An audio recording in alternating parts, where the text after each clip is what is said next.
der Livestream der Nürburgring Langstreckenserie. Präsentiert von Falcon Reifen.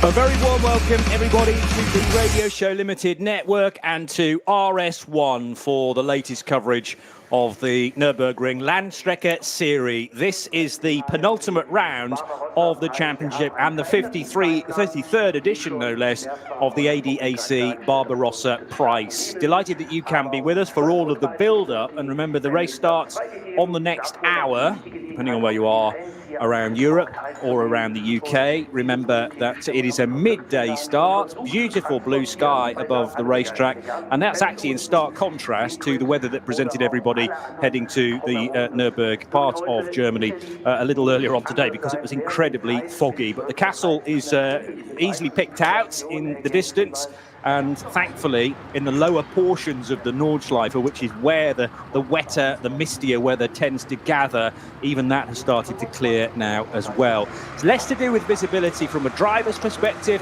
more to do with being able to see from Marshall Point to Marshall Point, because of course our beloved marshals, without their services, as we always say, we would not be able to put on an event like this. They are looking after everybody racing, and if they can't see the next incident point, then it really isn't worth starting. It's not safe to start, but thankfully the weather has cleared up very swiftly indeed. A man to my right who has experience of pretty bad weather, particularly at the start of the year. Years potentially are rolling into others when I recall this, but did you not have at least one race in this series cancelled earlier in the year, or at least curtailed? We did, Johnny. It was NLS 1, didn't happen. I was on board with Bruce Jones for that one, and we saw snowmen being built in the pit lane, and Rod's been doing the same sort of show intro now, and we were sitting there looking at the snowmen and the teams that had been very artistic in doing that. And as that happened, it was by the way, it's cancelled, and it was for exactly that reason, as you say. Marshall's Post couldn't see it, certainly out on the Nordschleife in the woods there. But something you just said, Johnny, that's actually shocked me already. I can't believe you shocked me so soon as well. But the penultimate round of NLS already. It doesn't seem like yesterday that we were talking about doing this COVID and not having fans, and then we got fans back in, and we got people in the pit lane, and we had grid walks last time, and this is it. As you say, the penultimate round already. How's that happened? It'll be Christmas before we know it. Well, it will. I mean, where are we now? 25th of September. I've done a particularly bad job at introducing either of us, by the way. My name's Johnny Palmer, if you didn't know, and that was Peter Snowden just speaking then as well. And yeah, we're looking forward to the 8th race of the season, or at least as it is billed as the 8th race, but as we've mentioned, not all of them have happened. And the Barbarossa Prize. Barbarossa, what do you know about Barbarossa? Redbeard. Correct. Yeah. A former king of Germany in something like the 11th century. And you can make me check that now. I can tell that look was like, your mission is, should you choose to accept. Well, I have certainly covered a Barbarossa Prize a couple of years ago, and remember vividly the podium where when the winners come onto the podium, a lot of them are wearing fake red beards, which is fabulous to see.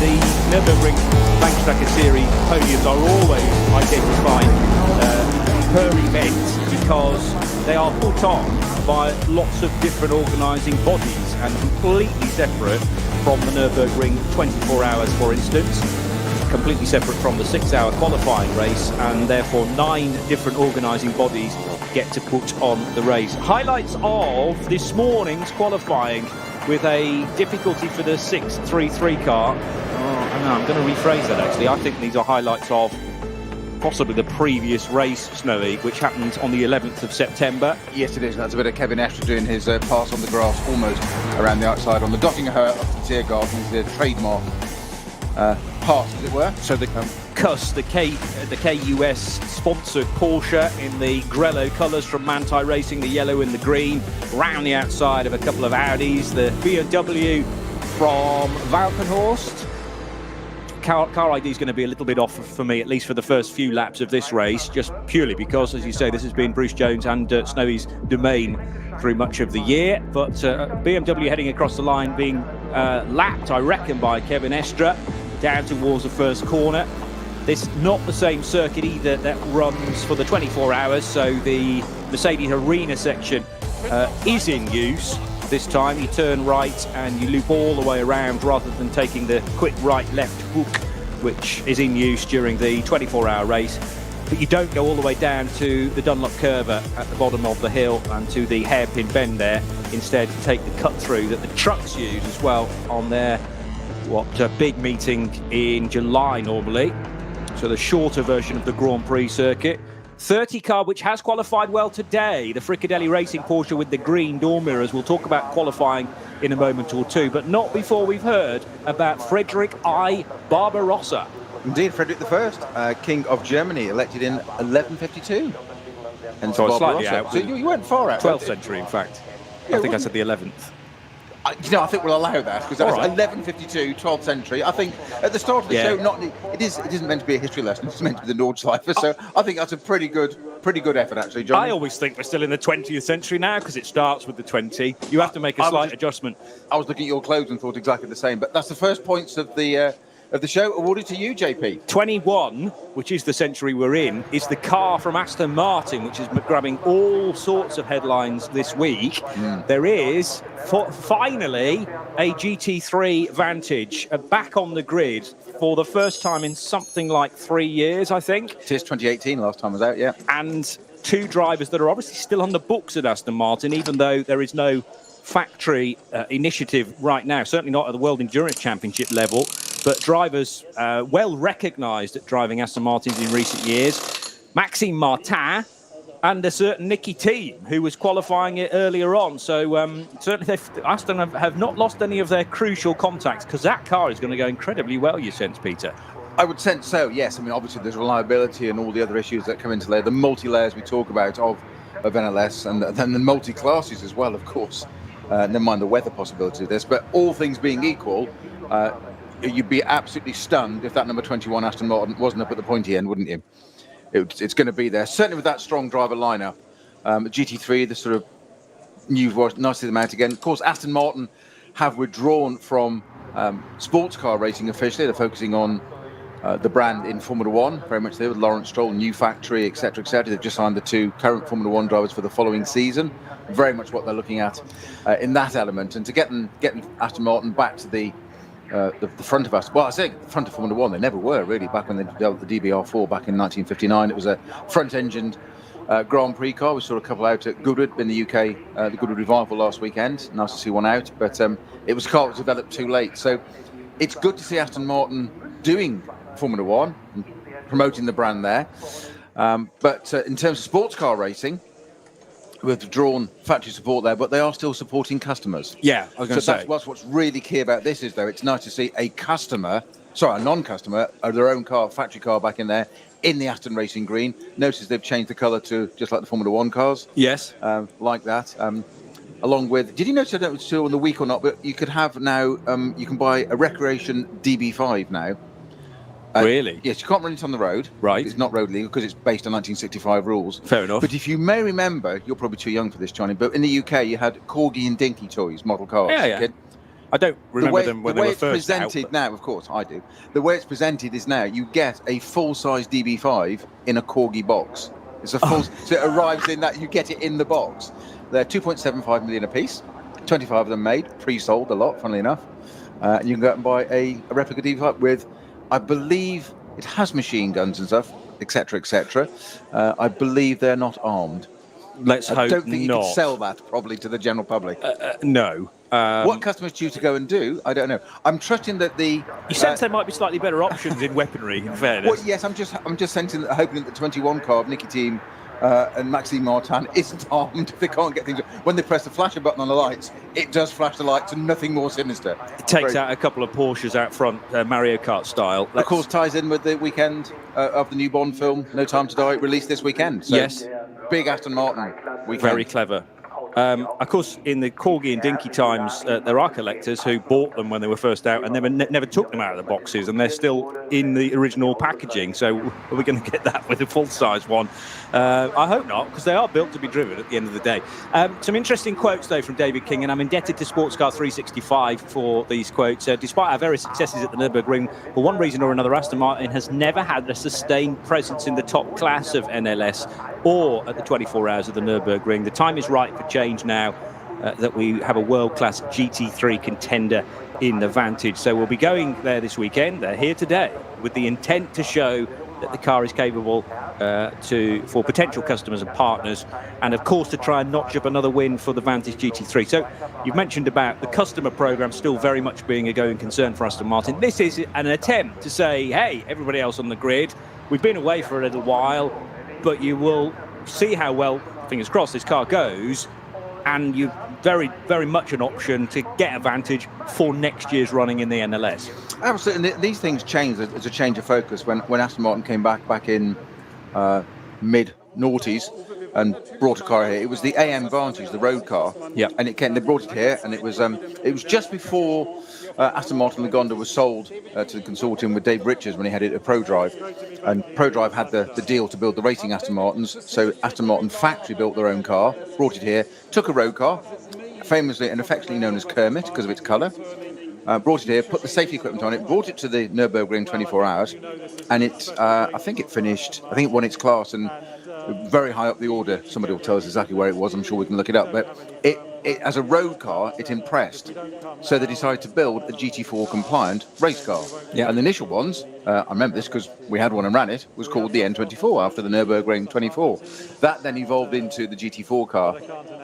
So you had that based on the AM Vantage, then you had the DBRS9, which is based on the DB9 GT3 car.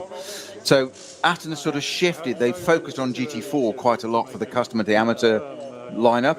Mm-hmm. Pro-Am was more your DBRS9 going to Aston. There was a stillborn GT2 program that never really got off the ground. There's a couple of those about still. In fact, I knew there's one coming out later this year to race in something at Brands Hatch. Great to see one of those. In fact, touring car ace Jake Hill's going to be driving that a bit later on in the year at the Formula Ford Festival support race. So great to see one of those out. But you said they've gone back to now the GT3 car, because this has come from the GTE, the Endurance, the ACO car. This is now down to GT3 spec. So it's a big day for Aston Martin. Obviously, you can never guess that I've got Aston Martin through the DNA, so we need to say at this point, don't we, John, that other brands are available and in this event. There are 123 cars in this event, apart from the 122 other cars from the one Aston I'm talking about, so yes. forgive me. Well, you and I are British. I've got my Aston quota in already, haven't I? All 4 hours of it in I think about you 4 might have minutes. done. We can't mention that car ever again. You and I are British, so obviously we're flying the flag, the Union flag, but looking at qualifying, it is German machinery throughout the top 7, basically. And let's just talk about BMWs for a moment or two, because Falcon Horse Motorsport have qualified in 7th position, and car 35 was Jörg Müller doing the time. Just ahead of that, the Lion Speed by Car Collection Audi R8, which is number 24 for... Now, who qualified that? Mr. Wiebahn, Jörg Wiebahn, in car 24, which will start from 6th place. And then north of that on the grid, it's all about Porsches and BMW. So Uber Motorsports Porsche, Nico Menzel in car 25, qualified that in 5th place. The 44 car, which is the BMW Junior Team M6 GT3, with Dan Harper qualifying it. He did he did a just over a 7:56. Haven't got exact time, but I'll give you that in a moment or two. But it was very tight, actually, between Harper and Michael Ammermuller by only 9,000ths of a second. The 911 numbered Porsche shaded the British driver. 911 has Michael Ammermuller and Michael Christensen driving that Porsche, but Ammermuller did the time.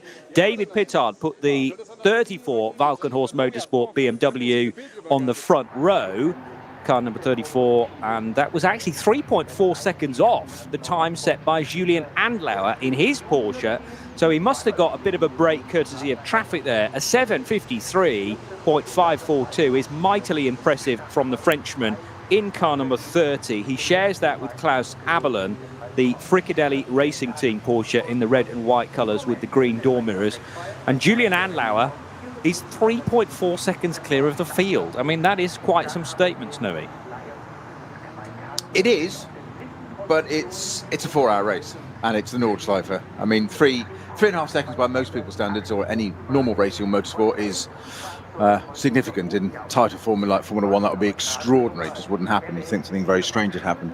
But it's something that's, I know you know this anyway, Johnny, because you just haven't done many NLS rounds this year. It's something that Bruce and I always refer to. It's multi-class, multi-layer, and it changes. And it's, I think one of Bruce's favourite phrases is about the Nordschleife is, it giveth and it taketh. And when you think you've suddenly got 3.5 second advantage, it can be taken away so quickly with a little bit of traffic or whatever that happens. Well, and the thing that gets me is the code 60s that you get because of an incident. You're never going to get a safety car here, and you're never going to get a full course caution because it's too long. So you get very localized slow zones or speed limits. And when you get into a code 120, which then leads into a code 60, those are the speed limited areas. The variation for me is the yellow flag before it, because yellow flag simply means no overtaking. Doesn't mean you can't close up on the car in front. And if the GT3 battle suddenly finds, for instance, a Renault Clio, which can't go anywhere near as quickly, and you're all into a yellow flag, then the leader can't overtake the Clio, and the guy in second in GT3 buys back 5 seconds. And that's how it can fluctuate. And hopefully it doesn't buy more than 5 seconds, because that's the point. You say that the lead car's got to slow up for a TCR car or whatever class, and you think, well, it's slowing down because it's got to, and the car behind, maybe unsighted, can't see it. Well, yes. And it's not like there are any blind brows or any sort of odd parts of Nurburgring, because it's all flat and open and you can see it. Not. That is the whole point. The topography of the place is quite extraordinary. It's 170 corners and 25 kilometre lap. And we say it every time that it never ceases to amaze me. You look at another European circuit, Barcelona, Silverstone, Monza, wherever it may be. You're used to, let's say, a dozen corners at best, and a 1 minute something lap, say a 1 minute 30, 1 minute 50. This place, you've got, let's face it, 10-minute laps roughly. That's obviously a bit less than qualifying, but in race we're looking at not many go under 8 minutes. Depending on fuel loads and whatever. And that's where the strategy comes in, because they can only do 6, 7, 8 laps on a fuel load, which doesn't sound a lot, but of course it's nearly half an hour. It's every time. So everything can just change so fundamentally. And there's obviously a very strict set of rules as to how the drivers get their licenses and allowed to run this. And we've said it again many a time, but you can't help reiterate as to how well they organise this, ADAC. Is that Lewis Hamilton, 7-time Formula One world champion, cannot come and take part in one of these races. He can't do it because he hasn't got what they call the ring license, and he has to go through that process. You have to start in lower classes. We saw that earlier in the year with some of the BMW junior team guys. I think it was Ben Tuck.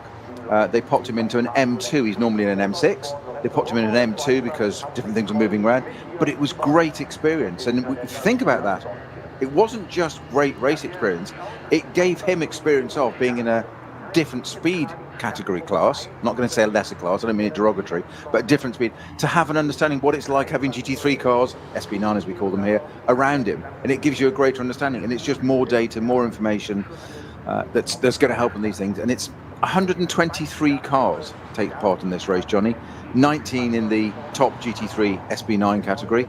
That's a lot of traffic. And they get one clear lap at the start, really. That's about the only bit. It's only about after a lap, because we haven't mentioned, of course, that the cars start in 3 different batches with slight intervals. So the SB9 cars go, then we get another batch. So because of that slight delay in the way we start to make sure the running order of the 3 groups goes out evenly and fairly, they get one flying lap. And they do start racing at the beginning.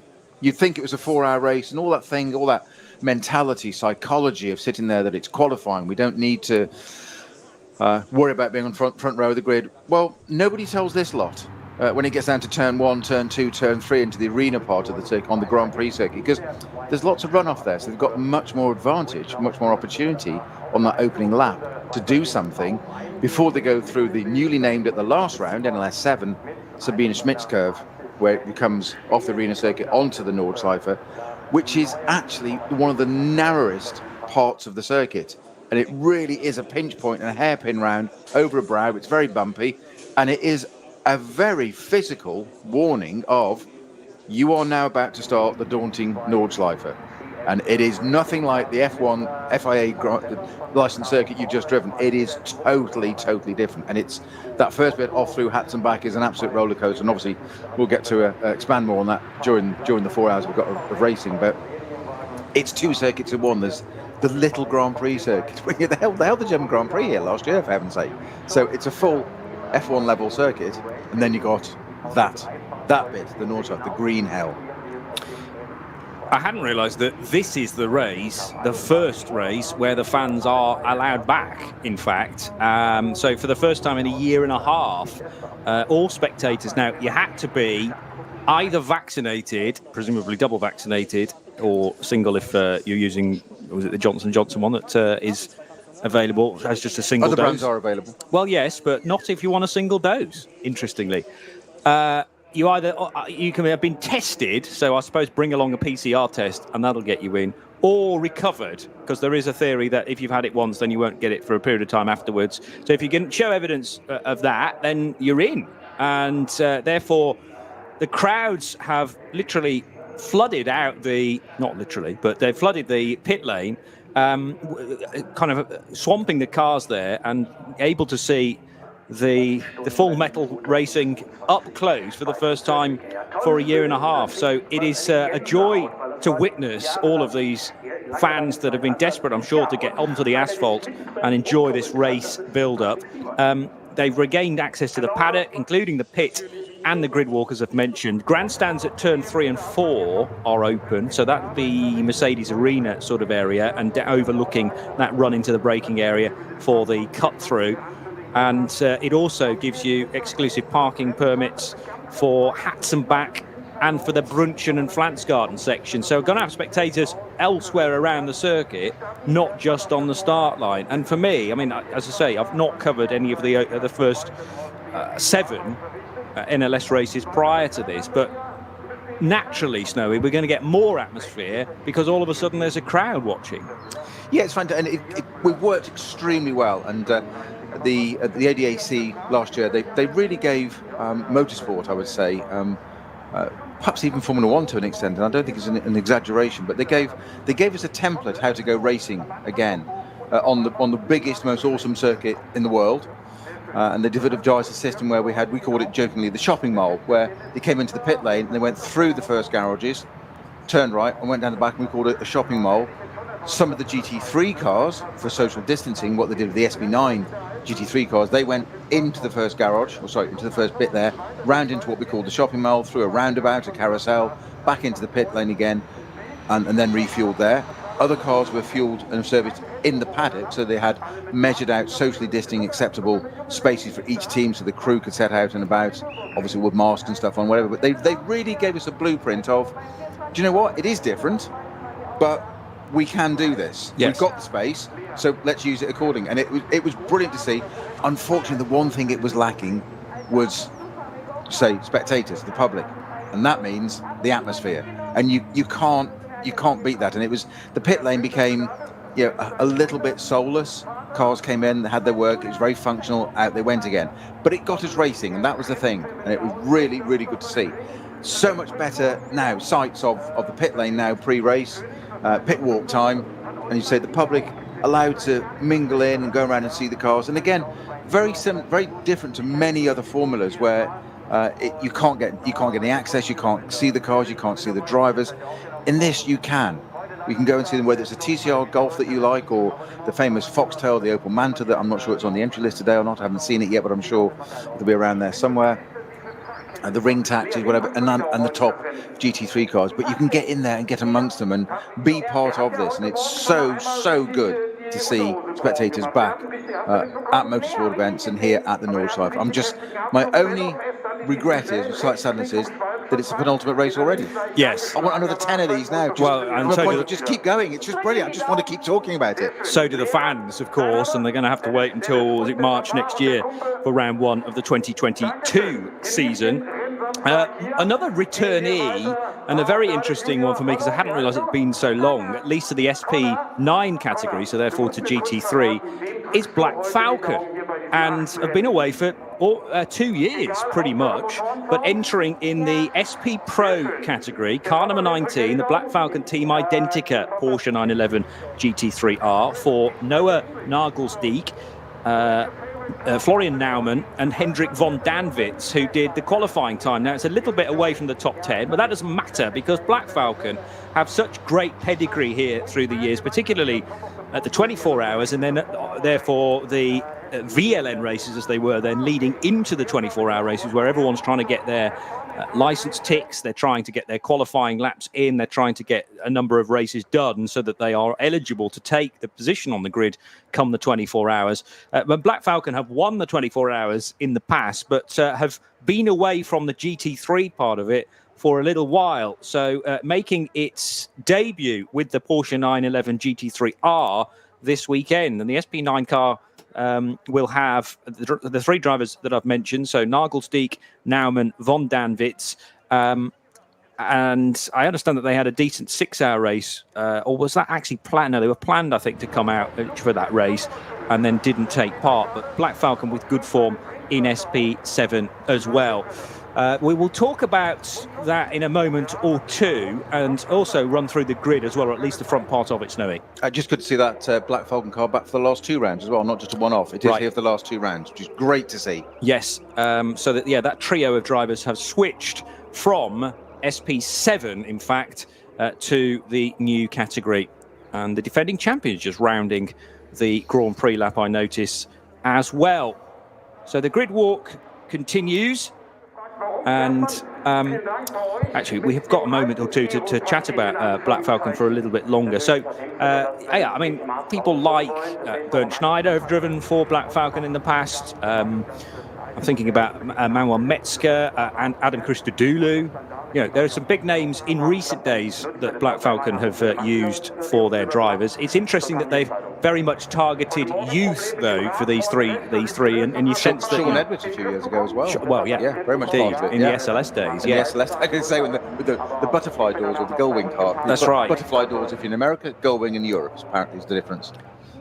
No, they're different types of doors, those. It depends where they're hinged. Butterflies are at the bottom of the A-pillar where it comes into the front wing and go up like that. Like a McLaren has butterfly doors. Check you out. And then you've got scissor doors, which stay straight and move up. I mean, it doesn't work on radio. On our point scoring system, you see, I was trying to get that past you, and I thought this early in the show wouldn't be quite awake enough. I'll get that one past you, but I think Mr. Farmer's left the night for us. What was that?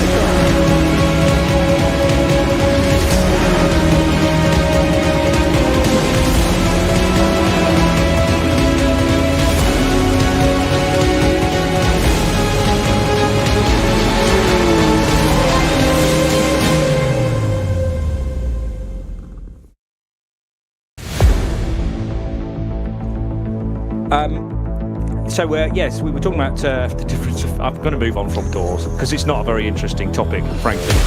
We will get back to the rest of the entry. I don't know whether it is, because this is an annually awarded prize in the name of the 12th century king.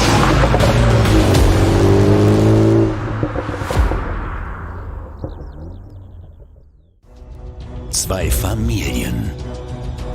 40 Jahre Firmengeschichte. Unsere Produkte entstehen zu 100% in Deutschland. Mit Herzblut und Hingabe. Wir schaffen den Technologietransfer von der Rennstrecke auf die Straße. Handwerkskunst, Erfahrung für diesen einen Moment. Das ist die Nurburgring Langstreckenserie. Das ist H&R. Performance made in Germany. Sicher ans Ziel. Auf allen Straßen, bei jedem Wetter.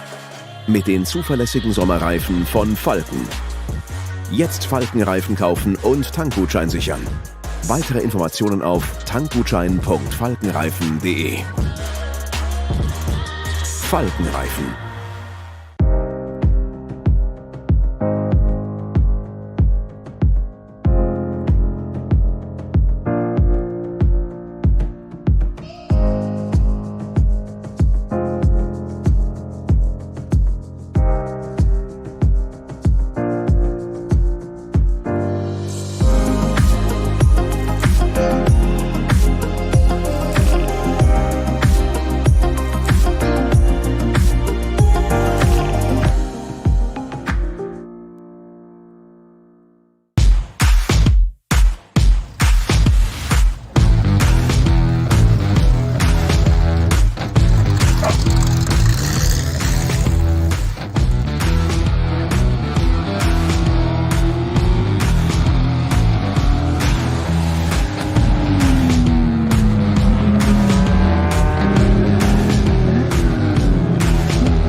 The 8th race of the season is the 53rd edition of the ADAC Barbarossa Price. You're tuned to RS1, part of the Radio Show Limited network of channels, and the cars are already on their green flag lap to form up in the 3 separate grids at the end of this. And it takes the best part of 20 minutes to get them all the way around, down the Dottinger Hohe, and into the final sequence of S-Bends, into the final approach to the Grand Prix lap.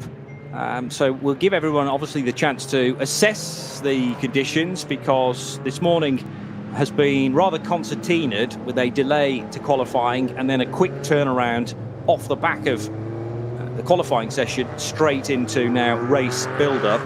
But we are going to be starting on time, which is every credit to the organisers and the marshals, of course, for looking after any incident that might have affected qualifying. But really, the question was just waiting the weather out, and then we were able to get underway.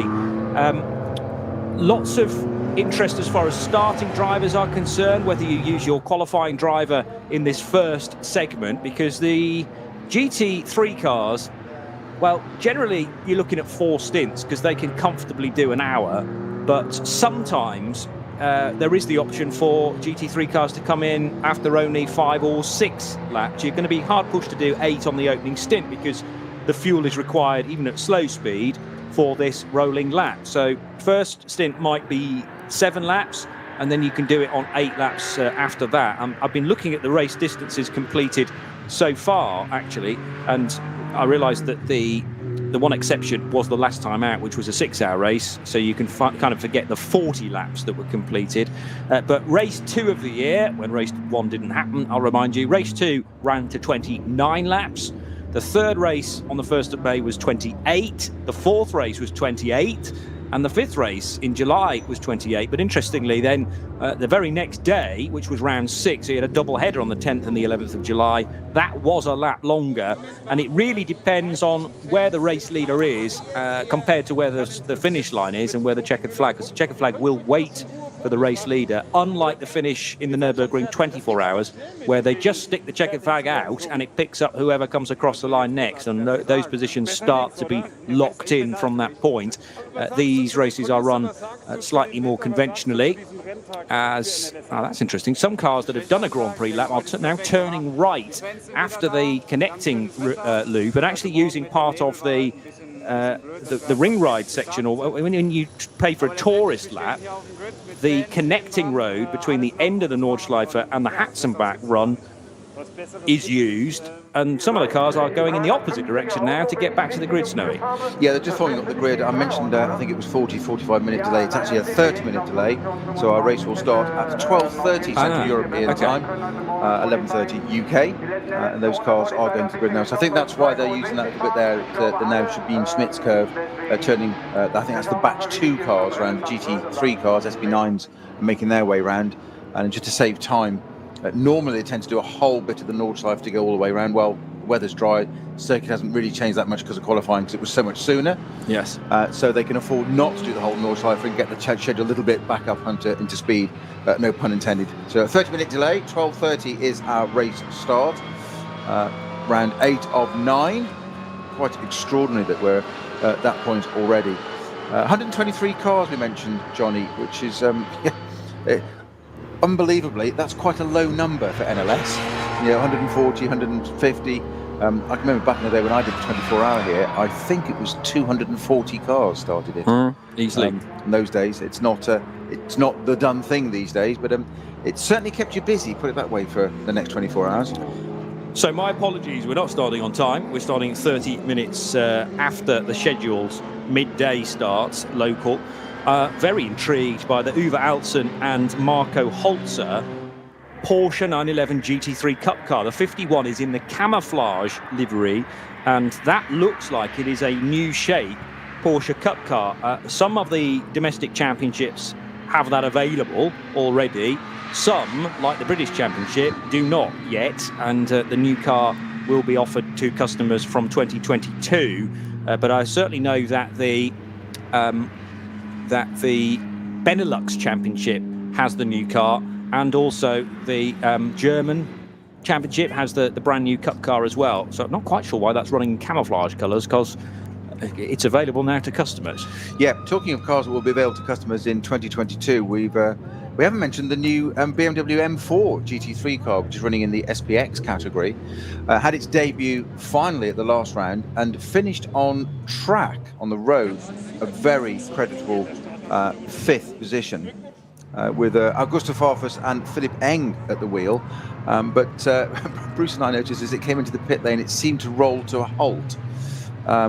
We weren't quite sure, didn't want to say, but it was classified, sorry, it looked like it was going to be classified 10th, and it wasn't. It actually classified, I think it was 17th in the end, or it finished 10th on the road, because it ran out of fuel in the pit lane. Now, they say that the car ran like clockwork. BMW Motorsport head Mike Crack said that the car did run like clockwork, and part of running it dry was absolutely part of their process to measuring data, etc., etc. I think the idea was that it must be quite galling. I'm second guessing here, so careful to speculate, but they want to see how much fuel they can get it to the end and get it into the pit lane. Obviously there's normally a little bit left in there, so it's obviously just slightly short, but how close was that to get it into the pit lane but not get it to its garage? Because it was completely obvious. It was sitting there on the right just going, hang on, it's just finished, but why would you park it there? Yes. It's got no fuel. Couldn't go quite topical in the UK at the moment, no fuel, so BMW once again ahead of us a few weeks ago. But that car is out again. Great to see it out. It's a number 55 car, and this is going to be, say it's in the X category because it's not yet homologated, but it is going to be the 2022 customer car. And it's going to replace the current M6. Now, the M6, Falcon Horse doing that, and the BMW Junior team, Dan Harper and those in the BMW Junior team. The M6, it's almost hard to justify replacing that car because it's an extraordinarily successful car. It's still out there at the front, but the differences between the two cars are the platform. M4, M6. The M6 is a massive footprint. It's a very big car. An M6 on the road is a big car. It's a big GT Tourer, long distance European, Euro travel car. On track, it's massive. The M4, they've gone a different route with that, and I can see that selling like hotcakes. And it's going to be very, very popular. I mean, BMW.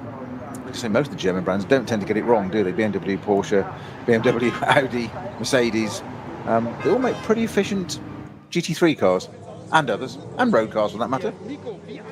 I've got a little bit more information on the Porsche that I was just talking about for Uwe Altzen and Marco Holzer, because this is it's the new Porsche Cup model, and one of the headlines I've caught from the internet suggests that Uwe Altzen is testing the new Porsche Cup model, but it's the 992 iteration of the Cup car, which, as I say, is available in the Porsche Carrera Cup Deutschland at the moment, and the Benelux Championship, which tours Belgium and Luxembourg, and the Netherlands.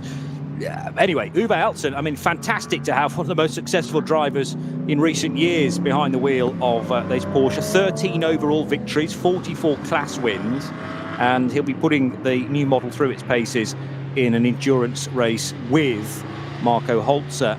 So that's exciting. The 51 car in the camouflage livery and running in SPX, because at the moment it is not eligible for SP7, which is where we find some of the older, not current, but older Porsche Cup cars for people like Bill and Jim Cameron in their 58 car, Georg Goder and Martin Schlüter for 9 und 11 racing team, and the Klick Versicherung team with Robin Cherzanowski, Kirsten Jodexnis and Peter Schmarmach as well in the SP7 run. But the point is, and this is a little bit like Creventic 24H series racing, there is no class yet for the new Porsche Cup car. So that's the reason why it's been put into SPX. Likewise, the 55 BMW, the M4 GT3, very exciting to see that. And Philipp Eng and Augusto Farfus will be at the wheel of that as well. This is the thing I love about the Nurburgring and the various NLS races. New cars can actually, the fact that they've been run in this race out of class, that fact can often go beneath the radar And Snowy, you have to sort of drill down into the entry list to say, oh, I hadn't actually spotted that car way down on page 6 and 7, which is, a brand new GT3 car, not yet homologated, but they're trying to get some running under its wheels in readiness for next season. Yeah, and Augustus Farfus said that he'd be more than happy to start a 24-hour race in that car, that he was that confident in it.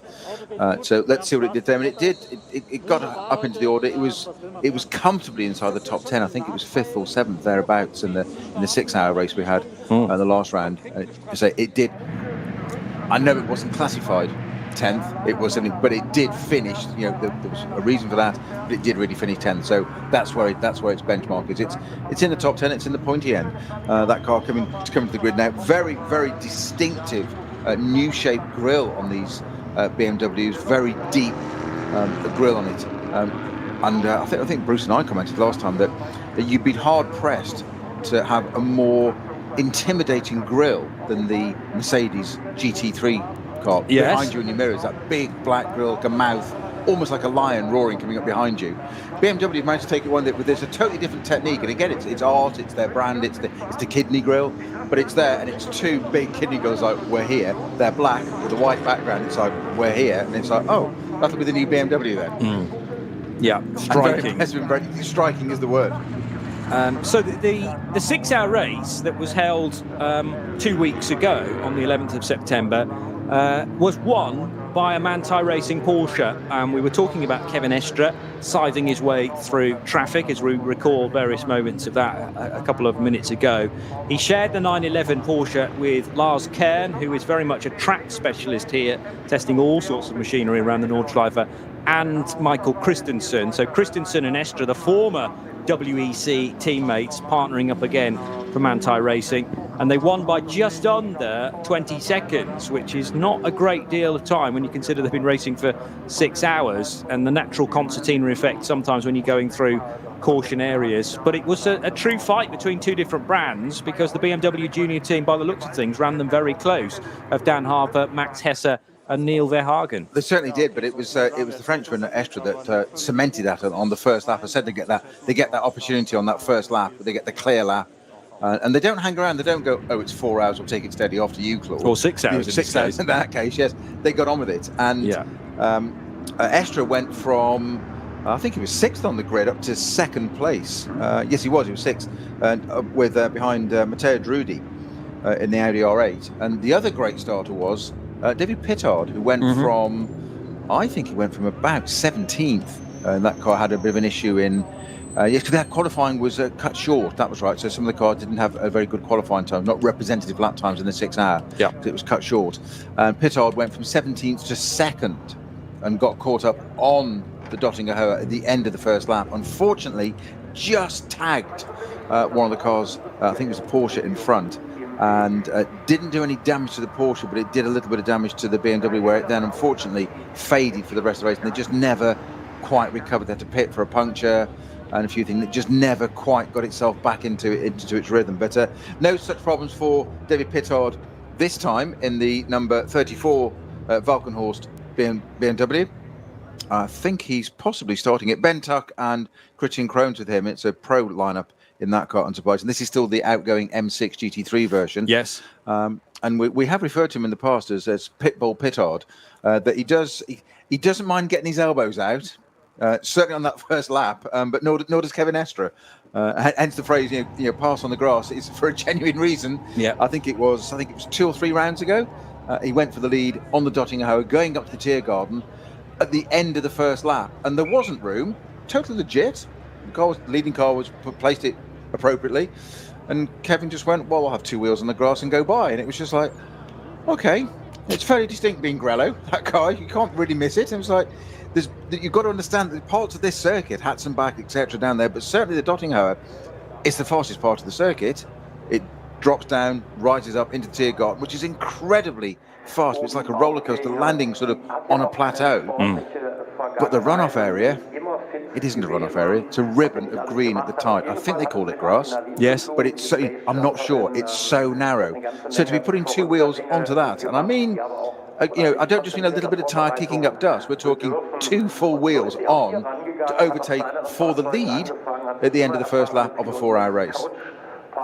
petard cutting his teeth a number of years ago now, although it feels much closer, in Ginetta GT4 Super Cup racing. Actually, he did challenge in 2013 and then was a privateer 2 years later in 15 in the GT4 Super Cup. So you really can't afford to be wasting any time and you need your elbows out. It was a BRDC Rising Star in 15 and 16 as well. And I think, the talent was emerging in those days and has very much come to the fore now, as demonstrated by the start in the 6-hour race that Peter was describing. Mercedes-AMG GT3 going to be on the grid with HWA Race Lab, and this is a drive for Thomas Jaeger, Patrick Assenheimer and Marcel Markovits. So they'll be have been successful in GT4, but now moving into GT3.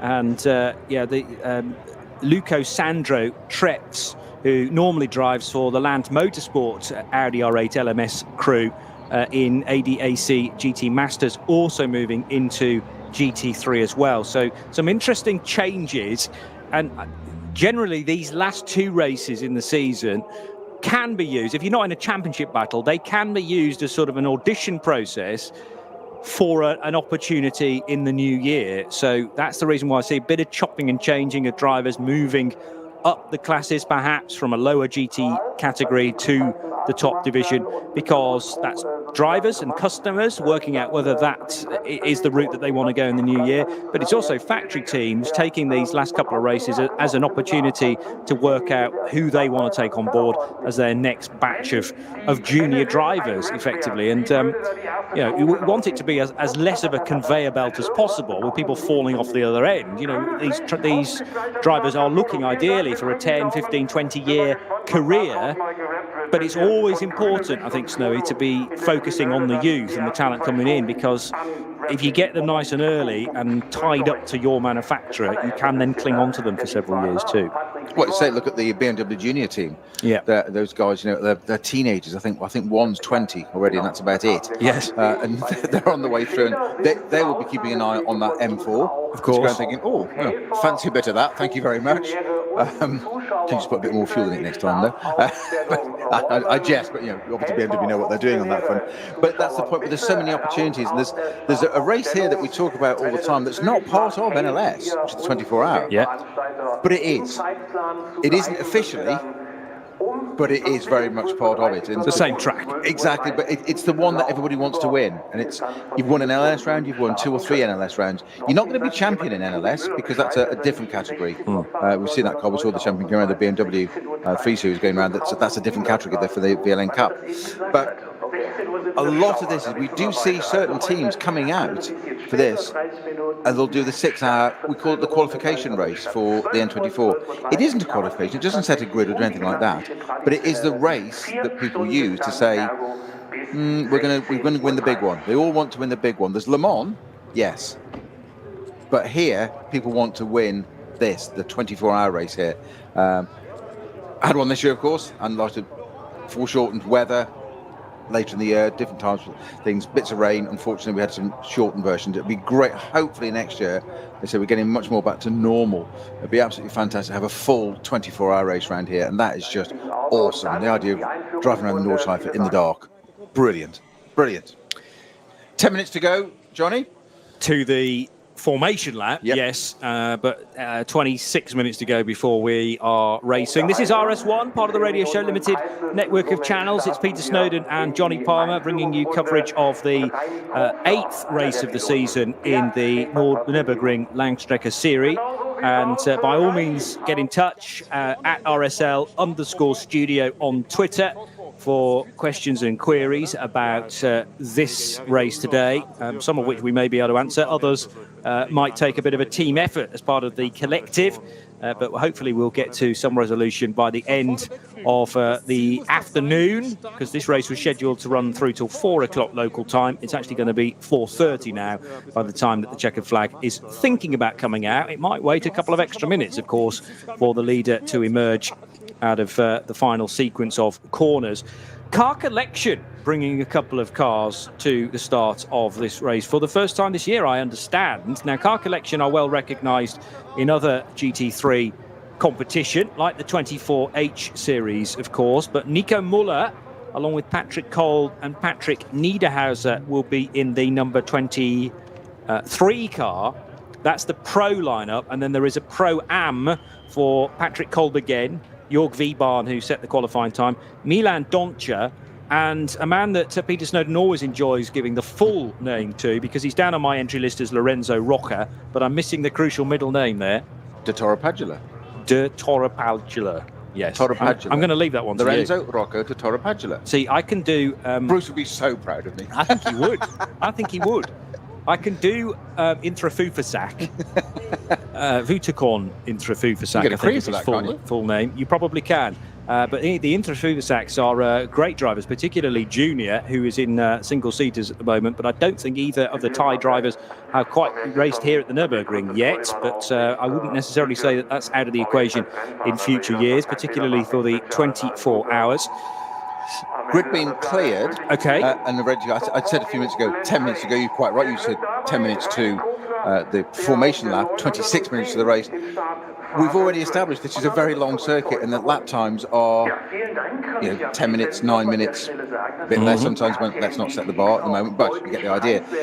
That's part of the problem. Is you've got to get the formation lap, because they do the whole Nordschleife for the formation lap. So they're not doing it at race pace. So it's going to be something like a 12, 13-minute formation lap, which is quite extraordinary. They set off and they go, got time to go and have a cup of tea while it goes in the pit wall. The team can do this and read a book and update Twitter and Facebook and social media. And here we are, and we're going to start racing. Well, yeah. Is a rolling start, remember? Assuming your car comes around, of course, because that's the other thing. I mean, coverage of this track is okay as far as the GPS is concerned. So they're all running with GPS trackers, and you can follow it round. You can also follow it through is it 9 splits around here, or 7? Anyway, it's a lot, more than 3, which is the conventional amount of sectors on a Grand Prix lap, for instance.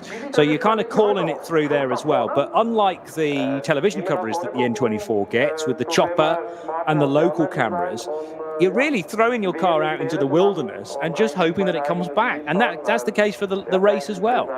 Absolutely, and it's got to be a nightmare for the team in the pits there, because their pride and joy, their car developed at X gazillion dollars, francs, euros, Deutschmark, whatever currency you want to use, old term money, new money, whatever.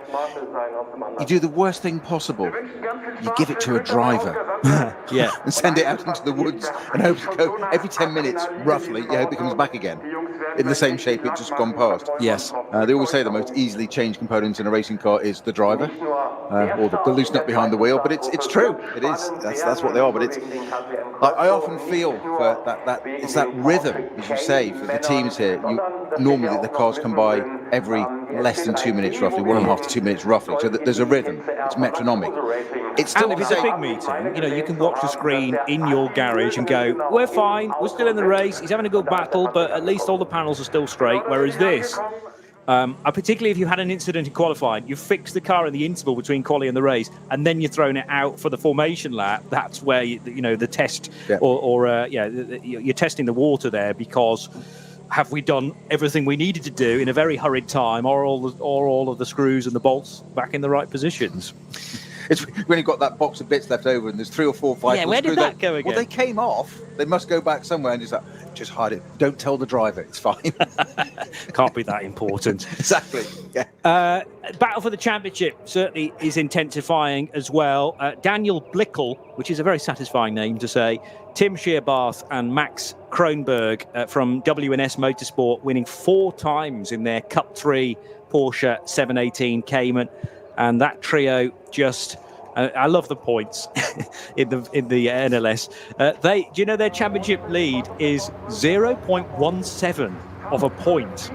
It's very precise, isn't it? Yeah. I mean, talk about Formula One, being close because there's a couple of points difference, 1 point difference. Well, this is 0.17 of a point separating the championship leaders from everybody else. So they are behind, or rather, they're behind the championship leaders, Danny Brink and Philip Lyson, who are no strangers to running with the number 1 on the side of their car, because once again, that blue and orange BMW, which runs as car 1 in today's race, are defending champions, and they're currently leading the championship with Adrenaline Motorsport, Team Altsner Automotive, and they drive with Chris Rink but I assume Rink has not done all the races that Danny and Philip have, so therefore they're slightly ahead on the points. So Danny and Philip, Brink and Lyson, have already won 6 times in 2021 with their BMW 325i. That runs in class V4, by the way. And it's normally pretty well populated V4. There are 9 cars on the entry today. They've adopted car number 1 because they're the champions, but they would normally be running with a number that starts with a 7 and is 3 digits, because everybody else in their class, 727, 734, all the way up to 749. But set for a good dice, I think, in V4, which we will try and cover. Another countdown board is displayed to everybody in the starting Gruppe 1, or Startergruppe 1. But it definitely seems to be, in the championship overall, a duel between Adrenaline Motorsport Team Altsner Automotive with Danny Brink and Philip Lyson, and then the WNS Motorsport crew of Daniel Blickel, Tom Scheerbart and Max Kronberg. Although Daniel Zils and Philip Stahlschmidt are sort of waiting in the wings, and they are back again today in a V2T car. And in the 6-hour race, those 2 drivers, along with Christopher Rink, finished second, but lost points to their nearest rivals. And remember, the classes, or rather the points, are delivered out as to where you finish in each of the classes. And there are so many classes. We've talked a lot about SP9, but further down the order, you've got V6 for production cars with a 3-litre engine, or over a 3-litre engine up to 3.5. V5 is for 2.5 litre to 3 litre. V23, which is for cars slightly smaller with turbochargers.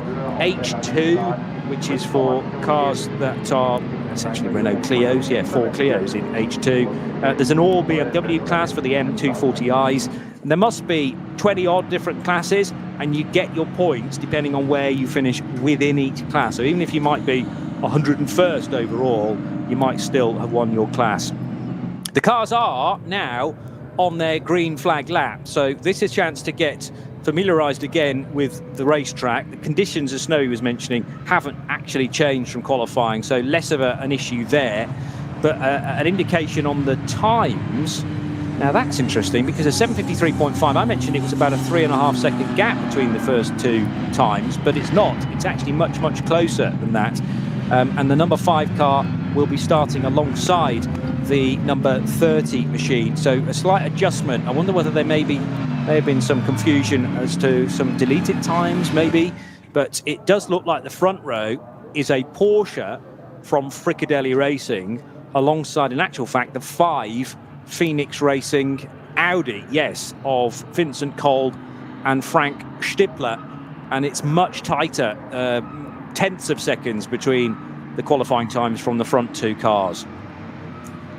I mean, must remember, whilst the cars are on the formation out there, there's one other class we haven't mentioned, of course, is the Commentators' Cup. Oh, yes. And we have a new entry for this 8th round, which is your good self, JP. So you come in with 0 success ballast. I've got some ballast on that one. It does get reset each round, but at this point, I think starting this particular race, we had Nick Damon on one of the doing the Prevented round, who just became arbitrary, rude, and just wiped points out, and I think he just took charge, went to his head a bit. Yeah, bit of power went to his head. So I think we'll start again for this one, Johnny. I think we're 1 point each there, so you definitely get one for Barbarossa. Thank you. I think you definitely get a point for that. Yeah, I might have lost one though for giving you incorrect qualifying times, but I've got them now, so I'm going to get that point back straight away. I think we can call that a rookie error in NLS. That's fine. Given just a couple of wheels on the grass. Yeah, exactly. You're not experienced with this series, so you've done other stuff. But so I think we'll just sort of glaze over that one. But I think it's 1 point each this before we start the race. That's a nice a point each in qualifying. 4 hours to go, and we'll keep you updated on the Twitter feed as to what the Commentators' Cup is. That's not a good start with number 6, Mercedes on the grass on the outlap. That's the Haupt Racing entry. I'm not sure whether Hubert Haupt is at the wheel that or Manuel Metzger in that car to start with, but it's had a little spin at the end of the Vidal. Is it the Vidal chicane now? Is it just yes. Onto the well, certainly I didn't know if there was any tyre marks or anything like that, but it was on the grass facing the wrong way, so not what you want to be doing on the outlap.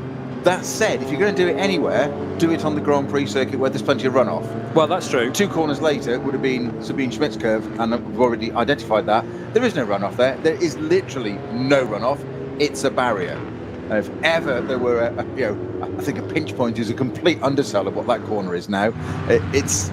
It's a focus that you're about to get onto this bit. So a little indiscretion there for the Haupt Mercedes number 6 on the formation lap. So all facing the right way now, no damage done, and rejoin, so should be able to retake his position. But I would love to be a fly on the wall for the radio conversations in that entry.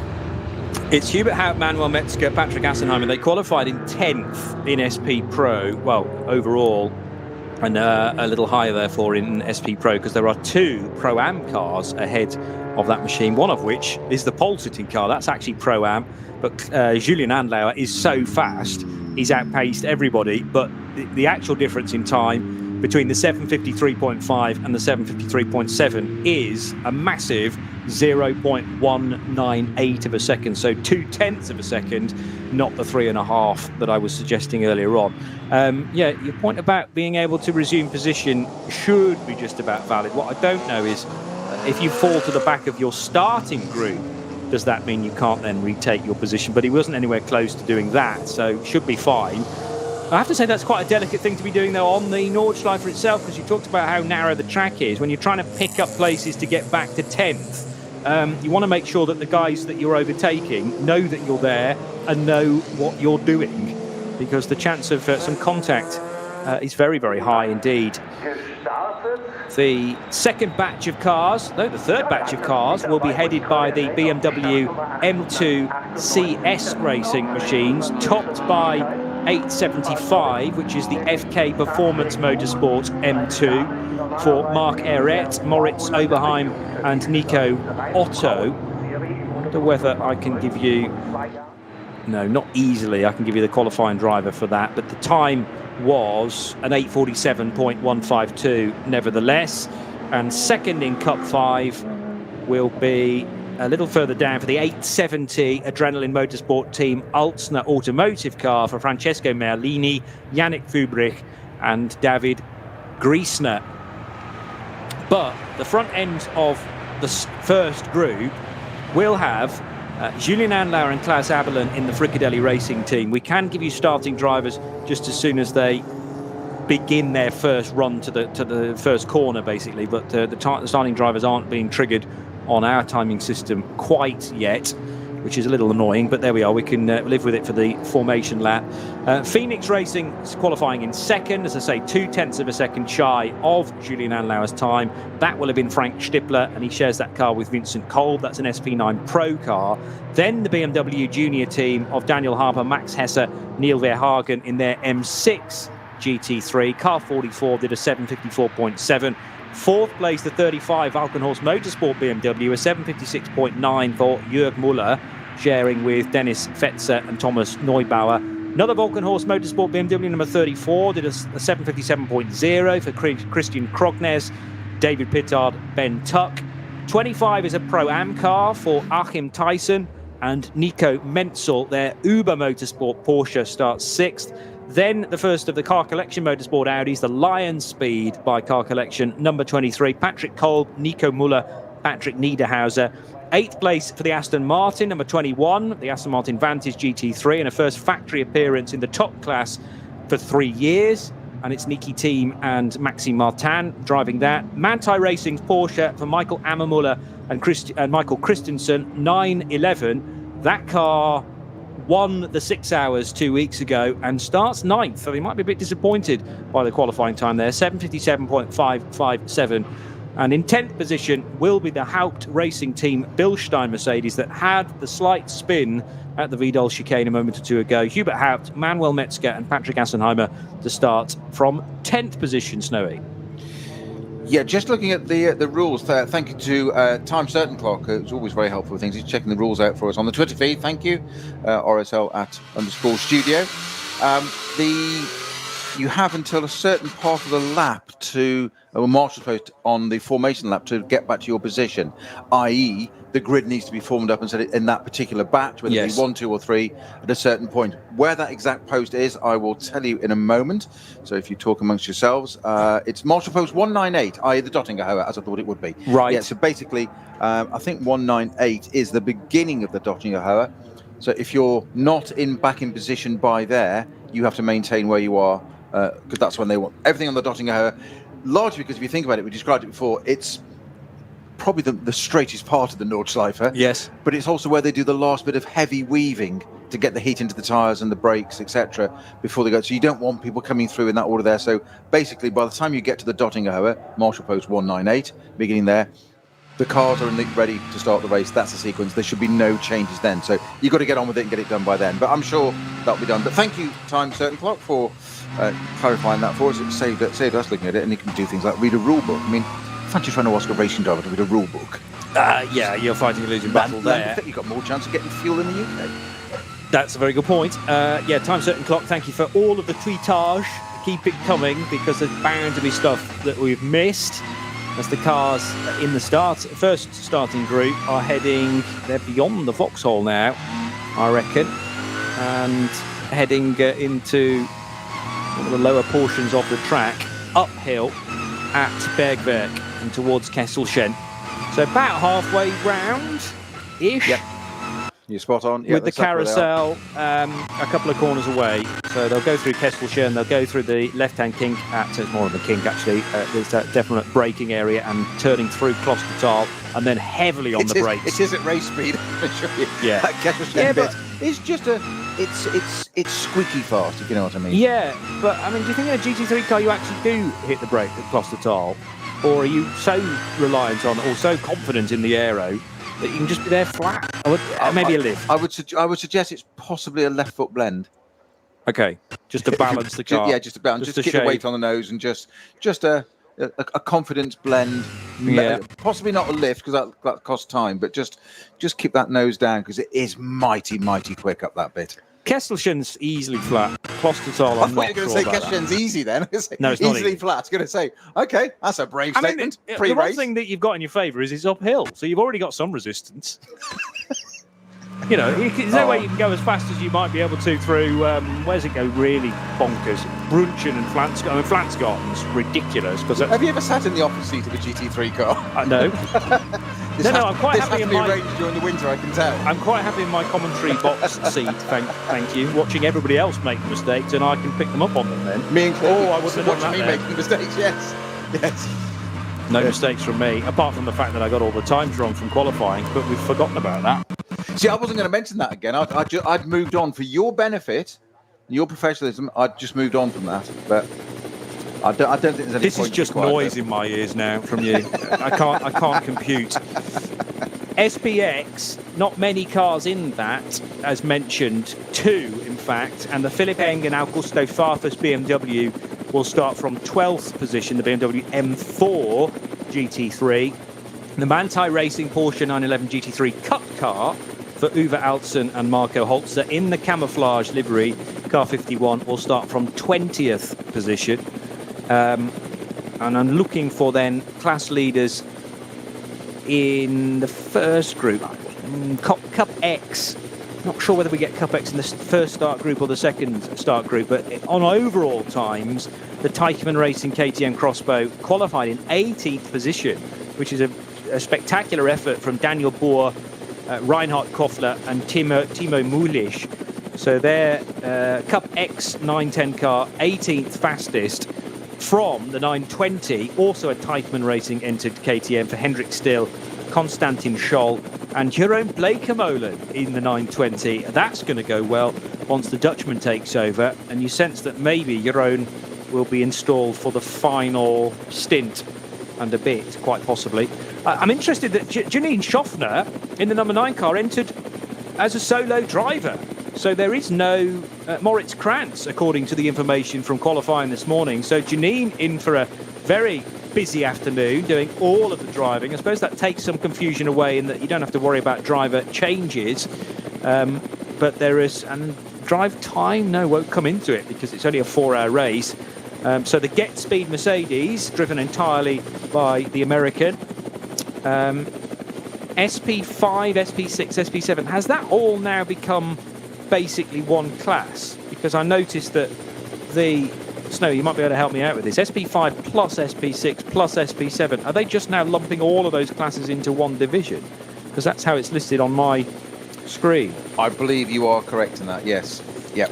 Because, okay, so SP7, even though we've got only one SP5 and one SP6 for a Subaru, the SP5 car is a Subaru BRZ RR, and the 211 Hoffa Racing car is a BMW M3, and that gets lumped in with the Porsche Cup cars. There's even a Cayman in there as well, I noticed, an SP7 Cayman GT4 CS. So that's a sort of come one, come all type class now within SP7. Yeah, and different. So we've got our different starter groups we mentioned. Three of those, 1, 2, and 3, unsurprisingly, but red, yellow, and black, as in the German flag. Starter group 1 has 40 cars in, so that's the first group to go, and that has our SP4T, 5, 6, 7, 8, 9, SP10, SPX, SP Pro, and ATG. Second group to go, 44 cars with SP3T, VT2, TCR, Cup 3, and Cup X. Highest number there being the Cup 3 cars, 17. I forgot to say that in the SP9's got the highest number of entries, 18. I thought it was 19 on the entries, but 18 starting. And starter group 3 is the V5, V4, V6, SP4, VT3, H2, and Cup 5, and the BMW M240i's. That has fairly low numbers in that. There's 39 cars in total, but most of them are sort of, the highest number is V4 category with 9 cars starting in that one. We're not far off the start of our penultimate VLN of 2021, which I find really hard to believe actually that we've already reached that stage, but we are there. 4 hours of racing to go. Lots to play for. New Aston Martin, I think, will be up there in the mix. It did qualify 8th off the top of my head. I think it is the 8th Nicky team in that car to start with. They're on the Dottinger Hoher now, so they'll be back in the field up, as it were, getting ready to come out through the Tiergarten and a rolling start, and then we get onto the GP circuit. One of the amazing runs that Dottinger is, as the cars, all their headlights are blazing, weaving out, getting that final bit of heat into the sidewalls of those tyres, into the discs, etc., getting the cars ready to start this 4 hours of racing. And the one thing that stands out to me in the domestic rounds is that we are yet to see an Audi take a win this year. The first 2 races, being NLS 2 and 3, were Porsches. 911 won the first race, which was race 2, remember, but 911 won the first race for Kevin Estre, Lars Kerr, Michael Christensen. Then it was Earl Bamber and Mathieu Jaminet for round 3 in a Porsche. Then 3 BMW wins on the bounce for Dan Harper, Max Hesse, Neil Verhagen, who went on to win the next race as well. But a change in driver lineup for the 3rd BMW win on the bounce, which was Christian Krognes, David Pittard and Ben Tuck. And then the 6-hour race was won by a Porsche again, Christensen, Estre and Kern, who had won the opening round. But that Audi for Phoenix Racing is the first GT3 Pro car, SP9 Pro car on the grid, because remember, Fricadelli, even though Julien Anlau is an incredible race driver, I'm expecting the Fricadelli Porsche to fade because it's a Pro-Am entry. Klaus Abelin will be doing half the driving. Their focus is winning the Pro-Am division in car number 30. So effectively, in the SP9 Pro cars, it is an Audi on pole.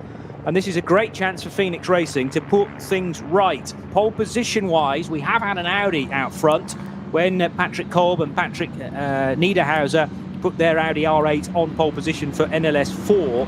So we know that Audi R8s do have good speed at times. It's a question of hooking it all up for the next 4 hours.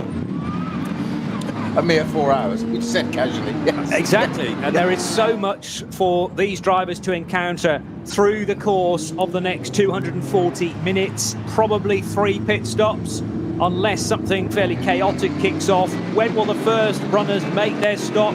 The pace is now dictated by Julian Andlauer. It's quite an untidy start with still red lights on the starting gantry because they've already started racing. But the red lights are out now, and a good getaway then from Julian Andlauer. You'll be able to confirm starting drivers as they head into the first couple of corners. The full Mercedes arena is in use today, as with all NLS races, and the BMW that started in third position looks to me to have bagged second, at least initially. Audi dropping to third, but now back up to, well, dropping to fourth actually, but back up to third position for Frank Stippler as the Aston Martin tries to muscle its way further up the order. Good to see that the Bilstein-sponsored Mercedes did retake its position for Hubert Howard, Manuel Metzger and Patrick Assenheimer. So that yellow and blue Mercedes started in 10th.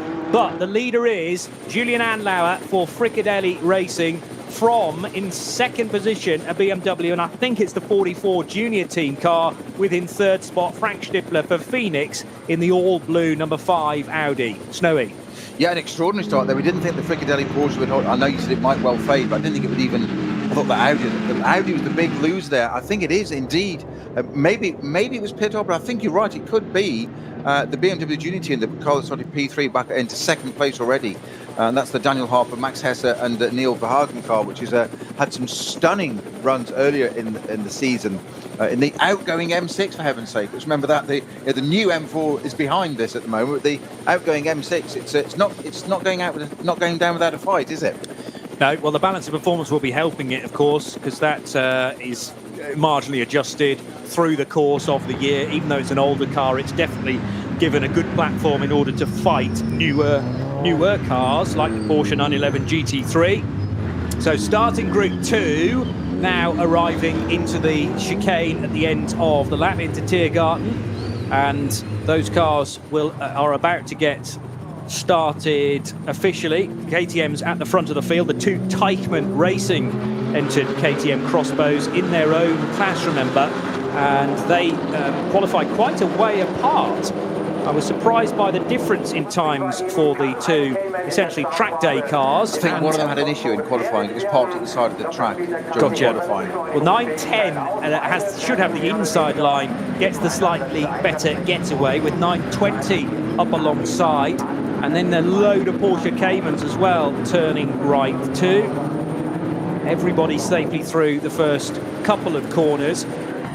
So the Caymans will be, I reckon, Cup 3, and starting at the head of the order in Cup 3, the Mühlner Motorsport Porsche Cayman. Well, that's the right colours for Mühlner Motorsport, the blue and the white for Torsten Young and Oscar Sandberg, with the G-Tech Competition 718 Cayman GT4 Club Sport not very far away for Jan-Jaap van Roon, Patrick Gruter and Fabio Grossa are the three drivers in that Class A Cup 3 car. And then the Schmickler Performance, powered by Ravenol Cayman GT4 Club Sport for Horst Baumann, Kai Riemer and Moritz Wiskirchen, who start number 75. The KTM's really getting into their stride. There's no competition for them regarding everybody else in starting Group 2. So they have jetted off into the distance and leave the Mühlner Motorsport Porsche Cayman out front from... Is that another Cayman just behind? Yes, it is. Yeah. Not Cayman, KTM rather. KTM, yeah. So the third KTM in the batch might be another Teichmann Racing car. Yes, it is, for Georg Griesemann, Mike Runefart and Yves Volter. So that 930 Teichmann Racing car, which might have been the one that had the problem actually, so qualified slightly out of position, is now working its way up the order.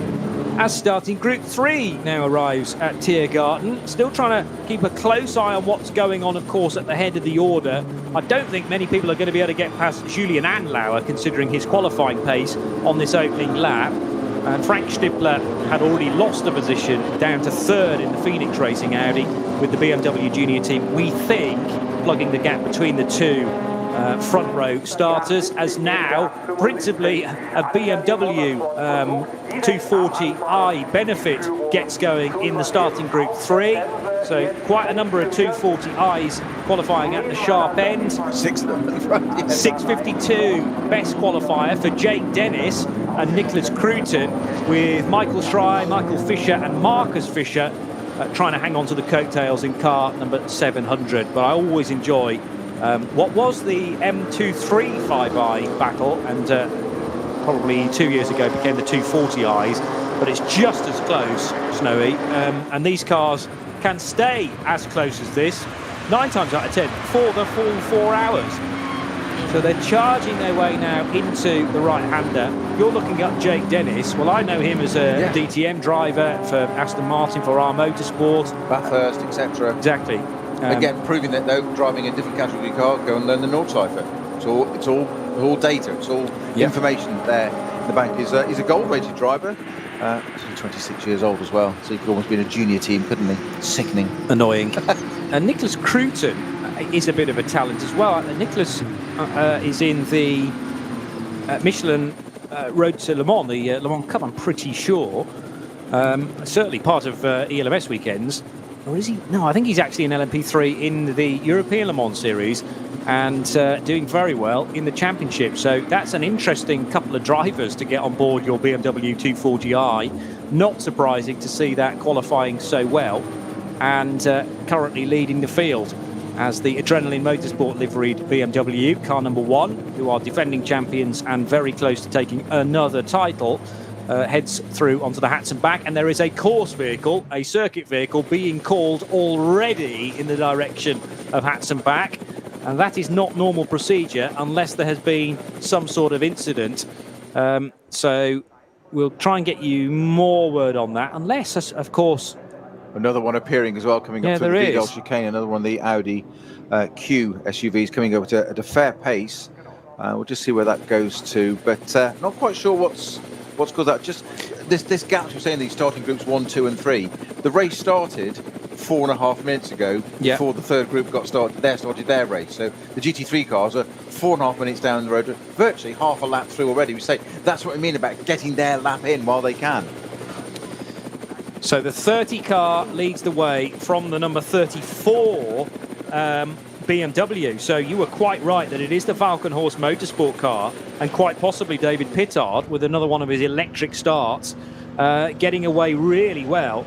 It is Frickadelli from Falcon Horse, from the chasing Phoenix Audi of Frank Stidler, I'm going to say, that he's been put in for the opening stint.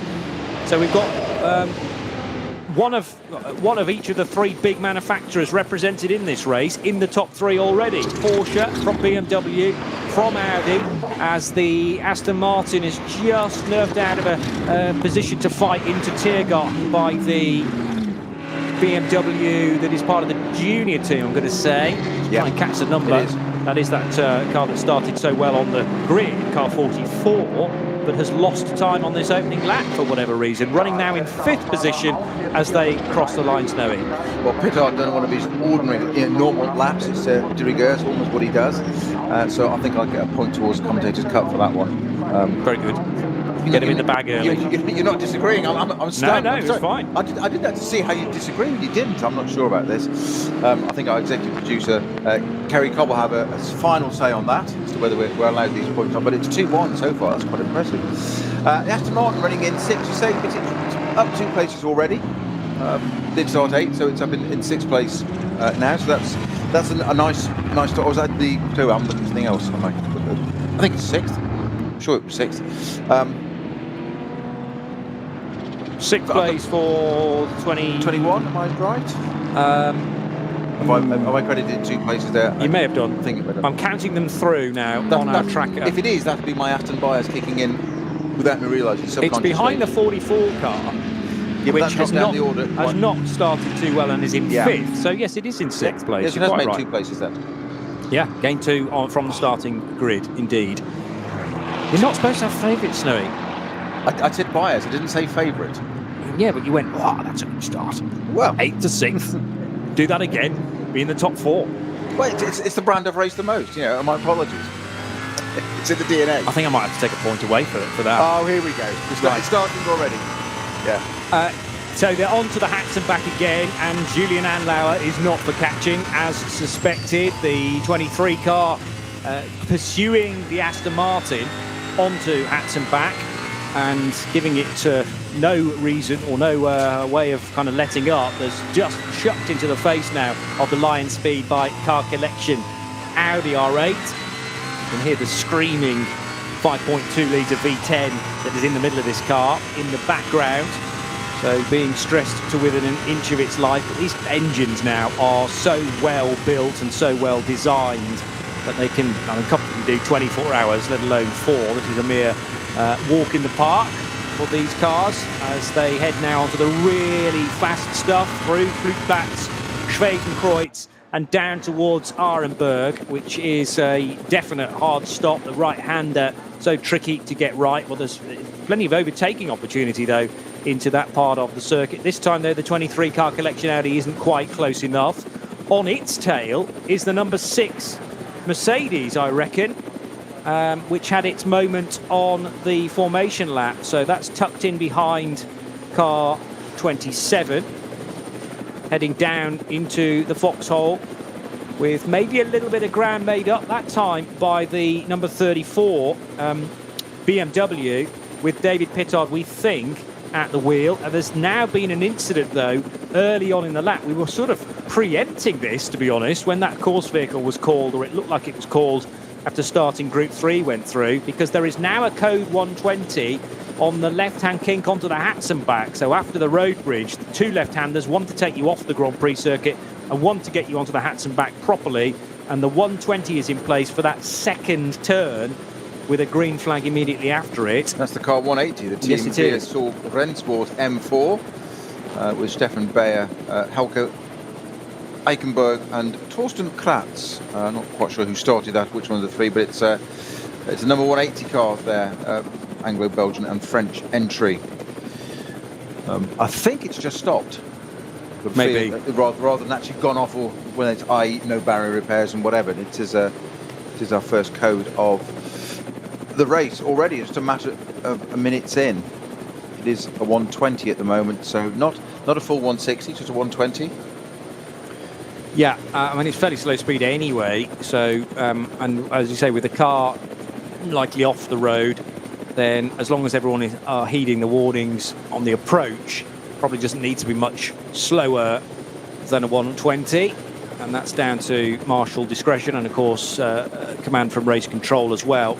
We're not going to be very far away from the race leaders catching up with traffic, with 621 going at its normal pace. 621 will be in one of the V classes. No, it's an H2 car, I beg your pardon, a Renault Clio for Moritz Omer and David Novakovsky. And 621 going to have to pay attention to the door mirrors very, very shortly, because Julian Andlauer, together with David Pittard in the number 34 car, will be homing in as the 120 speed limit gets slightly longer this time. So extends back to the previous left-hander as well. But the race leaders, there's something else happened at Hoher Act as well, with a yellow flag being displayed.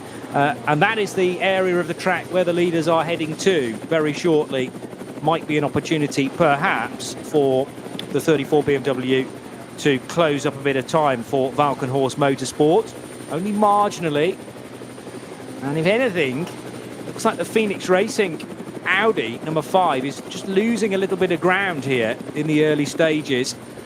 Perhaps again showing why Porsche and BMW have been so strong in the results to date, and that Audi, having started from the front row, slipped to third, and to me, don't seem to be able to carry the speed quite as well as the 2 cars up ahead. However, having said that, interestingly, on my tracker, the 34 car looks to have lost a bit of ground now. I'm not sure whether that's what's happened in reality. No, it's catching that time back up again now.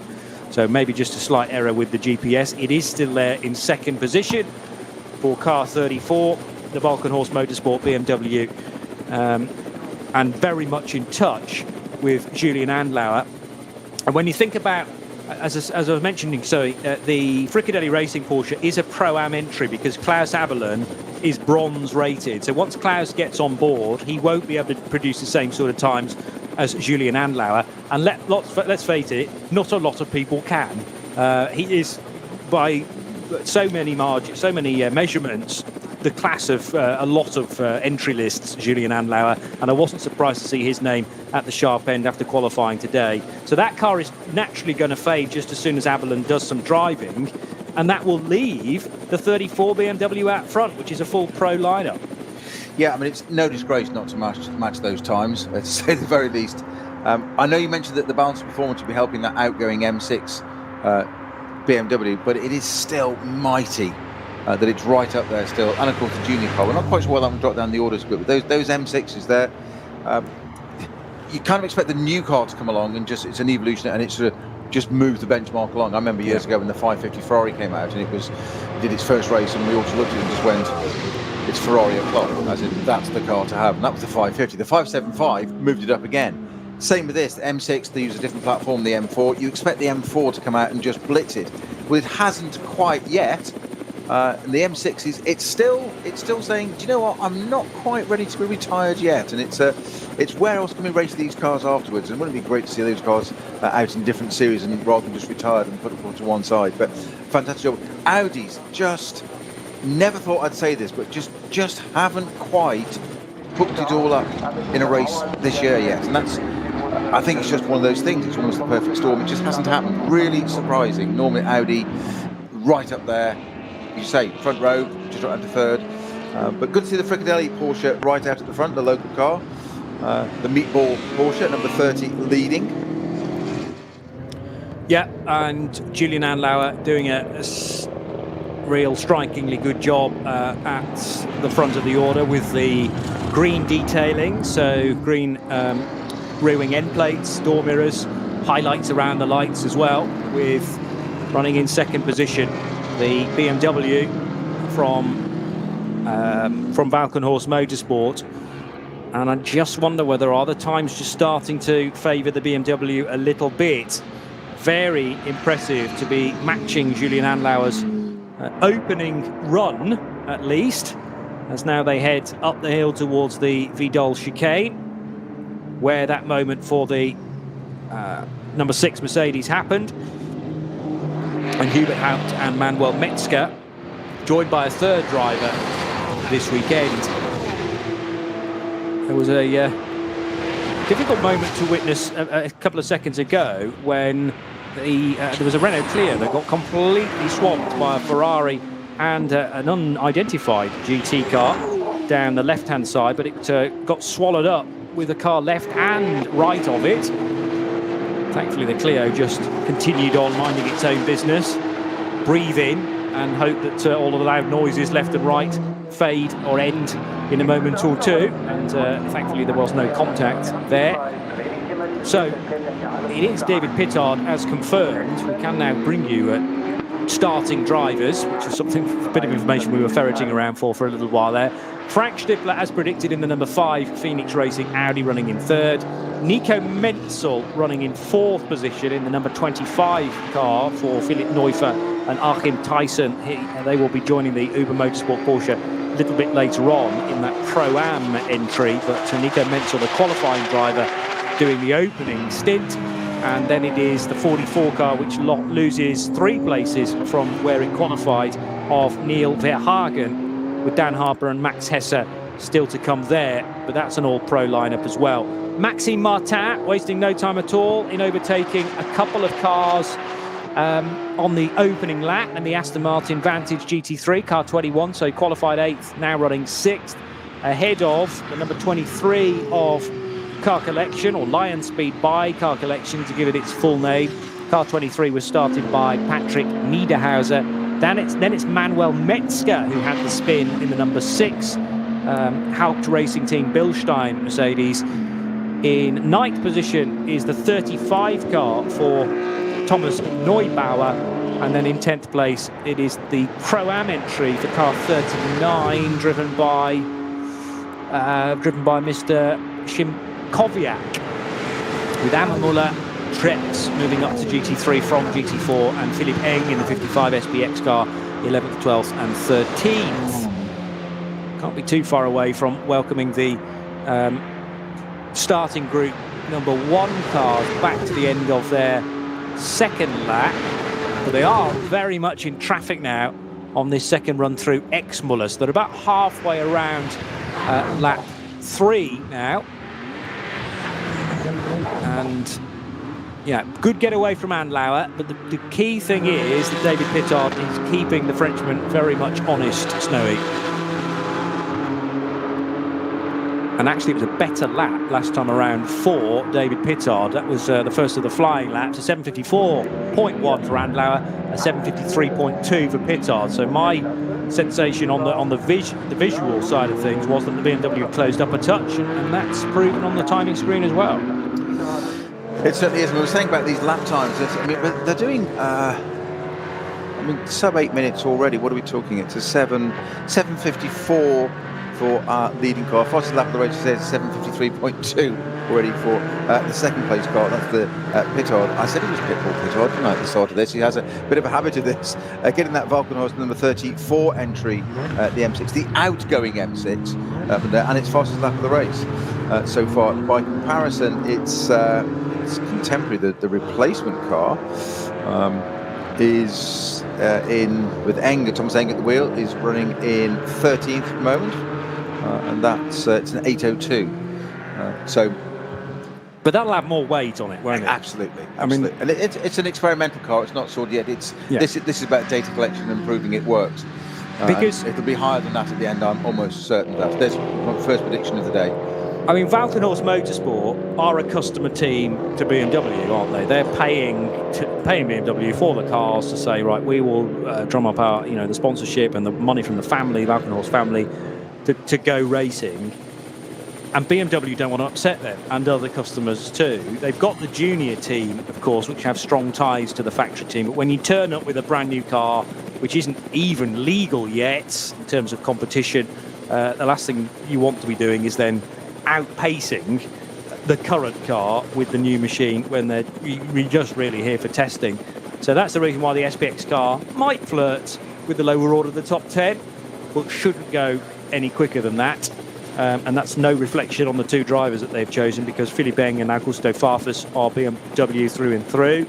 Although if you go back far enough, Augusto Farfus was definitely an alpha man in his touring car days, and then moved on into BMWs after that.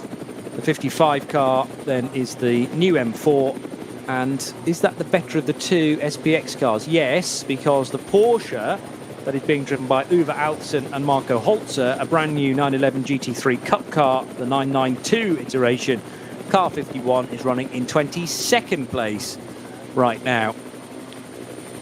Class leaders, well, when you put together SP5, 6 and 7 together, it is the 69 car that leads that for Robin Czersanowski.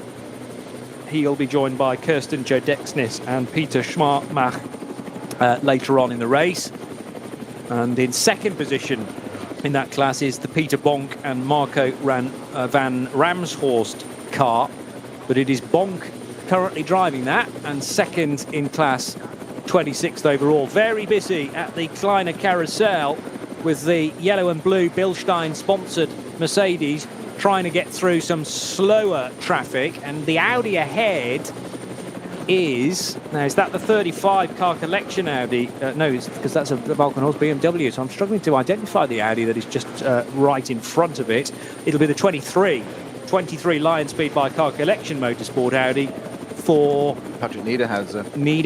So Niederhauser and Metzger are getting very close to one another, and they're now on the Dottinger Hohe. 6 is close enough to 23 for Metzger to be picking up that toe now and maybe helping the overtake to happen. Don't think he's quite close enough to do it on this lap. Of course, I'll be proven wrong when they pop out of Tiergarten now to our side. The Mercedes ahead, but I don't think it was quite close enough now. But into the thick of the back markers now. Back markers always seems a wrong way of saying it, but the different cars starting group 3, probably starting group 2 now already. So this is where it gets really, really busy for the Freisinger Porsche. Now, interestingly, a stop and go penalty for a jump start. For which car, Johnny? The leading car, number 30, the Freisinger. I keep saying Freisinger, I've got this in my head now. It's a Fricadelli Porsche, and I keep wanting to say Freisinger. I'm going back to my days, aren't I?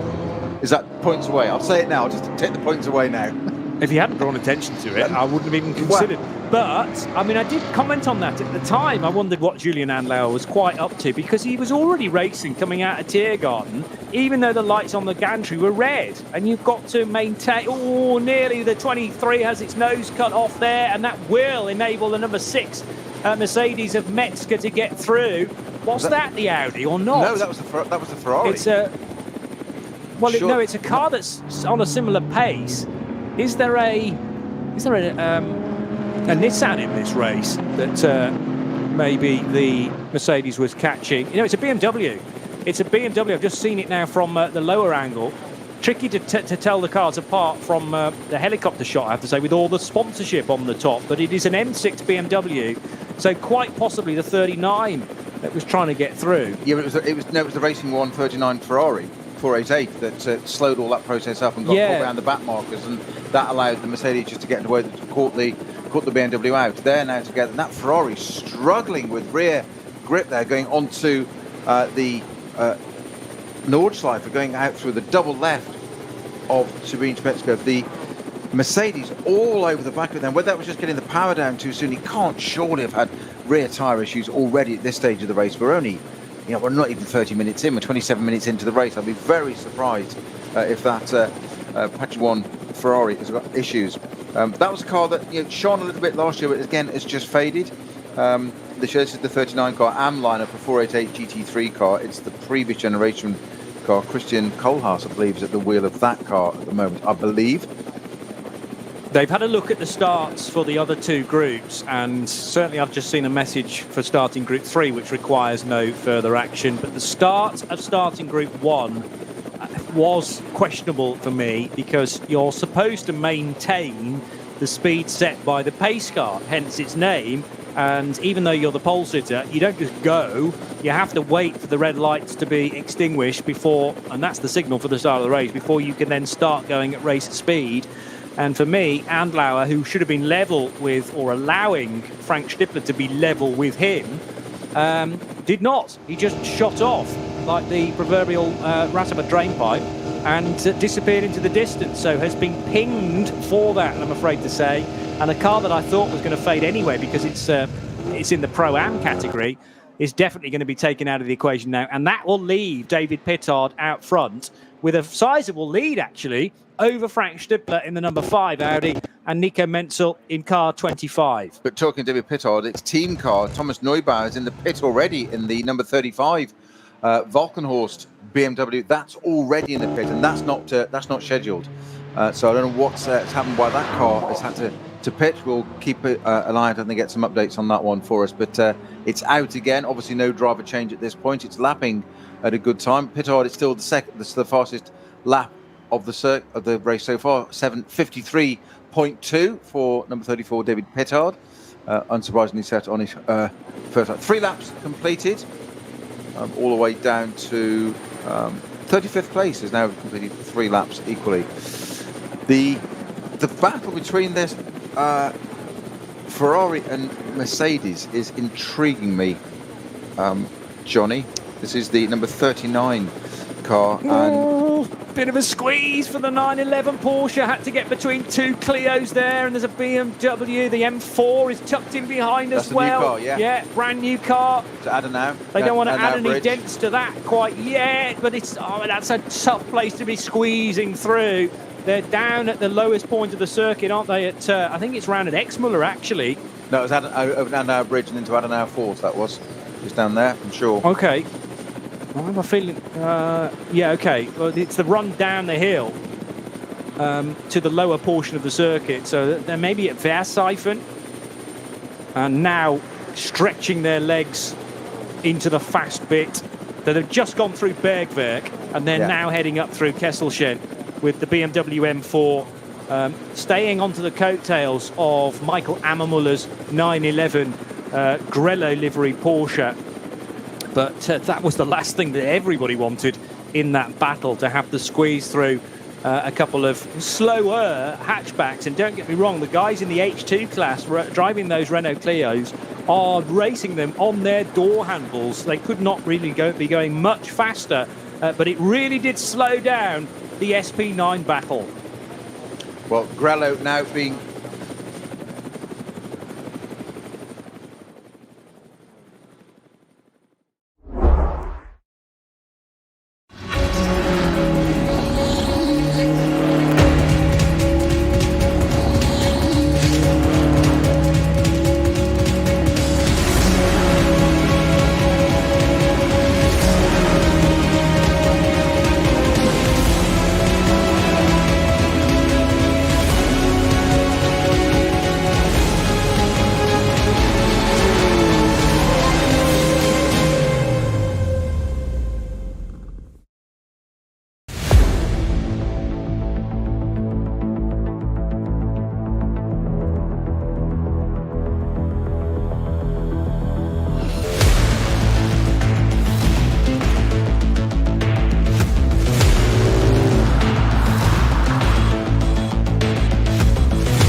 Zwei Familien.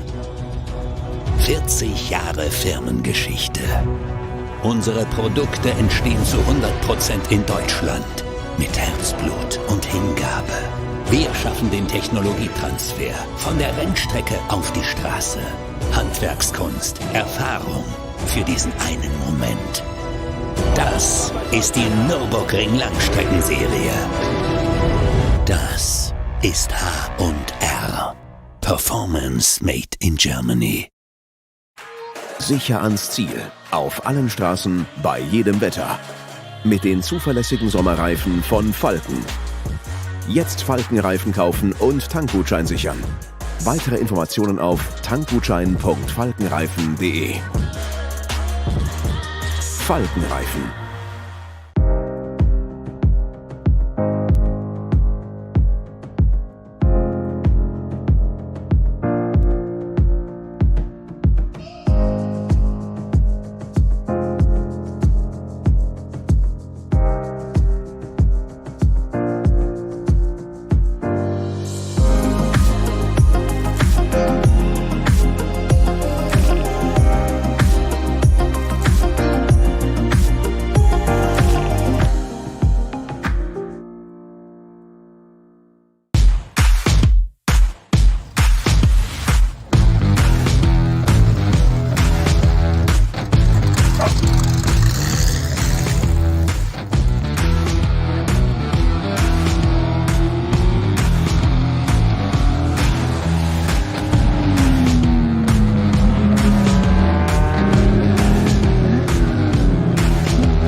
This is RS1, part of the Radio Show Limited network of channels. You are tuned to the 8th race of 9 of the Nurburgring Langstrecke Serie, the NLS, around the Nurburgring Nordschleife. Peter Snowden and me, Johnny Palmer, keeping you company for a very intriguing race, at least from the opening exchanges. We've had 4 and a bit laps of it, with a race leader who will not be the race leader in the next couple of minutes, because Julian Andlauer's Fricadelli Racing Porsche has been pinged for a jump start, which happened 30 minutes later than originally scheduled, remember, because of fog this morning. We couldn't get qualifying underway at the correct time. That ran about 40 minutes late, and eventually the race started 30 minutes late because of the knock-on effect. So we'll be running through till 4:30 local, which will be absolutely fine in terms of daylight hours. Later on in the year might have posed a slight issue, but also noise restrictions don't kick in either to prevent us from running, I think, through to at least 5 o'clock if necessary, but 4:30 will do it, or just slightly afterwards. And there's a very intriguing fight at the moment between a Ferrari and a Mercedes down at Arenberg corner, which is headed by the Halle Padgett Racing 1 Ferrari, and then the Manfilter Mercedes that chases it, which is the 39 entry for team... No, sorry, the Ferrari is the 39. The 6 car is the chasing Haupt Racing Team Bilstein AMG GT3. And that has Manuel Metzger at the wheel. And Metzger, I'd say, of the 2 cars, is marginally quicker. The problem for Metzger is, though, he's tucked in behind the Ferrari 488.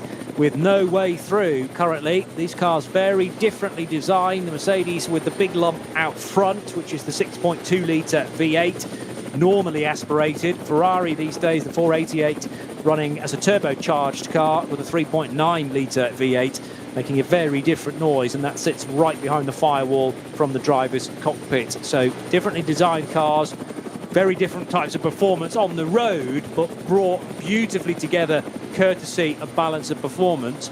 And you have to say, the balance of performance clerk who decides all of this looks to have got things just about bang on, because the Ferrari's finding time in different places from the Mercedes. The Mercedes can catch up a little bit, maybe on the straighter sections.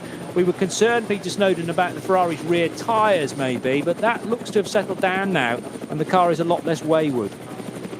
Yeah, and just notice we've got another pit stop. We've had two already, which is the 27 Patrick Assenheimer Mercedes, and of course the Valkenhorst car is also pitted. That's at the 36 entry. Those two have pitted already, which is a bit early. We've got to serve this drive-through for this penalty, haven't we, for number 30, our race-leading car.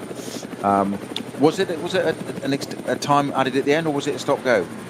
No, it was labelled on the screen as a stop-go penalty. Yeah. So they've got to serve that within 3 laps, I think, normally. Now, obviously, 3 laps anywhere else is very different to 3 laps on the Nordschleife. So I'm not sure whether that rule applies exactly the same here as it would do. I think most series it is within 3 laps of the penalty being issued. You need to serve that. But that's because we've got normally a 2-minute lap.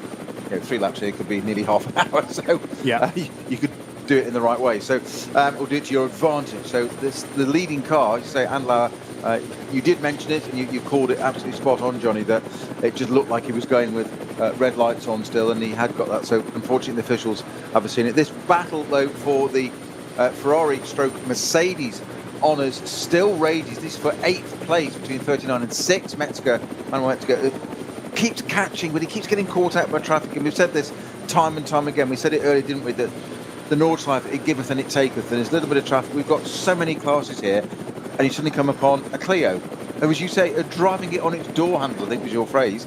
Every right to do that. And this is where the other, the champions come from, these different classes. But you've got these GT3 cars out here, and they've got to keep out of the way. And it's always the faster car's responsibility to get around the slower car on a track, whether it's here, anywhere else. That's what it's got to do. We've got a car slowing on the Dottinger Hohe. I think that looks like a B4 category BMW. I think that's a early and brave call to suggest that at this stage, but I'm going to suggest it's the 34 BMW that was running in second position, because that is now way down the order. It looks like it's got a big rear wing on it, so it is a GT3 car. Right rear puncture. Yeah, so is that Pittard with the pit bull nature maybe pushing a bit too hard? But then again, I wouldn't necessarily expect the rear right to let go first, considering there are far more right-handers around this place. So the stress is down the left-hand side of the car. But whatever the issue, or whatever's caused it, the net result is the same. Is that the race leader? I think it is. About to lap the 34 car as already. well. Yeah. So Fricadelli, Julian Andlauer, surely about to come into the pits to serve the stop-go penalty. Man, I can see why Fricadelli have taken the decision to keep that car out, because Andlauer is finding so much time compared to Frank Stippler. Something was churned up into the air there, just away outside of our camera frame, so I can't tell you exactly what it was. Maybe just some bit of debris, plastic bag perhaps, that was picked up by Julian Andlauer, chucked into the air. Won't have slowed him down at all.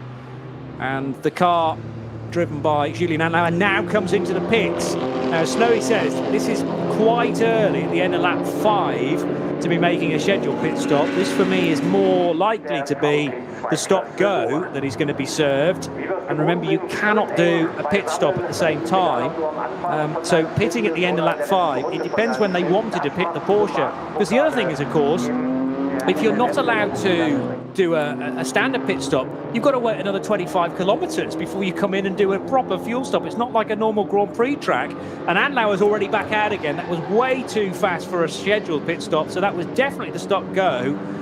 And there'll be a bit more fuel left in the tank, but probably only to do 2 more laps at the most. So that's rather forced their hand, I would say, at Fricadelli, to say, right, we'll do our penalty on at the end of lap 5, and then we can pit on either lap 6 or lap 7. But you won't be able to do many more than 7 laps, considering fuel was required for the formation lap as well.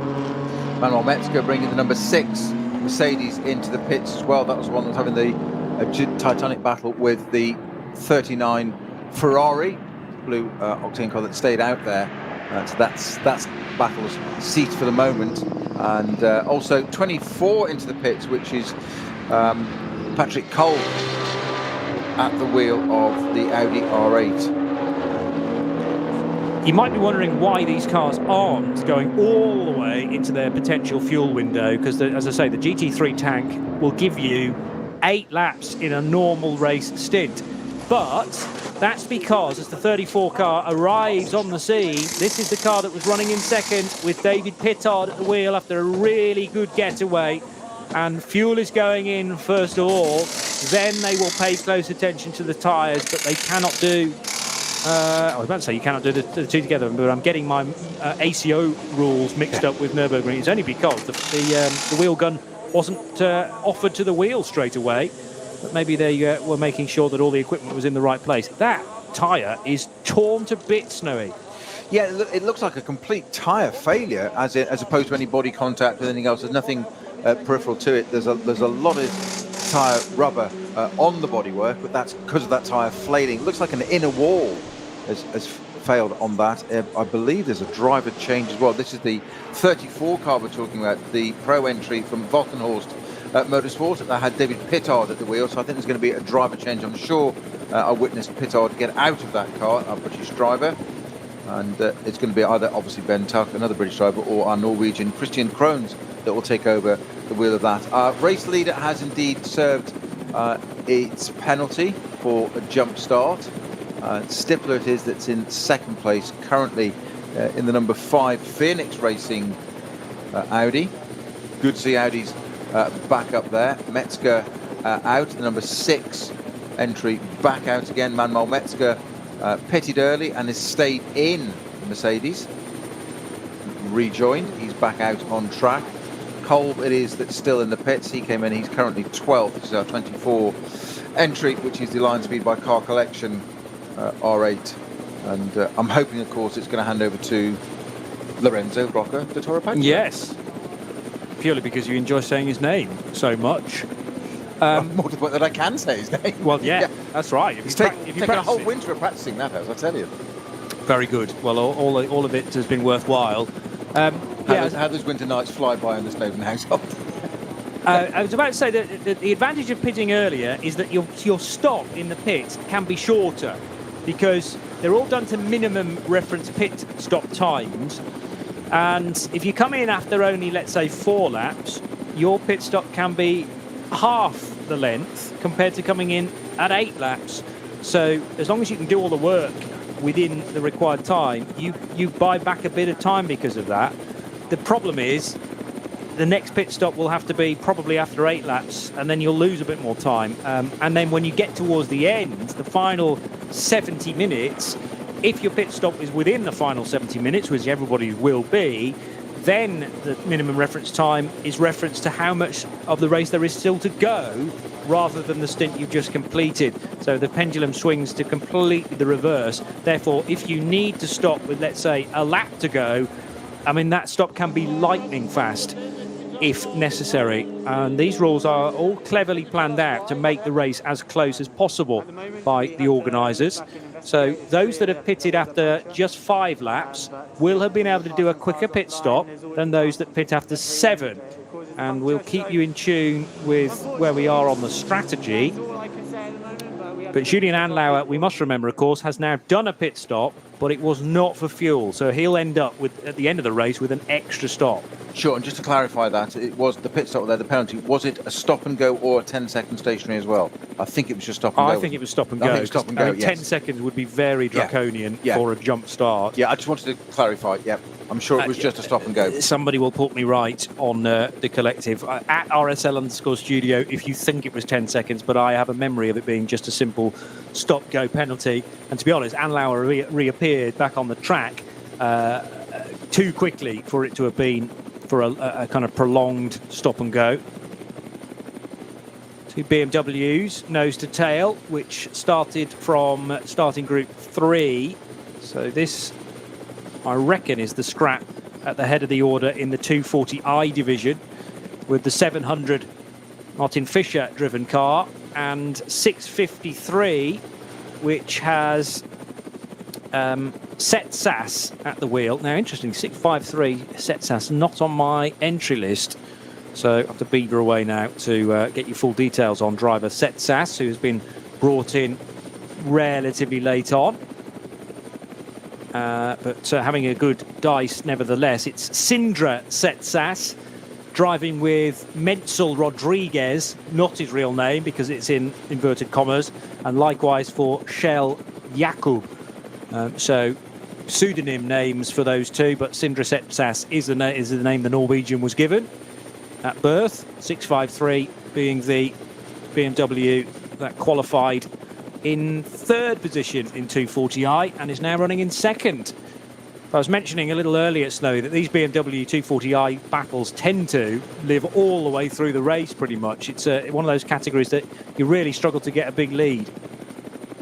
Yeah, it's incredibly tight. It's almost like one-make racing, isn't it? Well, it is pretty much, yeah. And it's, but in the middle of a GT3 race. That's the thing.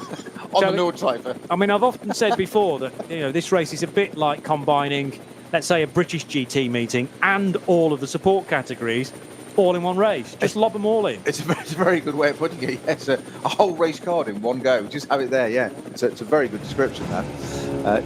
Nothing if not busy. Exactly. And particularly now for the 911 Porsche, which isn't quite on the same level as when it was winning races earlier on in the year. It won the 6 hours. It won the first race of the year, in fact. The noticeable absentee for me is Kevin Estre, though, not driving the 911. And therefore, I'm almost a bit reserved in referring to the 911 car because it's down in 9th position, and I'm well used to that being punching for top threes all the time. Yeah, so I'm not sure why Kevin Estre isn't on duty this weekend. He'll be racing somewhere. Exactly, he'll be racing something else somewhere, but it does leave it to the two Michaels in that car, Michael Christensen and Michael Ammenmuller. Would you say that, no disrespect to them, but you say normally Kevin Estre would tend to start this car and sort of do a bit of a pitard. He and Estre and pitard tend to do pretty similar strategies on the first lap. And go for it. There's a little bit of a coming ready or not approach. Usually it pays off. It hasn't appeared to have paid. It didn't pay off in the 6-hour race for David Pittard, which was the last round. And I'm not suggesting it hasn't on this occasion, but he did do a great start. But unfortunately, that Falcon horse BMW number 34 has picked up a right rear puncture. 7th place car is into the pit. That's our number 55 entry, which is the new M4 from BMW. It's a GT3 car, but running in the SPX category. Thomas Enger at the wheel of that car, because it is yet to be homologated, so the balance of performance will be sorted out as it shows its hand. But that car currently in the pit from 7th. Very credible times, 8:01. Bear in mind that we're sort of doing 7:58s, 8:01s thereabouts at the moment. It's the range across the top. It's about 3 seconds across the top. Number 70 into the pits as well. That's the Mercedes. Now that is being turned, and I think it's not being turned just for fueling. I think that's going into its garage, or is it just being turned for fueling? There is some work going on there with the number 70 car. Now, this was the car that was duking it out with the 39 Ferrari for lap after, well, corner after corner. I can say lap after lap. It isn't here, is it? It can be 10 minutes, but it's only one lap. But they had a good old battle. Staying in that car. So Trev in the staying in. I thought it was being turned into the garage, but it's not. It's just on the jacks having tyres and fuel.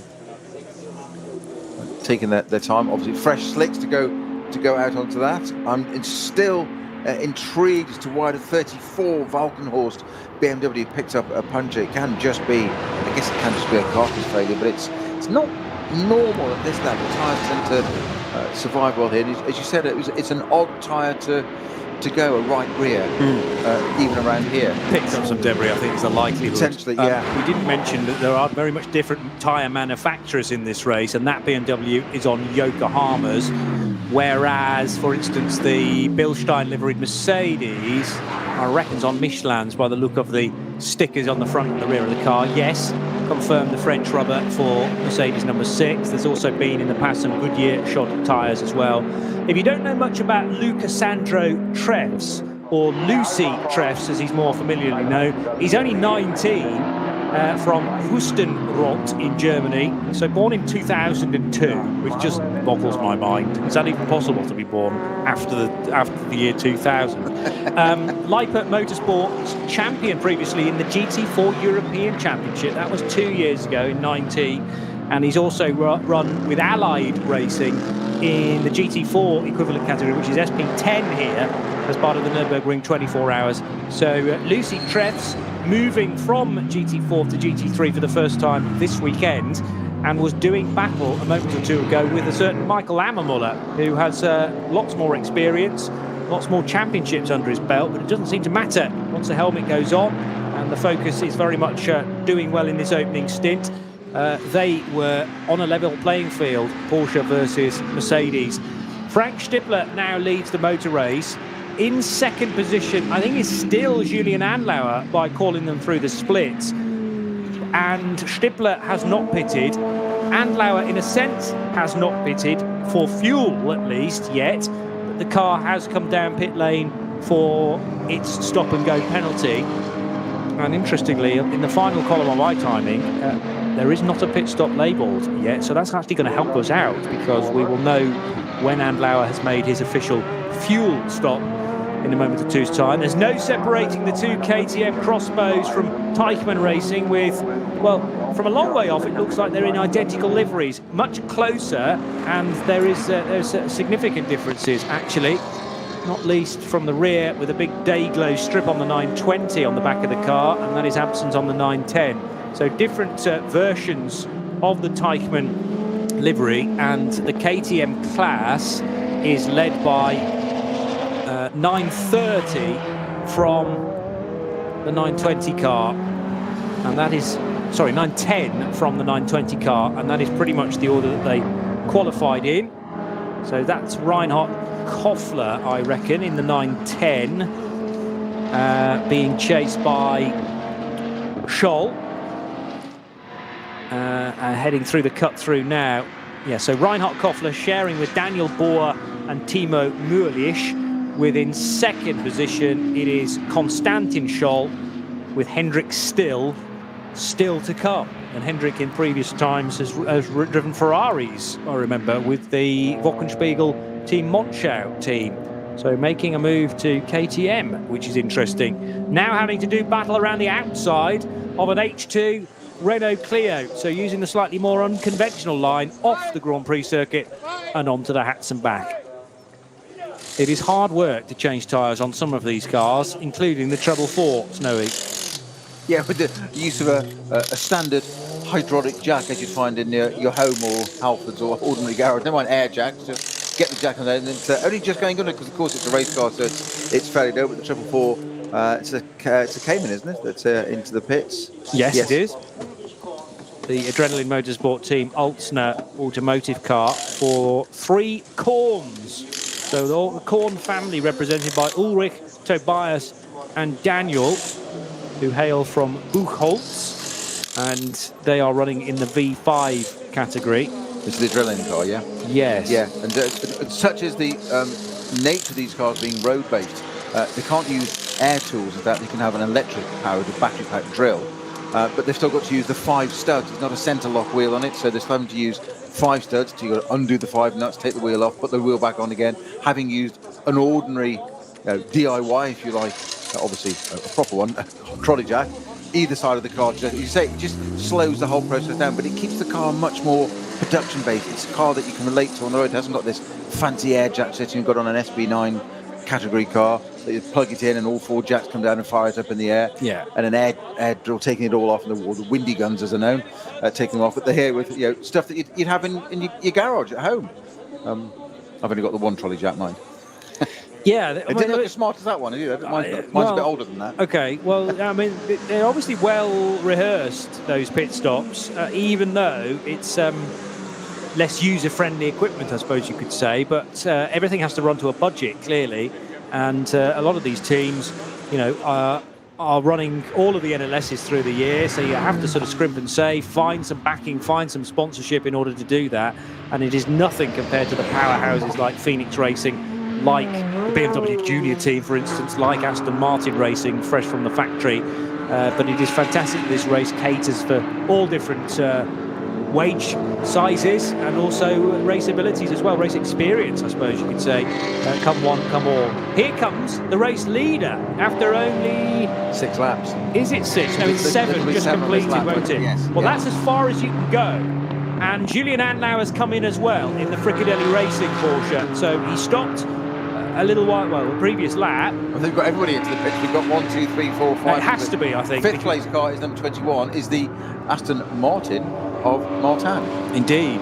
But It works that, doesn't it? It does. Just thought I'd take a bit at the front end. It's 5th. Just thought I'd mention it. So not the Aston Martin for Maxime Martin. I've Correct. got to say it the right way round. Correct. But yes, he's got the right surname, certainly. And all of the cars are Top coming 6, in. Yeah, as I say, because you can't, I mean, you'd run out of fuel on the 8th lap because of the formation lap.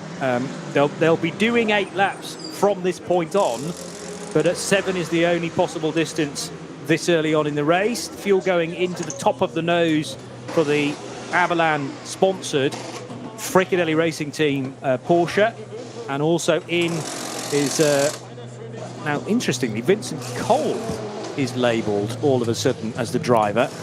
Has there been a change already? Yes, there has. Yes, there has. It was Stipler that brought it in, there wasn't it? Stipper's outside the car now. Yeah, but I'm not used to the driver name changing whilst the car sits in the pit lane. That doesn't normally happen. This is NLS, it's different. It's clever stuff. So Frank Stifler there, putting Kolb into that, plugging him in and doing the radio connections and the water bottles and everything and the net, as is the outgoing driver's duty. And I suspect will be handing over to Apollon. Now, I'd have thought that probably how they'll stint it and do 7. Wouldn't be at all surprised. This is where strategy starts getting interesting. 7 laps, you say, is what you can do here with the formation lap. But this next stint, they can do 8 laps. They can, yes. And that begs the question as to how we got to, because 8, 16, 24... Oh, we've had 28 and 29 lap races to this point, haven't we? So that would fit. But yes, I probably agree with you that it'll be Klaus Aberlin in for this stint and probably the next one, and then leave Julian Andlauer for the final stint to the line, because you want to put your quickest driver in of the Pro-Am combination, put him in for the final stint where possible. That's interesting. They've put some apparatus into the rear of the Audi there, into the 2 tailpipes. And I'm not sure what that did. Cooling? No, that's the wrong pipes to be attaching those devices to. But that was very strange, because it was almost like an additional silencer, which obviously won't be mid-race, but it's definitely a device that went over the end of the tailpipes, twin tailpipes on the Audi being a V engine, handles to hold, put them on there for a few minutes, but I can't imagine what that would be. Why you'd want to cool tailpipes, add anything, what you could do.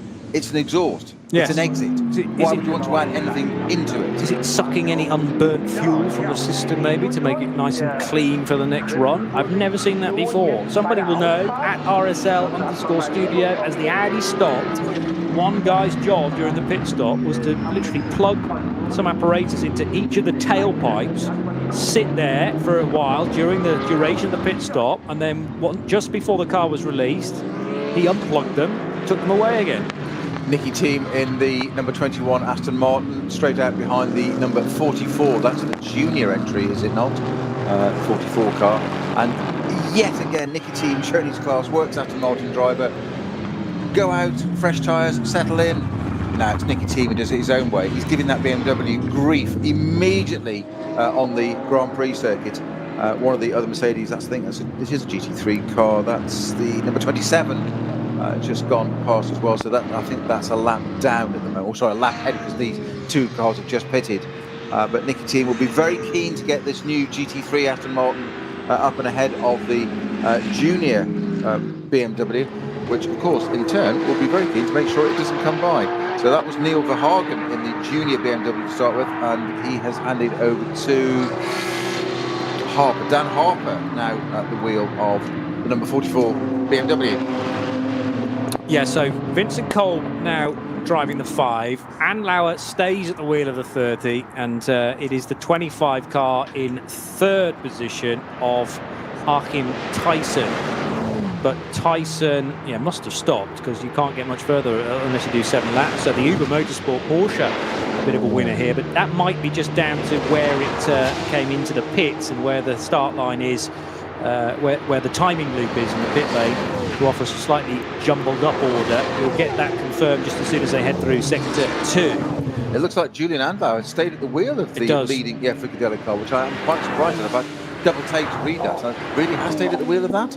Yeah. So get a second stint in it? I just wonder whether they're trying to get the lead back again to be able to then hand the car over to Klaus Aberlin. And almost Julian Andlauer is saying, well, I've made the mistake at the start. I've lost the time. Give me another stint to try and get that back again. Because I'm actually impressed by the rule set here, and also Andlauer's speed to open up something like an 18-second gap on everybody else. But the rule set for a stop-go looks to be about right, because really they just demoted Andlauer 1 position. And that's worked perfectly. That's really all he gained, I would have said. From pole position, he stretched out about a car length from Frank Stippler at the start, illegally, because it was before the red lights had been extinguished, and therefore they've just reverted the positions courtesy of that stop-go penalty. And he now has about 8 seconds to make up on Vincent Cole, which is potentially doable. Cole is a fully pro driver, but I think a silver, whereas Andlauer is, well, at least gold by the FIA ratings, and possibly platinum these days. Vincent Kolb is silver, the 26-year-old, and Andlauer is a gold-rated driver at 22 years old, the Frenchman. He's a former Porsche Carrera Cup Deutschland champion. So maybe that's the idea, as there's now a Code 60 out on the circuit, not, of course, for the whole lap. They've just done locally here, and it is a drama, I think, Snowy, for car 396. Does look like it at Flansgarten, doesn't it? Yes, and that's 396 is one of the Porsche Caymans. That's one of the Adrenaline Motorsport cars.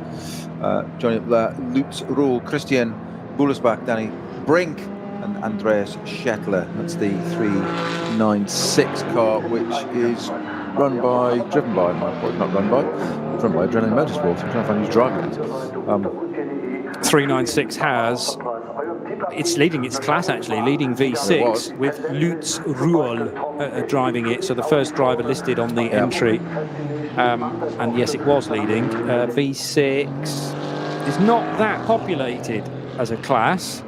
So they may not lose, well, they'll only lose 1 position because there's only 2 cars in the class. And depending on how serious the issue is, maybe they can still win.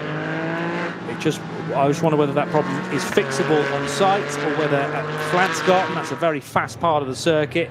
Let's hope not too much damage has been done if the car has left the road and potentially clattered the barriers on driver's left by the look of the tracker, but I don't know how reliable its positioning, the car's positioning, is on left and right of circuit, if you know what I mean. Johnny, you mentioned earlier about tweeting at RSL_studio, Studio. Alan Prosser, one of our regulars at Lanzarote Camel, has updated us on the tubes put over the tailpipes of the Phoenix Audi. It's very simply put there to, because they're cooler, the pipes extend out to the back and they're hot. Any spilt fuel gets on the hot part of the exhaust. Not a good idea. Hot metal surfaces and fuel mixed together, they're just put there to protect the tailpipes while they do that. So I see. We said, how could we put anything in there? Now we know. So thanks, Lanzarote Camel, for the update. Yeah, that's a clever bit of kit, that, or clever bit of thinking, and presumably built by Audi, so it comes with the car rather than fashioned by the customer, and say, we'll bring these parts come with the car to make sure that you are maintaining it during the race, which is so important to make sure that you get a race finish.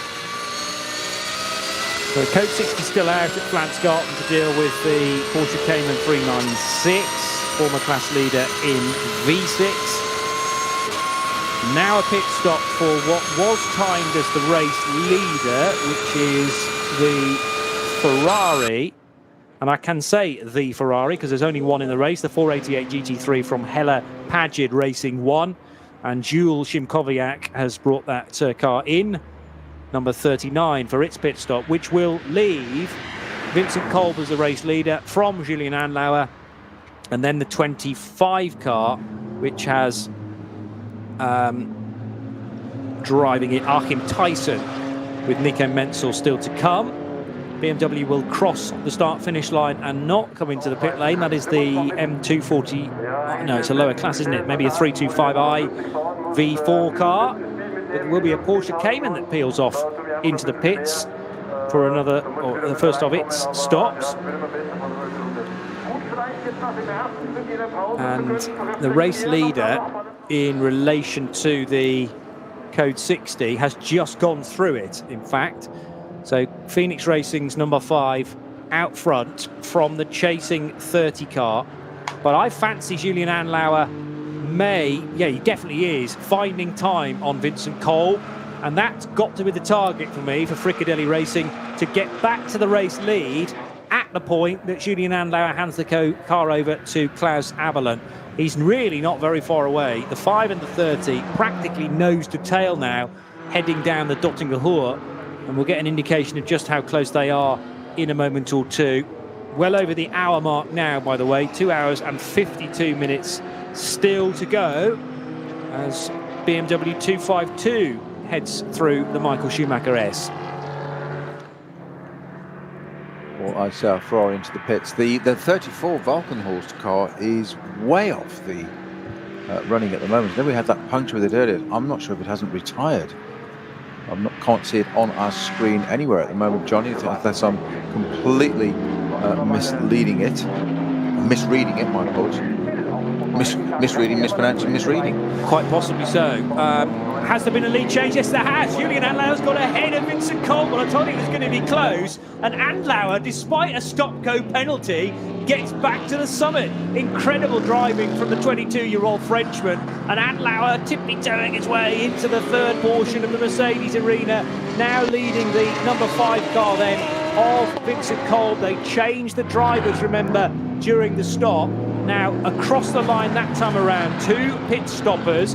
And Manuel Metzger is timed ahead of them on the road. Now, he did do an earlier stop, in fairness, so his pit stop could be quicker, and he's ended up actually further ahead of them on the road, hasn't he? So, although this might become the race lead, I'm getting a little bit ahead of myself because the 6 Mercedes actually leads the motor race with Manuel Metzger at the wheel, courtesy of that stop, which they did after 5 laps, and that meant that the Mercedes could spend a shorter amount of time in the pits, and that has meant that they have leapfrogged the Porsche from Fricadelli and the blue Audi from Phoenix. A nice bit of strategy there, if it works out, for Haupt Racing team Bilstein, Snowy. Yeah, indeed, and the 34 Valkenhorst BMW is out on track with Ben Tuck at the wheel of that now, having taken over from David Pittard. But I was right in terms of having a nearly retirement. It's way down in 59th, but it is just out. It is just coming off the GP, so just going on to the Nordschleife now. So they've got an afternoon's work ahead of them, to say the least, with 2 hours 50 of the race to go. So they've got plenty of time to catch up, although it's a huge arse. But 59th isn't respected there, but clearly more damage than just that the right rear puncture there, which was odd because there wasn't that much. There was no bodywork damage to that car when it came in. It was a tyre, as you say, utterly shredded. But from the inside wall, looked like a failure that had come out and done its good thing, flow around the bodywork. But the only thing it had done to the bodywork that I could witness was leaving debris, rubber marks. It hadn't actually taken bodywork away, or aero, or vents, or ducts, or anything like that, but you never know what it's done underneath. So a great shame for the second race in a row. David Pittard having a fantastic start, but it's all to no avail as that car's had to pit. Ben Tuck at the wheel of it now, but 59th, and that's why it was why I couldn't see it, because it was so far down the order. Well, they'll keep going because this is useful information for the future. One more race to go in the 2021 NLS, remember, as the Hella Pagid Racing 1 Ferrari returns to the track after its first stop, and that will have let's just have a look. Ferrari has Nick Foster driving it, the Australian version of Nick Foster, rather than the former British Touring Car Championship racer. And Nick has driven Porsches before at World Endurance Championship level. Now in a Ferrari from Hella Racing 1. And he is into stint number 2 then for that team, the man from Brisbane.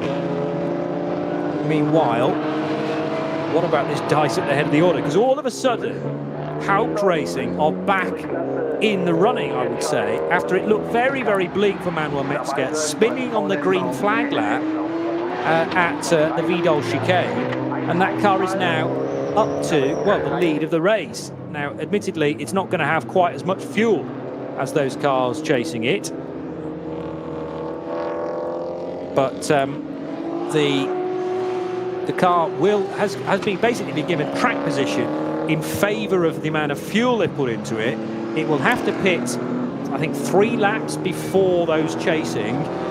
But a lot of the time, you know, if you can buy back some time, that could put you in a better position when the traffic is concerned. And all of a sudden, what have we got between those two? 5-second gap might actually swing in your favour and become a 25-second gap. Yeah, we said, because we mentioned, didn't we, pre-show, that it was great to see how this got back out again, and just that opening lap, get it out of the way, it was done. You never know, it might yet just surprise us. The Code 6 we had, we mentioned at Flansgarten, still there for the 396 Cayman. That's the Adrenaline Motorsport car with Lutz Rule at the wheel of that. There is an intervention vehicle on the way out to that at the moment, so whether that's gone off and connected to some barriers, the reason I mentioned the intervention vehicle is perhaps it's going to recover it, or if it's collected the barriers, there's some barrier repair. We had this at the 6-hour race at Kesselchen. Lots and lots of time spent with a Code 60 through Kesselchen, with barrier repairs there. At that part of the circuit, it's a single layer. Sometimes it's 2 or 3 layers, but that part it's a single layer. So all the more imperative that you have it there, obviously. So we'll just we'll keep an eye on what's going on with that at Flansgarten as to why it's taken a little while there, but it might just be a recovery there, and it could be quite simple, like just a broken drive shaft, something in the car stuck and they can't move it. Yes. And it's, can't even roll it, so they'll get picked up. But we're sure we'll find out, and we'll be sure to update you as soon as we know. But a great shame to see the Adrenaline Motorsport, one of the great supporters of this series, Adrenaline Motorsport, in various classes and makes and models and brands and forms and iterations of cars. But great shame to see them out there. Code 60 at the moment for that, but it does clear immediately after that. One of the 4 VW Golfs in the race, heading through Tiergarten and back onto the start-finish line. Race leaders, Metzger, Kolb and Lauer are all together on the racetrack currently, and I'm waiting to see them through Sector 4 shortly to see if there's been any difference in the order. We know, at least when they left the Grand Prix track, that Anne Lauer had squeezed into 2nd position on the road. If you're watching live timing somewhere on the internet, remember that Nick Foster is behind the race leaders, as is now the 50 car, which is the twin Busch car of Arno Klassen and current driver Michael Heimrich. So Heimrich and Foster no longer 1st and 2nd. Best car is Manuel Metzger in the Haupt Racing Team Bilstein Mercedes, from Andlauer in the Porsche and Vincent Kolb in his Audi. As now down the hill on the Grand Prix track goes the all-blue Porsche with the red door mirrors. Let me just identify exactly which car this is as it gets a little closer to me. It's the 80 car, which is running in the SP5, SP6, SP7 division from Uber Motorsport, another Porsche 911 GT3 Cup car. And its drivers are Hans Wehrmann and Alex Mies. So this is RS1, part of the Radio Show Limited network of channels, with NLS 8 for 2021.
Familien. 40 Jahre Firmengeschichte. Unsere Produkte entstehen zu 100% in Deutschland. Mit Herzblut und Hingabe. Wir schaffen den Technologietransfer von der Rennstrecke auf die Straße. Handwerkskunst, Erfahrung für diesen einen Moment. Das ist die Nurburgring Langstreckenserie. Das ist H&R. Performance made in Germany. Sicher ans Ziel. Auf allen Straßen, bei jedem Wetter. Mit den zuverlässigen Sommerreifen von Falcon. Jetzt Falcon-Reifen kaufen und Tankgutschein sichern. Weitere Informationen auf tankgutschein.falkenreifen.de. Falcon-Reifen.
Car off at the start of the Dottinger Hoor, but I don't think fully off. It's just kicked up a massive amount of dust at the start of the very long straight. There are thankfully no yellow flags being displayed.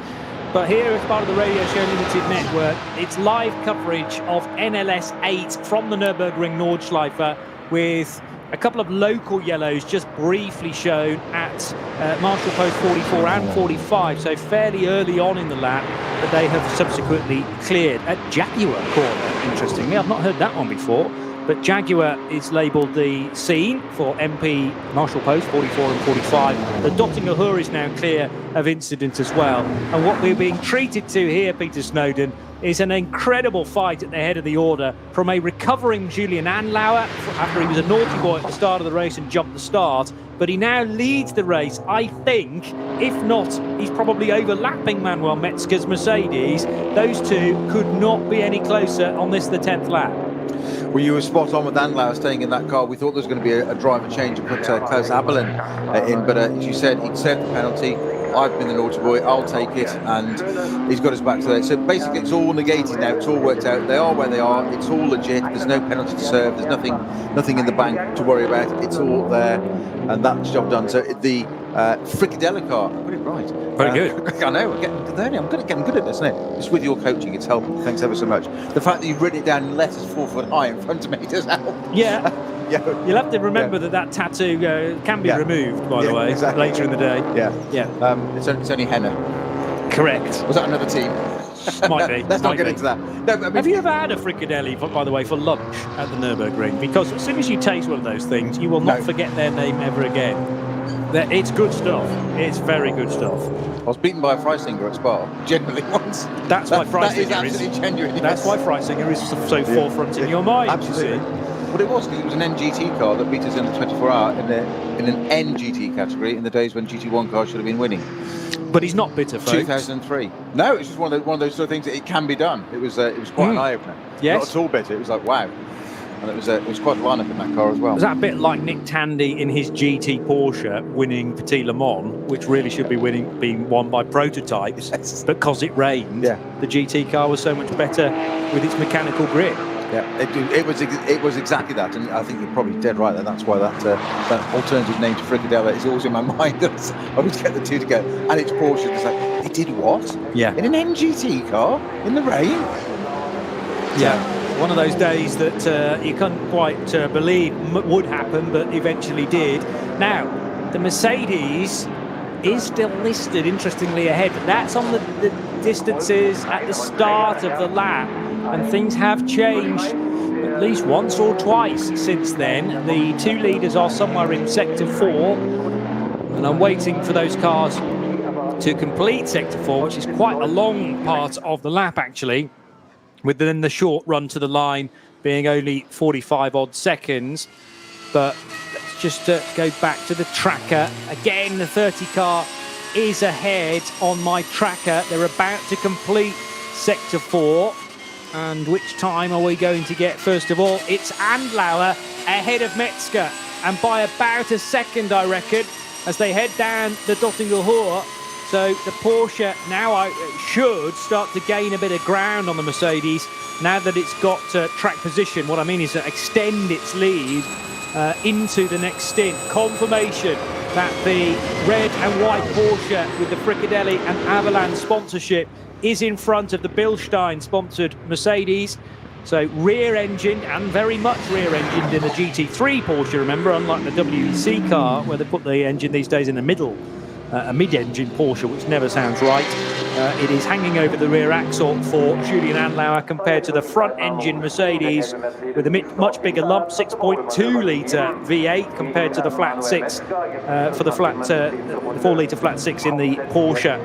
Over the line they go, and the real difference is 3 seconds then in the favour of Andlauer. He's gone from the leader in the race, well, pole sitter, to leader, judged to be there then from an illegal jump start incorrectly, so he had to come in and serve a stop go penalty, but he's got that car back to the front in overtaking both the Phoenix Racing Audi and the Haupt Racing Mercedes. Awesome driving.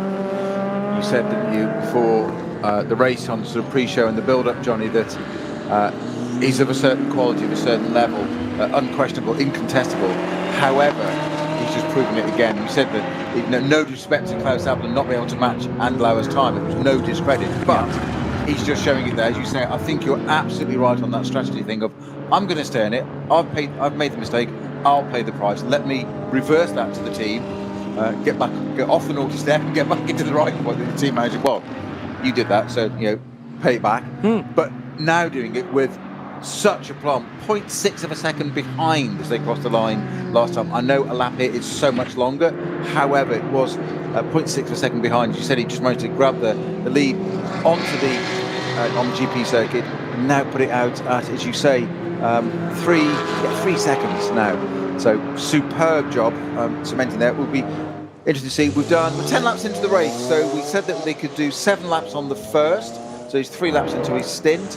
He's got a possibility of another 4 or 5 laps on this fuel, and then I think Klaus Abden will be in that number 30 leading car. But what a great car to see out there at the front, the Fricadelli Porsche out at the front, and I think it still carries Sabine Schmidt's name on the roof as a memory, as an homage, if you like, to the co-owner of the team, of course, a 2-time winner of the Spartan at Spa, the Nurburgring 24-hour, going back to Spa again, back to 2003.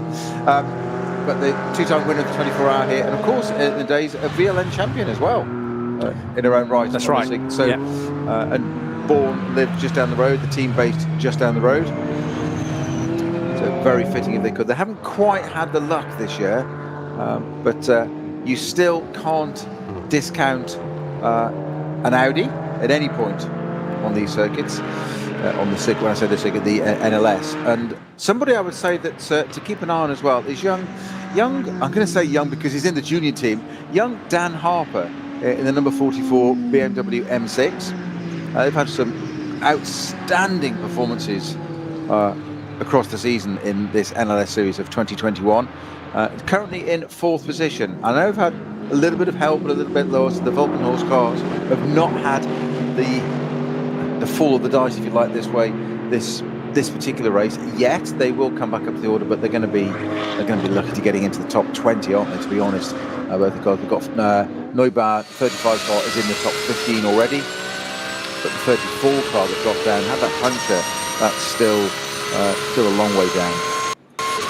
Not really Falcon horse day, but the other BMW junior team holding up the honours, and I wouldn't be at all surprised. Here's not a prediction, but here's a guesstimate, the best way of putting it. I wouldn't be at all surprised if that 44 car was on the podium at the end of the race. Okay. It's got the pace. They've done it before this season. They've won outright, but I just wouldn't be surprised. They certainly have the credentials to do it, put it that way. Yeah, well, for all that Dan Bauer is doing, for me, I don't think that car will finish on the overall podium, just because it's a Pro-Am car and we haven't seen any Klaus Aberlin yet. So that car will drop away as soon as Klaus gets on board. So then you're looking at Metzger in the Mercedes, but remember the Mercedes is going to have to pit earlier than Vincent Cole. So that then brings into the equation the Phoenix Audi, very much the BMW Junior Team M6, and potentially the Lion Speed by Car Collection Audi as well, but that depends on what fuel strategy that's on, which is the same as everybody else, actually. So Niederhauser pitted after 7 laps, and Muller took over, and now Nico Muller is driving it. It's still going very swiftly, running in 5th position currently, but the next pit stopper we will have will be Manuel Metzger in about 3 laps' time. Yeah, so he's just completed 5 laps on his current stint. He did 5 and now 5 again. That'll take him to 13 laps. So at the end of this one, it'll be 11 completed. 2 more after that. We'll see Metzger in. He'll have to come in for fuel because the Mercedes won't be able to go any further. And remember, the track position was gained back for Manuel Metzger in the Haupt Racing team because they pitted earlier and therefore could spend less time in the pits during the minimum reference pit stop time. Car 75 is the Schmickler Performance Cup 3 Porsche Cayman GT4 CS, and this is for one of the Baumans, Horst Baumann in fact. We've only got one Baumann in the race.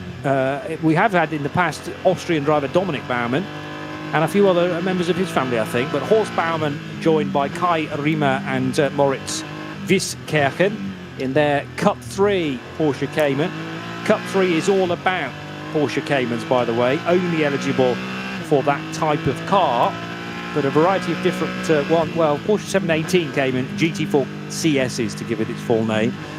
But on the entry list, some include the 718 bit and others don't. But I think they all have to be exactly the same spec of car to be entered into Cup 3. And the best qualifying one was the 969 Mullner Motorsport car that had a good start, I remember, from starting Group 2, trying to hang on to the coattails of the KTMs, but that was fighting a losing battle, really. And the priority of Torsten Young and Oscar Sandberg is obviously to win their individual class. Cup 3 up as high as 27th currently. But the race leaders are nearing the end of another lap, actually. It won't be too far away from seeing them on the Dottinger Ruhr again. We are certainly motoring through this race because we've already had an hour and a half of it, and it's developing a little bit into a 3-horse race. But as I say, in a moment or two, one of those will potentially drop away and bring maybe Dan Harper, maybe Nico Muller, maybe Nicky T in the Aston Martin that is running in 6th place and only 6.8 seconds away from the Lion Speed Audi R8. You see, I wasn't going to mention that out of being accused of favouritism and talking about Aston Martins, etc. But I had noticed that. You've always said, Johnny, that, tell me what's going on further down the order. What I thought, well, the car I'm watching at the moment is the Aston Martin for various reasons. But it's there. It needs a good solid finish, like the 55 BMW M4 when it debuted. Don't forget that car had its should have debuted a bit earlier in the season, had a qualifying incident, did a lot of damage to the car, so they withdrew it from its intended debut in NLS. When it came back at the last round, the 6-hour race, they went straight into it. Top 10 finish on the road. We know it was out of fuel, so it was actually classified 17th, but it proved itself. Again, this Aston Martin, it's all about advertising this car to the customers. Yeah, that's what this is about for them. It's, this is what we can produce. This is what you can go and buy next year. This is what you can do. And they've withdrawn the full factory entries, but they're supporting customers with these cars. So that Aston Martin number 21 car with Nicky Thiem at the wheel, now with Maxime Martin that started the car, that just needs a good solid finish, ideally in the top 10. It doesn't need to be any higher than that. In fact, if anything, you almost don't want it any higher than that. You just want it there. It's going to have its balance performance sorted out, etc., etc. Good solid top 10 finish, and I think it's heading that way. Yeah, said the curse of the commentator. I think that's what they add that caveat now. What they don't necessarily want is to be embroiled in a championship battle, a cut and thrust battle for the lead, when the guys that are alongside them don't quite care as much for the result necessarily, or not the result, but just the kind of condition for the car. They want to try and stay out of trouble, as you said, but still produce good lap times when they get some clear air, and make sure, I mean, the car's got to finish because they're trying to display it for customers. So running there in 6th position, which may very easily become 5th because of what's likely to happen with the Fricadelli Porsche later in the race, top 5 finish, great for the headlines. Yeah, it's proving the product, isn't it, as you say, and it's that age-old adage of win on Sunday or finish well on Sunday, sell on Monday, and of course the next thing you're going to say, by the way, it's Saturday. So, just thought I'd say that before you went, it's Saturday. What's good about that is that, the sort of race version of that phrase, win on Saturday, sell race cars for a Sunday meet, so that sort of works. I like that. Do you work for marketing departments, or do you have some consultancy fee going on? Right? Yes. GT3 marketing guru Johnny Palmer. You heard it here first. In fact, I think Kerry. I think it's only fair that we actually award executive producer and responsible adult in the room for this show. I think Johnny deserves a point for that. Kerry stood up from her desk and almost started knighting us there. So I'm not sure what that said. Did that mean she agreed with me, or she was giving you 2 points? Oh, 2 points. Very confusing. I'm completely lost by this, but as long as I win the competition, I don't care. Exactly. 51 Porsche. See, there is a latent driver in you there somewhere. 51 Porsche, which is tricky to pick out as a cup car, but it definitely is under its white and black camouflaged, blurry livery. It's interesting they painted it like that, making it look very special and kind of secret, even though you can race one of these cars already in a Porsche Championship around Europe. Not all of them. The 992 is definitely creeping in the big European Championships. Comes to the UK next year and is available in other markets from 2022. But Uwe Altzen and Marco Holzer are driving this car this weekend. What I don't know is who's in the 51 car right now. No depth of experience in that team then. Well, precisely. SP7 category, just very quickly, Johnny. There's also the car number 78, the RPM racing entry of the 911 GT3 Cup there. That also had a stop-go penalty for not respecting a code 60. So it's all down the order, not just the race leader that gets a stop-go penalty. You don't, if anything else, jumping the starts almost. It's a bit naughty. You've kind of got a way that you've been seeing, go and save your penalty. Not respecting a code 60, very, very serious. I would suggest that is a very benevolent penalty for not respecting a code 60. So I imagine it was a very minor infringement, but it's just it's a warning. Don't do it again, especially if there's marshals, etc. on the track. It is Uwe Altzen, by the way, driving the 51 Porsche. He won the 24 Hours of Nurburgring 11 years ago for BMW Motorsport in an E1 XP2 class car. I wonder what sort of beam that was. It was an M3 E92 in the 2010 running of the Nürburgring 24 Hours, when he was joined by Jürg Müller, Augusto Farfus and Pedro Lamy. What a lineup that was 11 years ago. But he's taken so many DTM wins since then. I think it was 44 class wins that I read as well in VLN races in the past. Now 54, still retaining his gold rating from the FIA. But been a little while out of motorsport, actually. I mean, the last time I had him down driving at a big meeting such as this, 2019, when he was at the Gulf 12 Hours at the end of that year in a GT3 Pro-Am car, which was an Audi, interestingly, an Audi R8 LMS GT3 Evo around Yas Marina. So brilliant to have not only Uwe, but also Marco Holzer driving that 51 Porsche and putting some test mileage in, because I am sure that next year in the SP7 class, these brand new Cup cars will then be eligible. You're saying about taking the drivers out of contemporary cars, but you can't take the racer out of a driver. We've nice little link here, but the 2003 Spa 24 Hours, it was said was won by an NGT category car. One of the drivers of that car was, in Singapore, was Romain Dumas, who nearly won the celebration race at Goodwood last weekend at the Revival in a Cobra.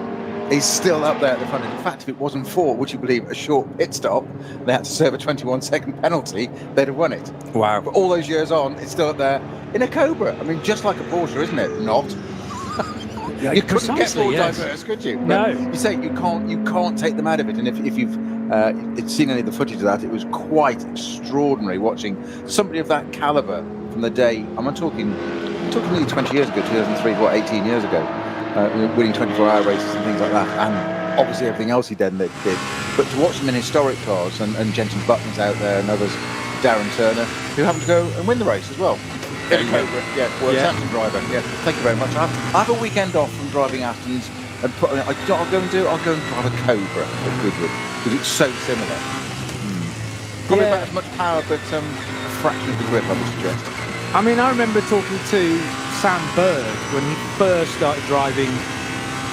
I think he had a stint in prototypes from the GTs or the other way around. And I could tell when I was talking to Sam, he couldn't quite work out why I thought it might be difficult to move from a fully downforce car to a GT and vice versa. Because he says, well, you just drive it for about 2 laps, work out where it's generating its grip, and then adjust. Doesn't everybody do that? Well, I thought, no, they don't.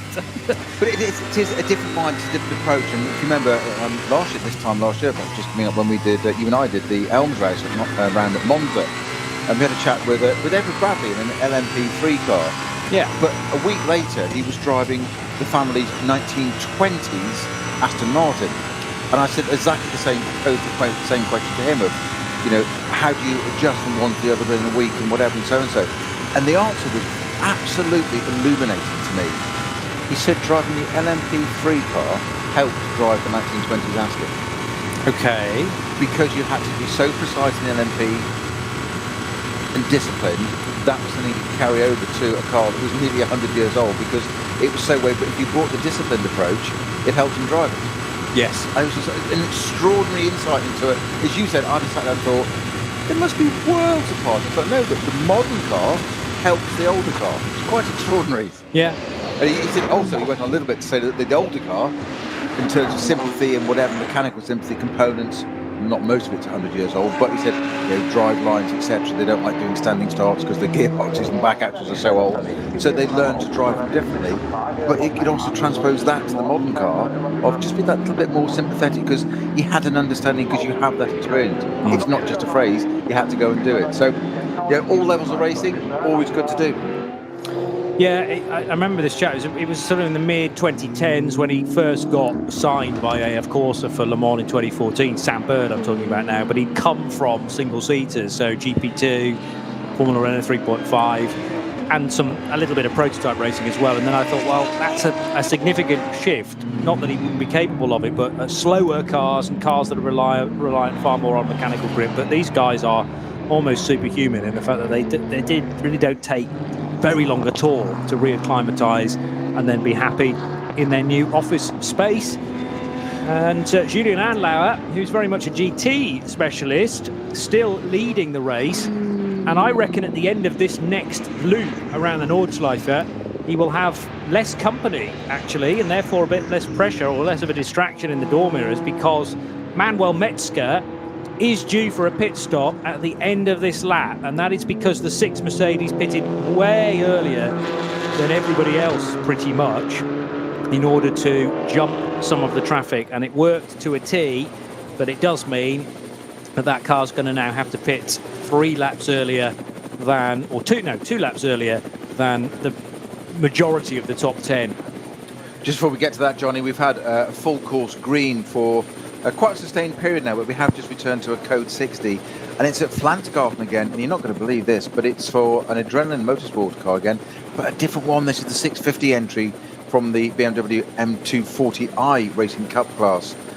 So they've got 3 cars in that category, where it's a 240, no, number 650 that's out. They've got 650, 652 and 653 in that category, and it is definitely a code 60 there for the moment. And whether it's going to get going again or not, I'm not sure what's happened to it. Yeah, always difficult to judge from our distance, unfortunately. The Grand Prix track gets great coverage where we can really tell you about cars being recovered, but elsewhere out in the country, it's always a bit tough. It is moving very slowly on the tracker. Okay. So I've just had a quick look at it. It is proceeding again, so it might be something mechanical or a puncture or something like that.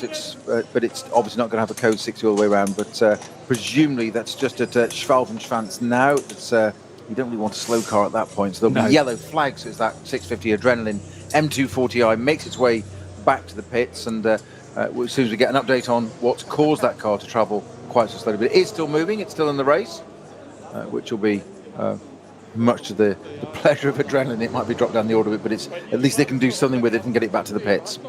There were, by the way, a couple of race control messages not too long ago for, amongst others, the 150 machine that was given a stop-and-go penalty for 30 seconds because the Schnitzelarm Racing Mercedes for Peter Pozovac, Alex Kolb and Reinhard Renger, that car was judged to be over-speeding in the pit lane, so has been given a 30-second stop-and-go penalty, and no doubt that will have been served by now. The 633 alternatively fueled Porsche Cayman GT4 for the 4 Motors team, Marco Timbol, Simona Di Silvestro and Jackson Evans is in that Cayman. So some interesting names there. Di Silvestro, the former V8 supercar driver in Australia, although from Switzerland originally. Marco Timbol and Jackson Evans from Australia as well. Those drivers, actually, is Jackson Australian? I have a funny feeling he wasn't, but let me just look that up whilst you say this, Peter. Yeah, very, very quick update and good news, Johnny, that we're back to a full course green, so that 650 Adrenaline Motorsport car that went off, caused the code 60, let's get it correct, at Flantsgarten, that's now been withdrawn, so perhaps it was just something that a mechanical breakdown stopped there, they put a code 60 out and it's got itself going. We saw from the track that it was moving again, so we're back to full course green once again, which is good to see.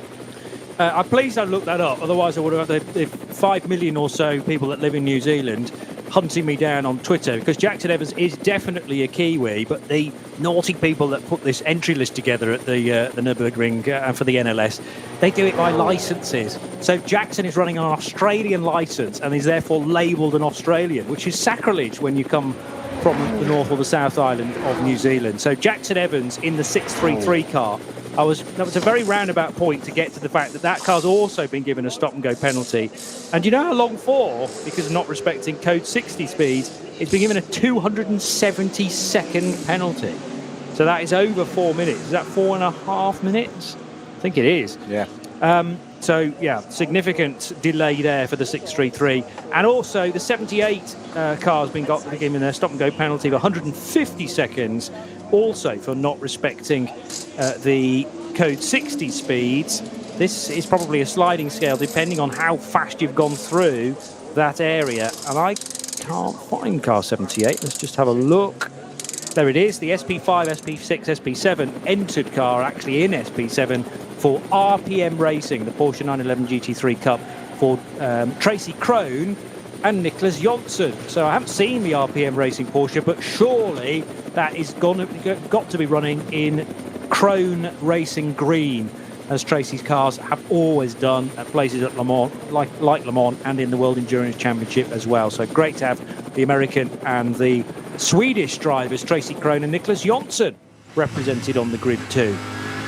The 650 Adrenaline BMW has been towed by an intervention vehicle on its own wheels to the side of the track and into an escape road out of the way there. So I guess that's taking no further part in the race, but that's why we got rid of the Code 60 quite so quickly. So that's out of the way. So it does rather hint at an electrical stroke mechanical. It stopped running under its own steam, as it were, but it's out of the way now. What an intense fight it is currently, which involves the 23 car of Nico Müller in a Lion Speed by Car Collection car. He shares this with Patrick Cole and Patrick Niederhauser, who did the opening stint. Right ahead of him is Vincent Cole in the Phoenix Racing Audi, and Dan Harper's in this scrap as well, as they go past the scene where a car is being recovered. So that is, what am I talking about, car 23? Yes, so just gone through, about to arrive at Schwabenschwanz, and the stricken car is on the approach to there, a 60 kph limit, and the car that is stranded is 749, I reckon, which is in the barrier and pretty hard, it looks like, missing the front right corner. So that's the BMW 325i. As now we go three abreast. Dan Harper is in the middle, Vincent Kolb on the right, or left as I look at it, and on the right-hand side, driver's left, the 23 car. There's really not a lot between these three cars, two Audis in the BMW. When you think about balance of performance, they're getting a bit of side draft as well, and Daniel Harper is getting squeezed in the BMW with the shell on the roof. The Audis will just about take the advantage, and the 23 has gained 2 positions there after an incredible overtake and an opportunist driving from Nico Müller from 5th to 3rd down the Dottinger Ruhr. And what a way to do it, and huge respect and professionalism to all three drivers there for keeping that out of trouble. Dan Harper knew he was coming in. Knew he was coming in, so but he didn't let it go. Didn't let it go until the very end when they were sort of approaching the rise, or the beginning of the rise for Tiergarten, at which point he's like, well, I am going to pit, but he did hold it out there to the junior team car into the pits. But what a scene, 3 abreast at 270, 280 Ks, as you say, side drafts. There's no room there, there's no runoff area. You don't want to be having any kind of contact there. A lot of that moving around is simply just the area of the car, so they get no choice. The drivers aren't trying to be clever or move the car, they're trying to keep it in a straight line and keep it out of each other. How there weren't wing mirrors exchanged there, I just do not know. Quite extraordinary. I mean, a hats off and credit to all 3 drivers there. But one Audi from, say, the back of that 3-car train up to the front of it, from 5th to 3rd. And what a manoeuvre. Yeah, Nico Müller, outstanding driving, because it's not as if the 2 that he was battling up against are either of them slouches, Vincent Kolb and Dan Harper. Harper, I think, just fading out of the throttle very slightly to allow the 2 Audis in front, knowing that he would have to pit, and actually to enable him to pull right and into the pit lane, because the last thing he wanted was an Audi blocking his way, or indeed 2 of them. His pit window, exactly. That's the thing, you know, do I shoot across the nose of the car I'm battling with, or is it better? It's almost like when you know your junction's coming up on the freeway, on the motorway, and you think, have I got time to overtake this car before I do so, or should I just ease back and pull behind this lorry beforehand? There's only one decision you will make there. Foot to the board. Yeah, risk it for a biscuit. Yes. There's always another junction. Have you missed that one? My old teammate, Mr. Jamie Campbell-Walter, who you'll know only too well from GT Racing, he had a view: if in doubt, flat out. That was it. Seems like a logical strategy to me. Yes, he had a certain amount of talent allied to that to be able to carry that off as well. But Dan Harper there, very, very mature head on young shoulders. We say that's that junior team. I mean, they're only just out of being teenagers, the 3 of them. If I think 2 of them still are, I will go and check that. Yeah, I think Harper's a little older. Yes, he is. Got a birthday in December, so he'll be 21 at the end of this year. But I certainly remember his first 2 years. Oh, he's a veteran then. He's 21 in December, in 2 months' time. He's a veteran. Well out of his teens. Yeah, he should be the junior team, should he? I certainly remember him with Douglas Motorsport for a couple of years in Ginetta Juniors in the mid-2010s, and then he went on to win the Porsche Carrera Cup Great Britain title with Joe Tandy Racing 2 years ago. And then I saw him at Daytona in 2020 when, of course, the world was yet to be affected by a pandemic in January 2020, and exciting times that he couldn't tell me what the plans were for 2020. I remember at the awards ceremony for TOCA at the end of 19, but then the big reveal was really at Daytona when I saw him at that amazing facility in the BMW jacket, and he'd signed for Falcon Horse Motorsport and a campaign in NLS, and that continues on now with the BMW junior team. Just shows how much they rate Daniel Harper, and again a BRDC Rising Star for this year, and you can see why. Now gold rated, so been bumped up courtesy of that championship 2 years ago from originally a silver rating with the FIA. So all three, they're not teenagers, all three are 20 years old. So Okay. collectively, the entire team, all three drivers, have 60 years between them. Yep.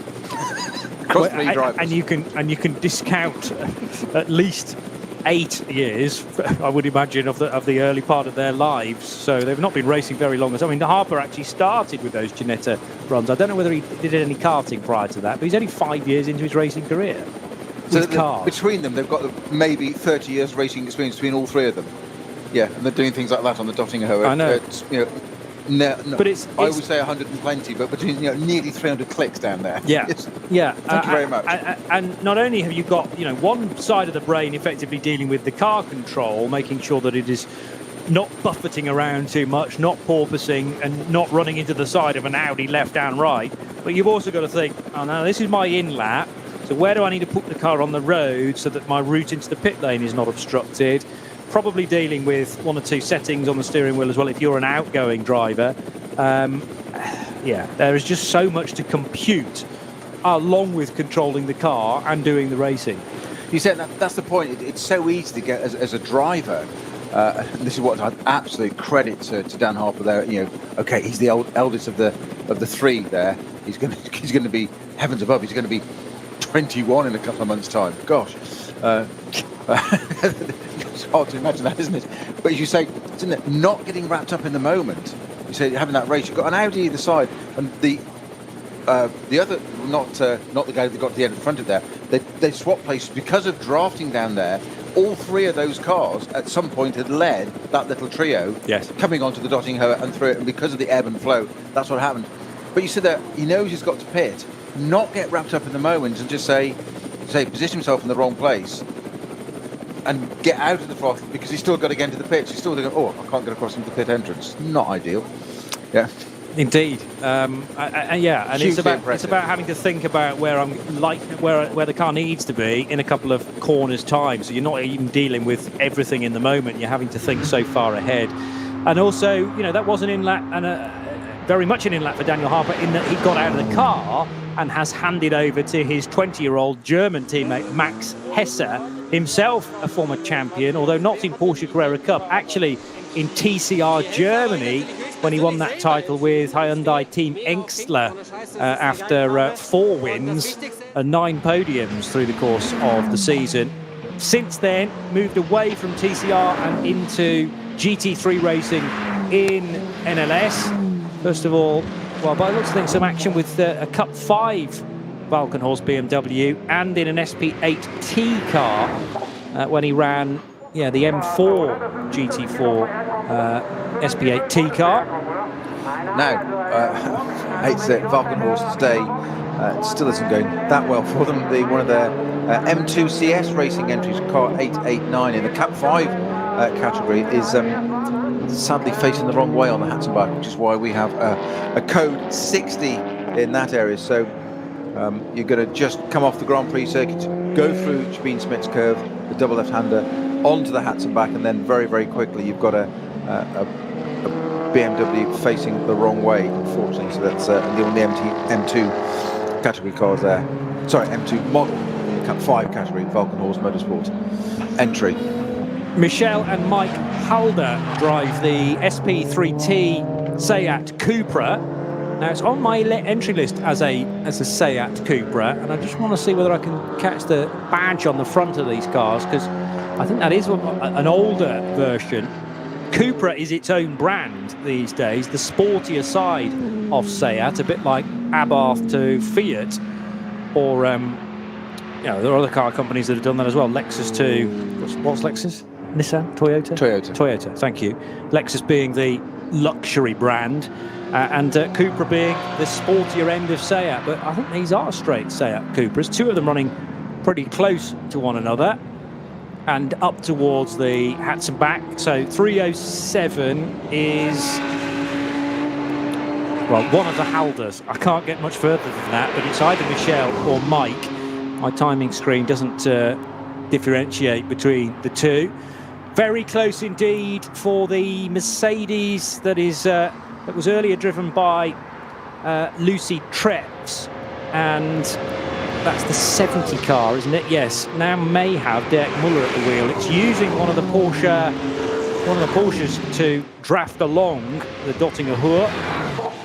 The 70 car has at the wheel now. Still Treps, actually. Lucy Treps on for a second stint, and does deal with the slower Porsche on the run into Tiergarten, up the inside of a BMW, fairly bog standard production looking BMW, and into the pits comes Treps. Now, this was one of the earlier stoppers as well. By the way, we haven't mentioned the fact that the 6 Mercedes has done its second stop right on schedule, and that was taking Manuel Metzger out after a double, or sort of a stint and a half, after the first stint was 5 laps, and replacing Metzger with Hubert Haupt, and the Haupt Racing team, named after Hubert, of course. So that means the third driver to come in car 6 will be Patrick Assenheimer, a late addition to that team and not on the original entry list. So that car's done its second stop and has returned to the track in probably 4th. Klaus Aberlan has taken over the number 30 car as well. Now, that feels like a shorter stint for the 30. How many laps did that car do? Only 6 with Julian Andlauer at the wheel. And now Klaus Aberlan has taken it over. So I wonder whether is that maybe a drive time concern, so that Aberlan is in for the required amount of hours. Remember, it's a Pro-Am car, so it has to have a bronze driving it for a certain period of time. And that car now running in a net 3rd position behind the race leader Nico Muller and behind Nicky Thiem in that Aston Martin that we're definitely not favouriting at all during this race, running in 2nd place now, Peter Snowden.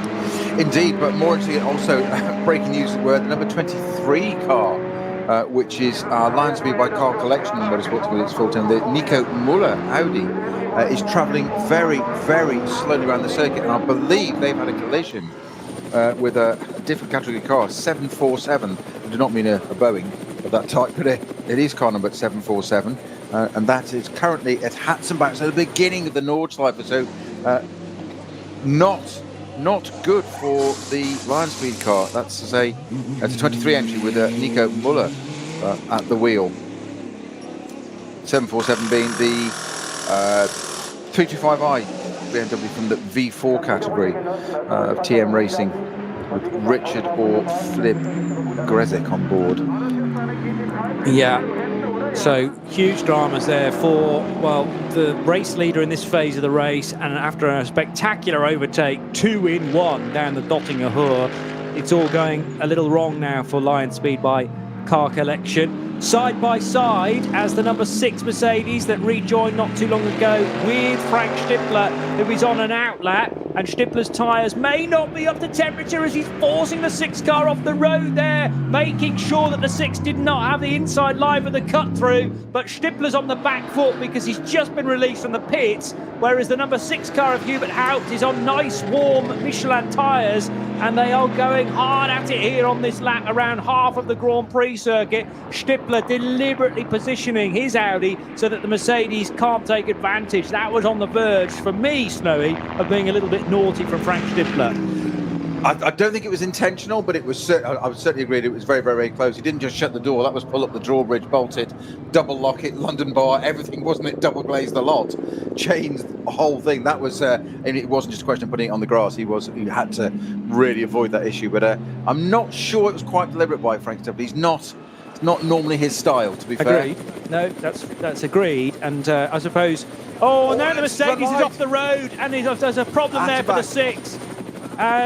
Was it just a slowing down? Slowing down, he had to slow so down. He ended up on the grass because he was hitting the brake so hard. Yeah, that's for the car that's off at Hatzenbach, and you say he went off there, just locked up a wheel, got it onto the grass, and it looked to me like he clattered the barriers a little bit, not particularly hard. It would have certainly, I think it'll polish out, but it looks like he definitely clattered the barriers there. But let's put an end to that for a minute. We'll find out in a few moments whether that is now affected it, but it is that's the Code 6 at Hatzenbach. Sorry, the Hatzenbach approach. It's just been upgraded at that point, so that would have been a yellow flag. That's why it is there. That's what's caught him out. It's just literally, as we've just talked about that, he's just been upgraded to a Code 60. It was a peculiar moment because Hubert Haupt almost understeered off the road coming out of the left-hander that leads to Hatzenbach. And then once he got into the dirt, and particularly on the grass, couldn't gather the moment back again, but still managed to slow the car down sufficiently. And some of that will have been down to the fact that he was on the grass. But, I mean, I'd love to be able to describe that to you again, whether our TV directors can sort out a replay of exactly what happened for the Mercedes that was chasing the 5 Phoenix Racing Audi. Now, exactly on cue, it's almost as if our directors are listening to us. Did he catch the curb? He's caught something, because this is before the Audi's slowing down and then has to hit the brakes as he comes back to hard standing and finds the asphalt again. But it was a bizarre moment. I think what he'd done, he's just caught the left-hand curb and skipped it across the road slightly, which has put him onto the outer curb, the dust, and then onto the grass. It's just cumulative effect. Unfortunately, just that little tiny curb hop there, and it's just unsettled the front of the car, taken away the front end, and given it a bit of understeer. And there he is. Suddenly, he's on the other side of the track, and I'd love to see the in-car footage on that one.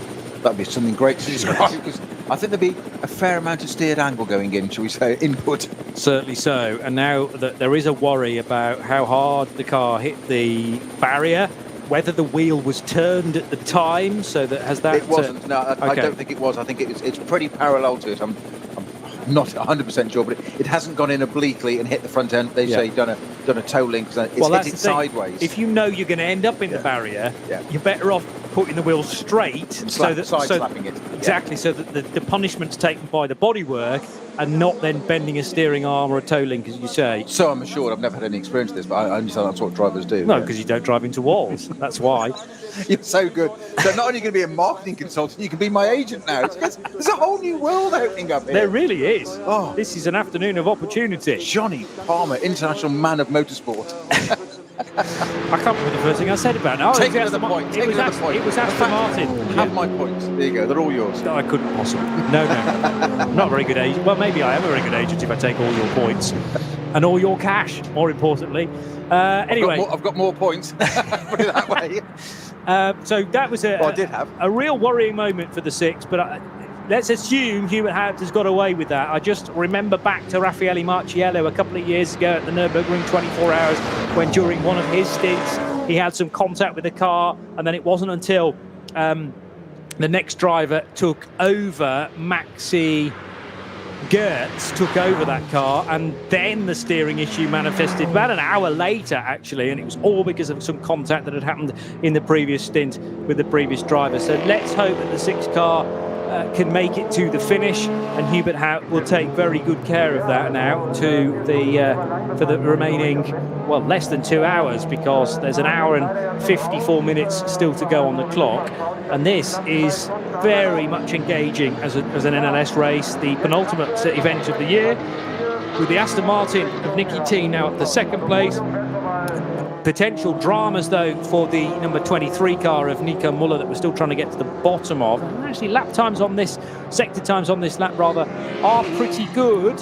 And that car comes into the pits, actually, as the race leader. So the 23, whatever concerns we had about that, we can allay, because it has come into the pits for its latest pit stop, brings the Aston Martin with it, almost in sympathy, and they enter the pit lane 7.6 seconds apart.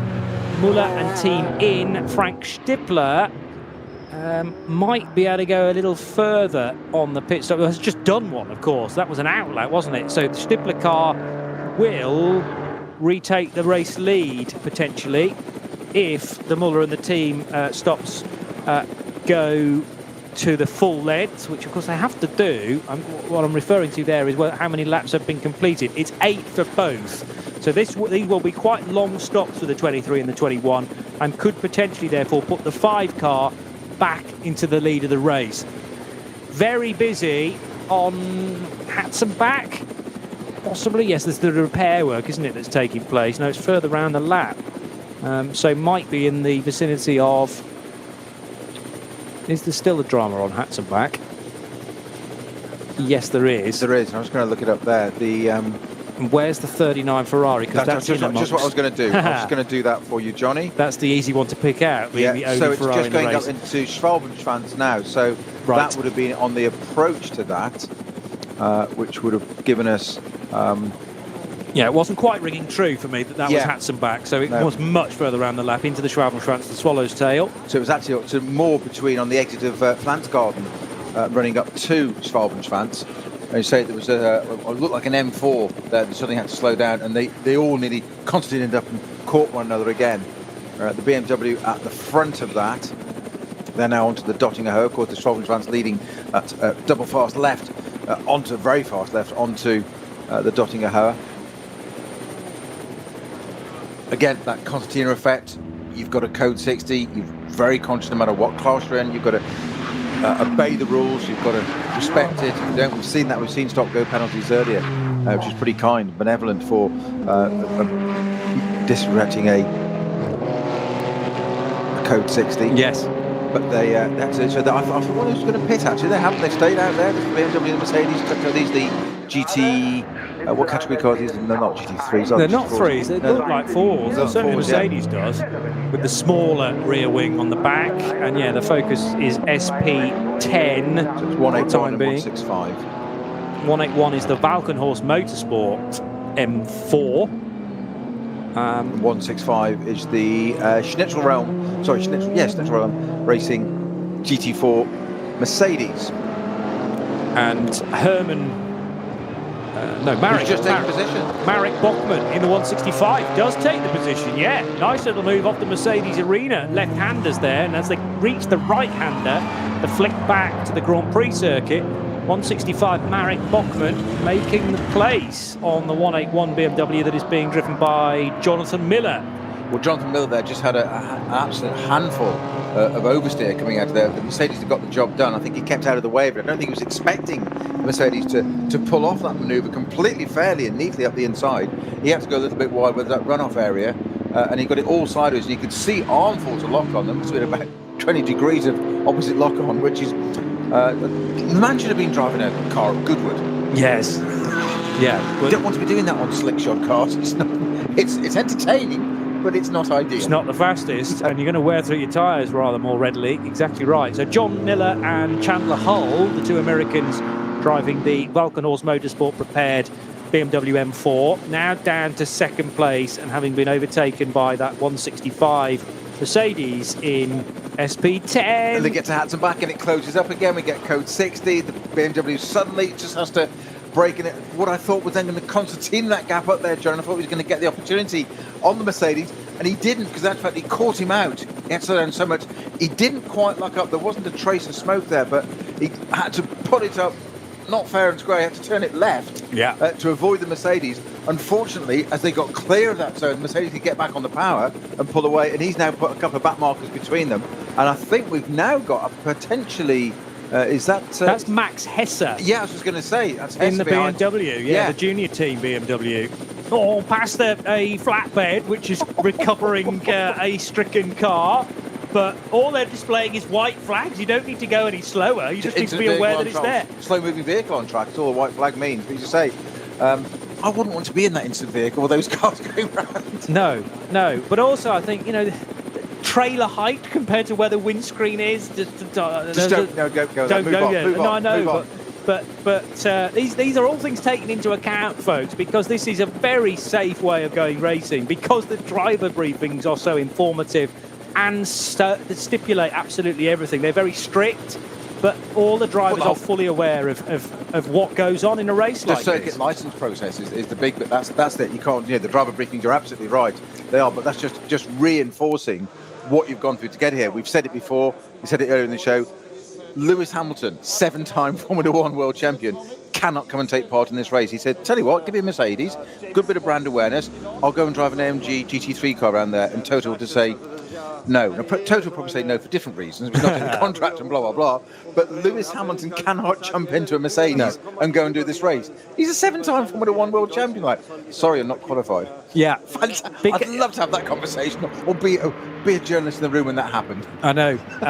And then comparing him to Danny Brink or Philip Lyson, who are champions that, the man on the street, with the greatest respect, never heard of. But these guys are more qualified to race in this type of race because the way it is run, the way it is governed, and the way that the clear-up process is carried out as well. In a Grand Prix, you have to go at least safety car if you've got big HGVs on the track. Here... And we're talking Unimog flatbeds. Absolutely. Yeah, you're absolutely right, yeah. Here, just carry on racing. That's why we've got no fuel in the UK. All the HGVs are over in Germany.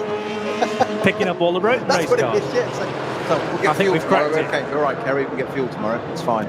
Just because there's an NLS race on, that's the reason why there's a rush on around the country. Well, to be honest, drive home or watch an NLS race. I know where I'm staying. It's Saturday. Exactly. Who needs to go anywhere on a Saturday? Exactly. Yeah. Well, I need to be at church in the morning, but... Well, it's Sunday, that's all right. There'll be fuel in time for that. 51 Porsche. That's just the fastest corner at Thruxton. Hey! There was a church there somewhere, surely. There is. It's in the village there. That's the problem. That's why everyone leaves the track at that point to try and get there, you see, for morning prayers. Anyway. I'd always wondered. The 51 Porsche is the 992 iteration of the Cup car, heading into the cut-through, and I wonder whether this is still Uwe Autzer at the wheel, or has he handed over to Marco Holzer? No, it's still Uwe, running second in SPX, but that's really a way of getting the cars into the race rather than a category that these cars are fighting for trophy-wise. The other car in SPX, which means it's an SP car, but an exception to the rule, if you like, a special car within a special class. And these are cars that will be homologated properly for next year's running of the Nurburgring Langstrecke Series. And that means that the BMW M4 of Augusto Farfus is slightly better placed than this Porsche, but it's like comparing apples with oranges, really. Just a means of getting them into the race for some all-important running. The 23 car now with one of the Kolbs at the wheel, not Vincent though, because it's Patrick Kolb, isn't it, in the 23, and that car is leading the race for Lion Speed by Car Collection Motorsport after Patrick Kolb took over from Nico Müller, and what a stint it was for the Swiss driver, overtaking two cars in one movement on the Dottinger Ruhr. This is RS1 on the Radio Show Limited network of channels with NLS 8.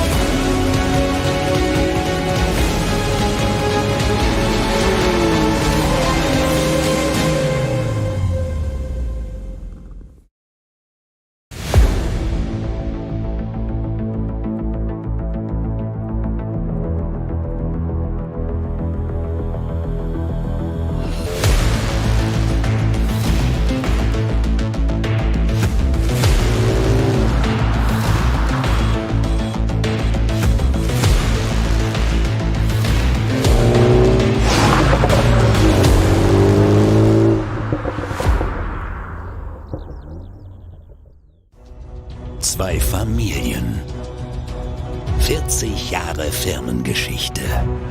Unsere Produkte entstehen zu 100% in Deutschland.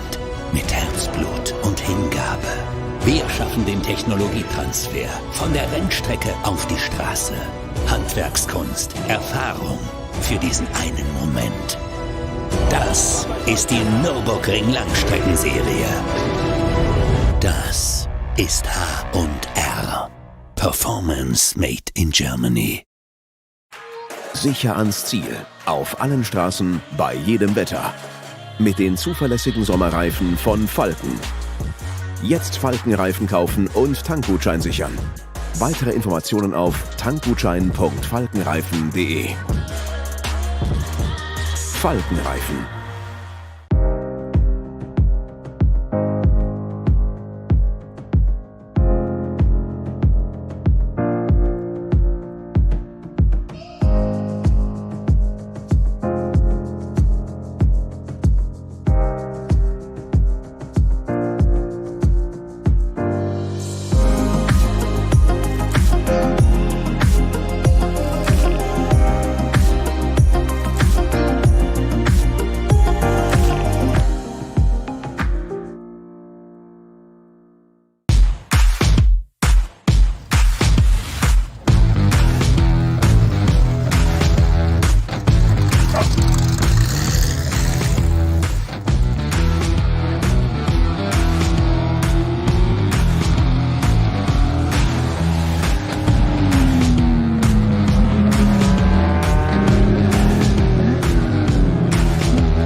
The run into Tiergarten is about to take place for the Porsche in the white colours that is motoring on, having just got by the 911 Racing Porsche Cup car from SP7.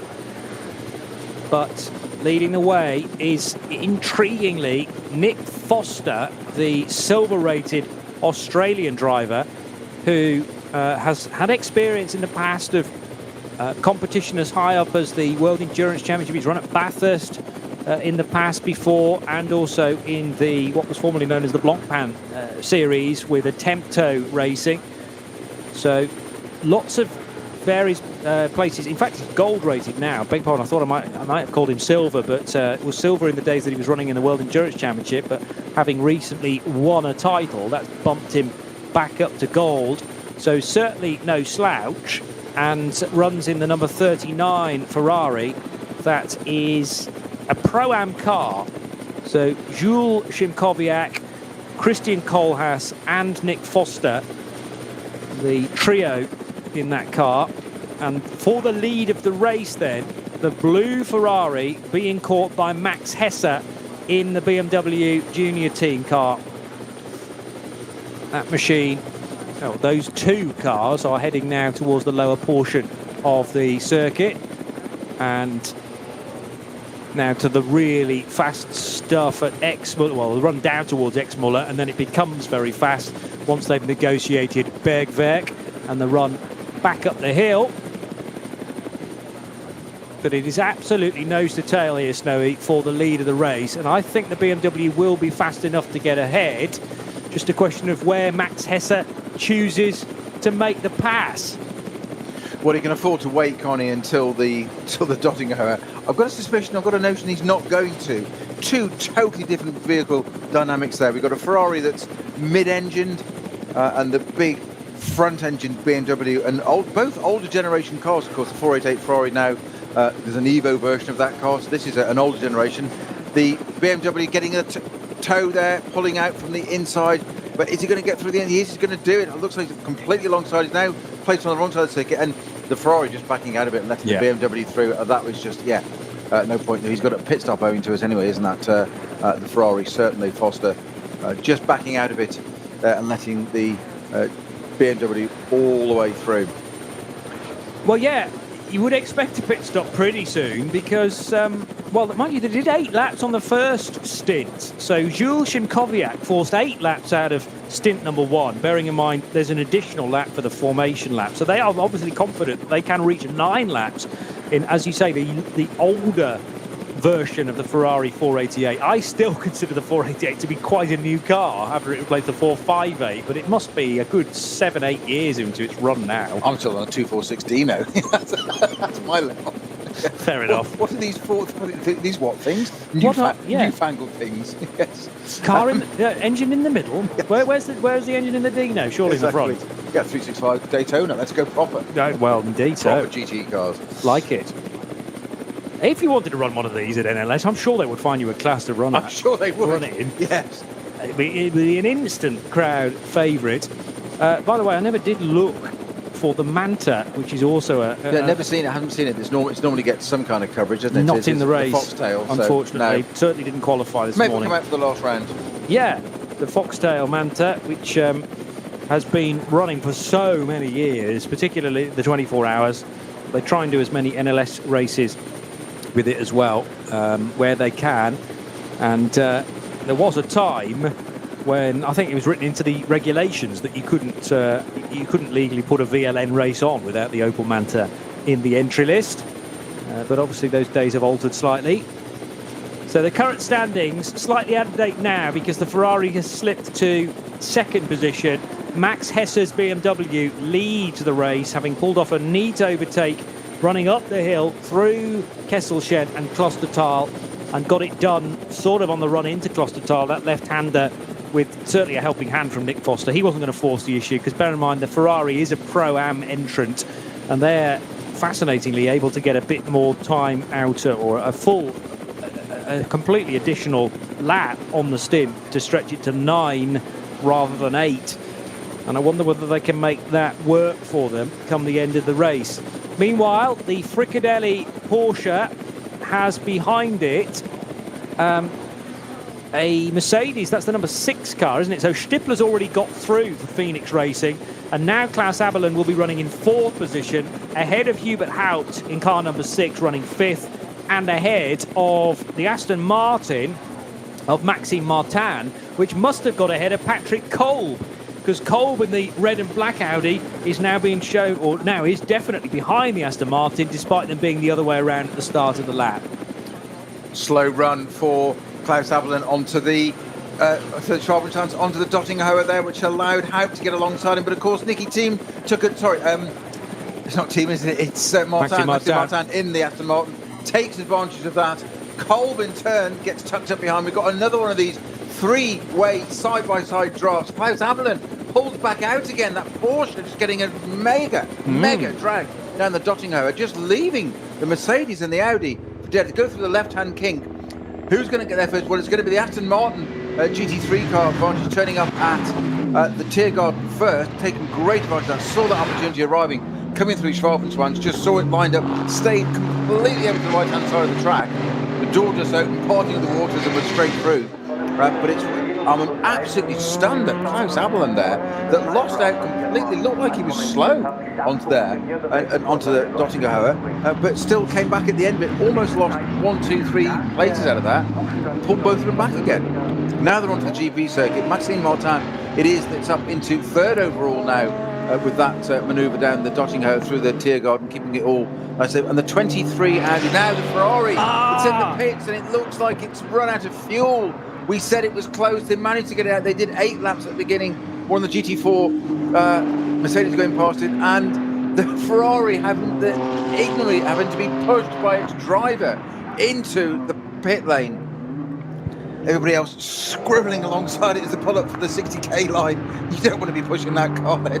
It's embarrassing enough having to push a Ferrari out of fuel, but with other cars coming down the pit lane there. But that's going to absolutely drop that car down the order. What a great shame there that Ferrari was. We knew it owed us the pit stop, but it was great to see it up at the front. We knew it was not going to be there. It wasn't quite representative, but unfortunately there. So Foster in the 39 there, he's already down to 10th already. Yeah, that's Nick Foster, the 29-year-old Brisbaneite, who's having to get out of the car and push it the remaining distance. And that'll be fine initially, but he's going to run out of puff fairly soon after the... I mean, I'm not even sure he's made the timing line. Does the car now show in the pits? Yes, it does. So at least that's one hurdle that he's managed to get over. And it might be that some of the team can rush down to the start of the pit lane now to help nick out the remaining distance. I'm not sure where that car is based along the pit lane, whether it's got one of the early boxes or much further down. But I did think that was quite a risky game to be playing. However, of course, they had managed to get 8 laps out of it, plus a formation lap. They were going for 9 racing laps, and clearly that's just been the thing that's taken it slightly over. You can't do 9 racing laps. You can do 8 racing laps and a formation lap where you're burning far less fuel. Mercifully, it's in box 6, which is one of the early ones. So okay. They haven't got to push it all the way down the pit lane. And 3 of the members of the Helipagid Racing 1 team have now helped Nick out. In fact, Nick's got in the car to do the steering, and the guys are on the rear wing helping it the remaining distance. That's on Goodyear tyres, interestingly, whereas the cars that we were talking about earlier on, mainly on Michelins, although the exception is the Falcon Horse Motorsport BMWs with their continued loyalty to Yokohama. So Goodyear Eagle tyres about to be replaced. Porsche in the background, the Black Falcon car is also on the Michelin tyres. So a very tired, I'm sure, Nick Foster, not least because he's just done 9 laps at the Nurburgring Nordschleife, but also because he's had to push it the remaining distance down the pit lane. Will go for a well-deserved lie down, no doubt. Certainly a big slurp of water. And let's hope that they plan to do a driver change at this point to hand over to Christian Kohlhaas. The car has already had, driving it from the start, Jules Shimkowiak, who's racing on a Swiss licence, with Christian Kohlhaas potentially about to take over, but more news on that to come. Meanwhile, right in the middle of a load of traffic is the 911 numbered Porsche now of Michael Christensen, with up ahead of him, looks like one of the car collection Audis, which is being forced up over the curb there by another GT3 Porsche. Can't recognise which one that is, actually. Is that Avalon? I was going to say, it's Avalon. It might be Avalon. I think it is, the Ficcadelli car. But the angle I've got it at almost displays the back of the car pink rather than red. Yeah, I think it's just the angle and light at the moment. I'm sure that is the Ficcadelli car. Indeed it is. We've also got a code 60 on the exit of Carousel, which is for the Müller and Stellbring BMW 125i that's gone off there. So that's literally a little bit after the Carousel. It's listed as a Carousel, it's actually a bit lit further on. But it's a code 60 leading up to Hoax, the highest part of the circuit there. So it's another one of the code 60s back out again, unfortunately. I'm still convinced that was the Ficcadelli Porsche. Yes. No, agreed. And Ficcadelli now in the hands of the bronze-rated Klaus Aberlin, not quite as quick as Michael Christensen, who's looking for a way by, and also in that queue is the number 6 Mercedes of Hubert Haupt. So Christensen has got ahead of Haupt. They were the other way around at the start of the lap, but making ground, the Manthey Racing Porsche in the Grello colours, now ahead of the Bilstein yellow and blue of Hubert Haupt in the number 6 car. There's still another driver to come from there. So a couple of moments ago, the 23 of Patrick Kolb around the outside, and that was the moment that Kolb decided to take the place away from Klaus Aberlin, who defended to within an inch of his life, in fact, and really put the Porsche in a clever place, but gave Kolb just about enough racing room. And this is the difference. As small as it is, Aberlin just doesn't quite have the pace of those cars behind. They're heading in through the carousel, the main carousel now, the Caracciola version of it, rather than the Kleiner carousel that comes later on in the lap. And Michael Christensen and Hubert Haupt are just able to turn through these corners, get the power down more readily than Klaus Aberlan up ahead. And the gap's going to come down again because they're heading into a slow zone now. There's a car in the barrier off to their right on the approach to Horact, which is the incident you were describing, Snowy. Did you mention which car it was? Do we know which car it was that is affected? There isn't one stopped on the tracker. Yeah, it was 483. Okay.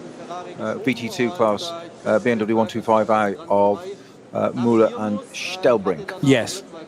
Thank you for that. So that's the car that's almost looked like it was turned around with the nose in the barrier. Back to racing speed now. Aberlan, Christensen and Hubert Haupt. This might be the chance for Christensen to get the overlap. They're heading for Brunchen, that well-known spectator point where you watch all of the videos on that well-known streaming service of road cars going rather too hot into Brunchen and slapping the barrier. They seem to be very popular on the streaming service that I've used in the past, as in hundreds of thousands of views. But it is a well-known place for spectators. And thankfully, we're welcoming back spectators at Brunchen and Flansgotten for the first time in the best part of a year and a half. Back into more traffic. Aberlan's doing a good job, though, here of shading back Christensen, because, again, that was a chance for Michael to get through, but he had to get out of the throttle.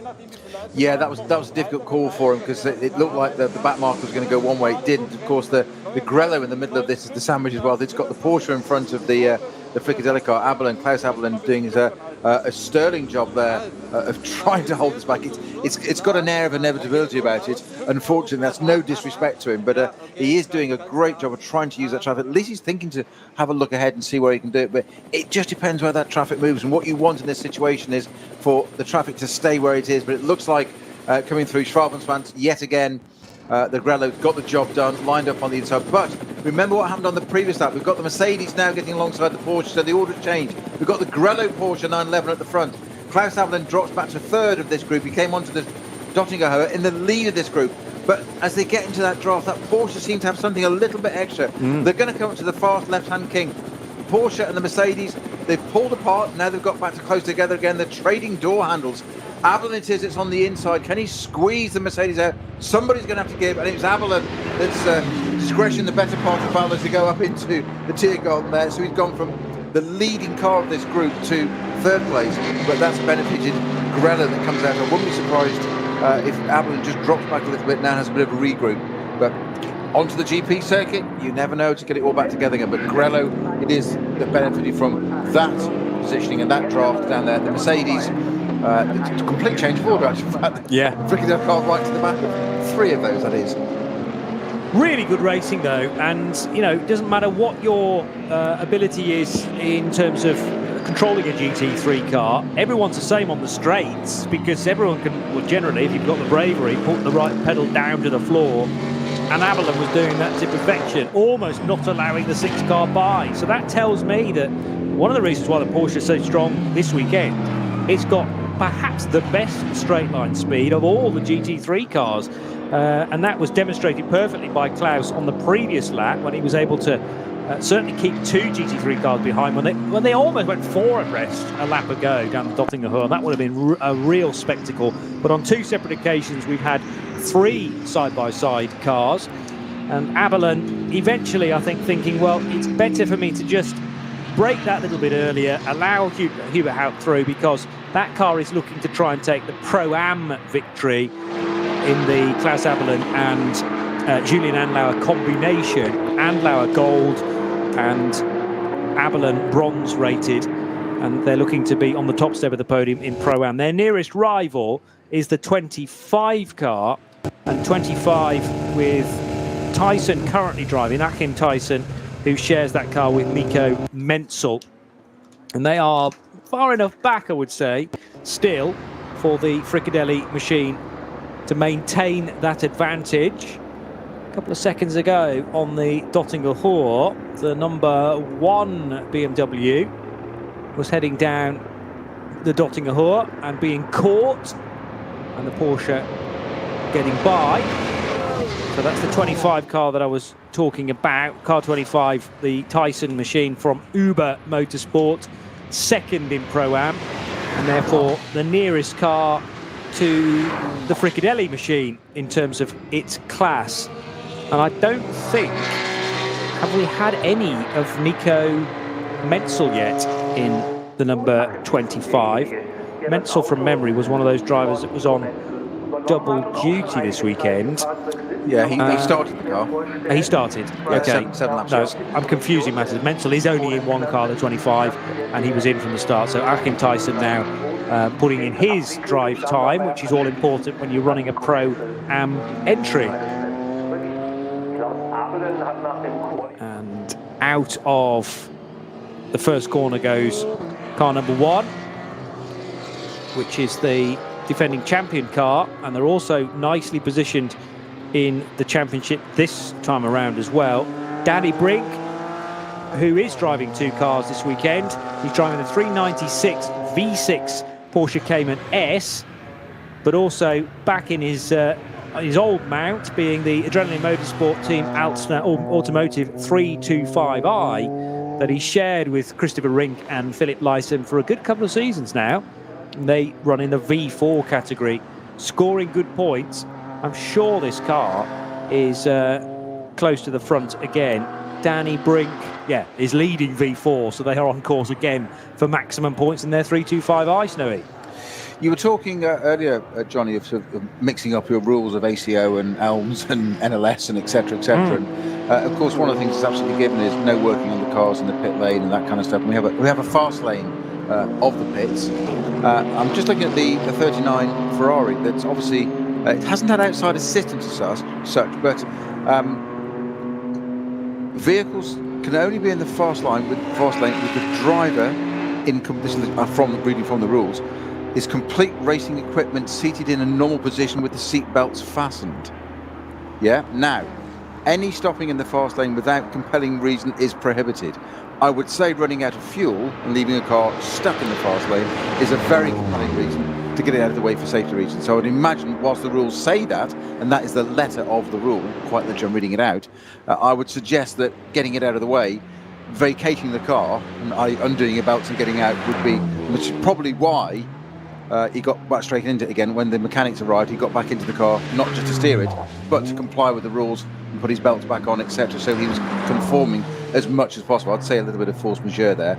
I'd be very surprised if the 39 car received a penalty there for trying to push himself out of the way. And he's got to get it, he's got to get it over the line before the mechanics and team can come to him. Yeah. Because they can't go onto physically the racetrack. That's right. So they can't go beyond the timing line, the white line, which is the start of the speed limit.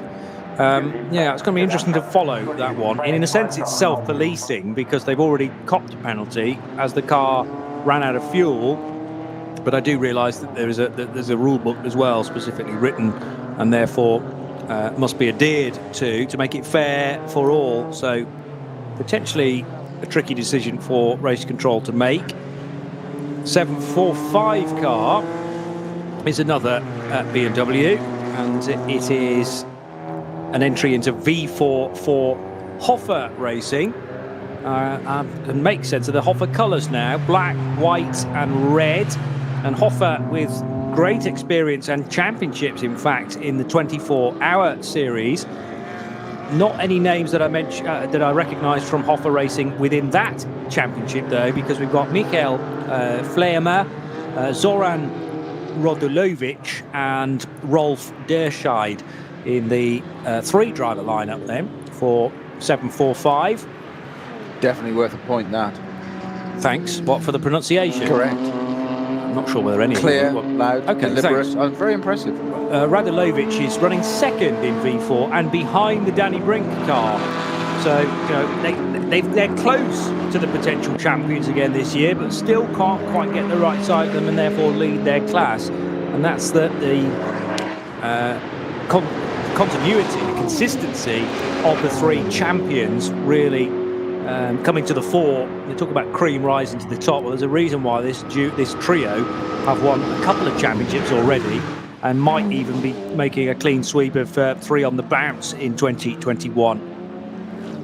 44 BMW nearing the end of another lap, and this car is well placed, having been up and down. It's actually leading the race at this stage, but all things are not quite equal, because Dan Harper did a shorter stint than I was expecting as the middle of the 3 stints that this car has done so far.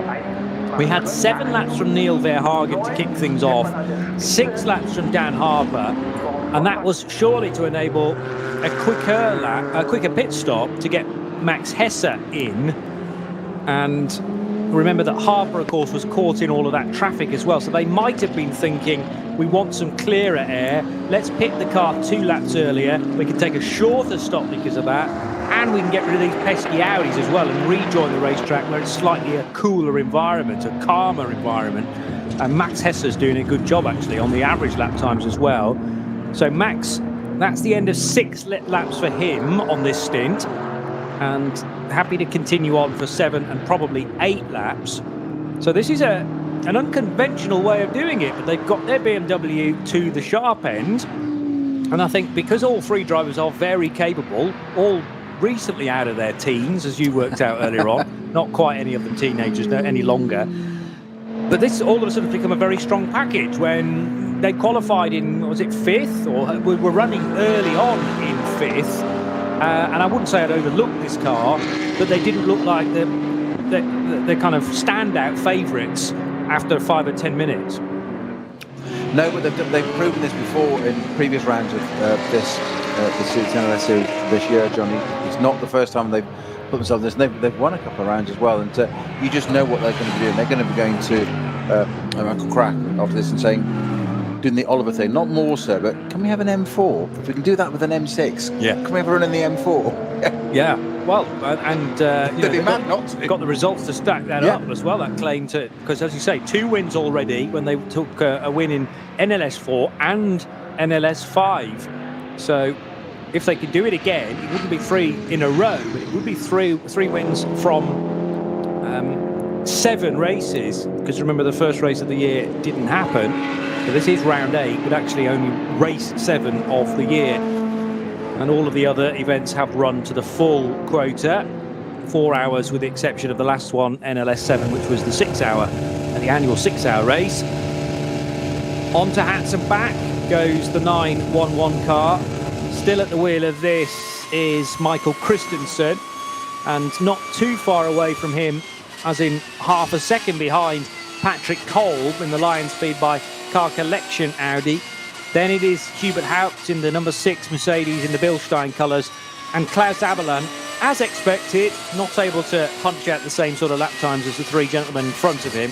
He's the gentleman driver, I suppose. I should be referring to him as such, actually, Klaus Aberlan. Still a mean racer, and kind of typically in the past we have had 2 Fricadelli racing cars, one an all-out pro entry and one a pro-am. Well, it is just the one car from the German team this time, and Klaus present as the AM part of the lineup, but he's way better than an amateur driver with his knowledge and experience of the ring, and on course as things stand for victory in pro-am. Hugely impressive. You say it's that experience, isn't it, and knowledge of the place. They've not had the additional layer of weather thrown at them. No. This race so far. We've got an hour and 15 to go, but I've got no reason to believe it's going to change at all. But it's that knowledge, and that's where a pro-am lineup can be so good. You're quite right. So you said the 3 gentlemen ahead of him. Well, that's about the gentlemen not being expected to match the times of the 3 pros ahead of him, is the way of putting it. Yes. However, you're quite right. He said he's much more than just a gentleman driver. I don't like the term amateur. No, I don't. That's what I'm trying to get at. I don't like gentlemen. That they are gentlemen that do it mostly. It's kind of an old term, isn't it? Of saying people, gentlemen, sort of indicative of a financial position that could afford to go racing is what they really meant. So quite a few of them, I've met a few over the years, very few of them were gentlemen. In reality, they just had money. It's a different thing altogether. But Klaus Aberlan there, it's kind of that sort of halfway house, isn't it? Whereas his team, exactly, he's not owns the team. He's not quite a pro. It's probably the way of putting it, isn't it? Yeah. But he's you get player managers in football. He's like a driver manager or driver owner, if you like. So a lot of duties when he's not in the car, and certainly he knows the lap time that he can produce regularly and safely, and just drives to that delta. And I think, on course at least for a podium in Pro-Am and potentially the race win. It's that phrase they often use in endurance racing, is it? A safe pair of hands, but in this case, a quick one as well. You don't want, safe pair of hands can also just cost you a lot of time. You don't want that, but it's it's those rules of the ever present rule of endurance racing, and this is endurance racing, although it's a 4-hour race. It's stay out of the pits, stay out of trouble. Yeah, that's what you need to do, and he can do that in spadefuls. We saw that in the traffic a few minutes ago of thinking it through. If you do lose out, don't take a risk at all costs to lose a position. It's better to acquiesce, back out of it. Discretion, better part of valor. Let's use as many cliches as we can. But and a great job. And it's his team, as you say. He knows what he's doing. He's been around. I was going to say he's been around the block. He's been around the ring a few times, hasn't he? That's right. Chopped his way through a fair few fricadellis as well, you would think. As the 899 BMW M2 CS racing car comes into the pits, that is for Thomas Leher, sharing that car with Lars Poiker, and the BMW is in Cup 5, so came in from 4th position in its class. Cup 5 is currently led by the FK Performance Motorsport M2, number 875, and they were actually, I remember the start of their race from the very sharp end of Group 3 was real door handle to door handle stuff initially, and now the 875 has got slightly more of a lead with Nico Otto at the wheel of that car. Turning left with the instantly recognisable rumble of the Mercedes V8 from AMG is the 27 car of Thomas Jaeger in the HWA AG AMG, thundering its way onto Hatzenbach, and now completely flat out is the number 19 Black Falcon Porsche of Naumann, the Porsche Falcon, the Black Falcon Team Identica car. We've got Black Falcon back into GT3 running for something like the first time in 2 years. Great to have. Snowy.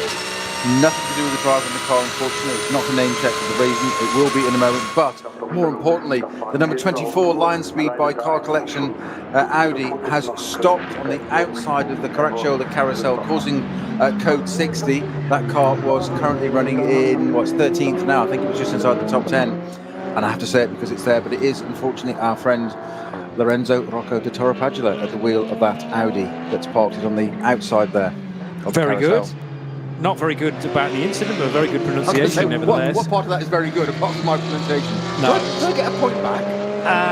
No, because I knew you could say that. So, okay. Fair. Otherwise, you'll just keep saying it and you can rack up the points that way. Doesn't seem fair. No.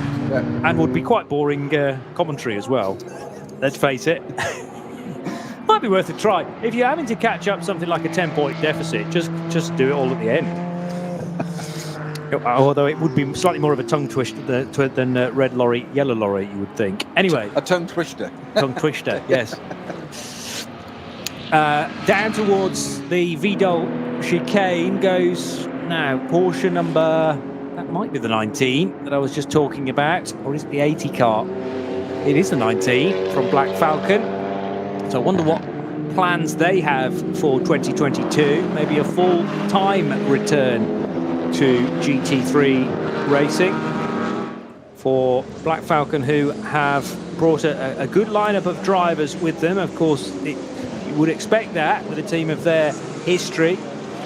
They've got actually 3 cars in the race, but Noah Nagelsteig, Florian Naumann and Hendrik von Danwitz representing the new injection of youth into GT3 racing. Exciting times for those 3 guys. Paul Harkemmer and Tobias Müller running SP Pro in a Black Falcon Team Techstar 911 GT3 Cup MR car, number 350. And another Team Techstar entry is in the Cup 3 class for Porsche 970. It's a Cayman GT4 CS for Alexander Akimenkov, the man simply known as Iceman, which is very cool because I got Snowy next to me. Iceman is in the race, and Vasily Selivanov, who is another Russian driver, along with Akimenkov, who's part of the Black Falcon lineup. But I don't know much about Mr. Iceman. not his real name, I'm going to suggest. I think you're talking about these people just to rack up your point score. Maybe. I can see a pattern here. I'm not allowed to repeat a Torapaggi there. No. But you're bringing in new names. Because that's more talent, surely, to be able to pronounce different names. No? Otherwise, I'll just keep saying... It's official now. I'll just keep saying Vincent Cole, because I can say that one. Down towards the cut-through goes the 808 car that rejoins. That is the TCR AM entry, which is a straight Cupra. So we've got Seat Cupras in the race, but this is a Cupra TCR car for Jens Wolf and Alexander Schmidt and Mirk Uch. Sorry, I'm doing it again. But I like to try and name as many different people in the race where possible. Purely because, they've dedicated their day with a bit of cash and a bit of time and some fuel as well, wherever they may have found it. So at least they need a name check, and they are leading the TCR AM class, in fact. So just threading its way through the Vidal chicane now and up towards the turn left, which will take them over the bridge, and then the very challenging part of the lap through Hatzenbach, almost 3 abreast down the Dottinger Hohe for the red car, the blue car, the green car, all having a race.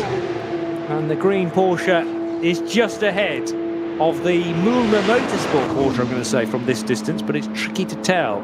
It certainly looks like a Mühlner livery.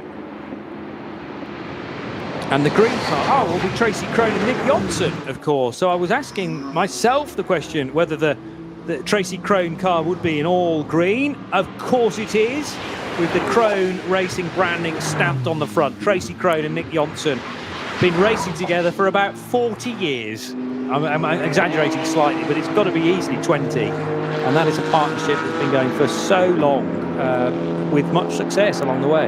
The point you're making there is that they've got a greater race experience than the collection of the BMW Junior team yes. put together. Yes. Drivers.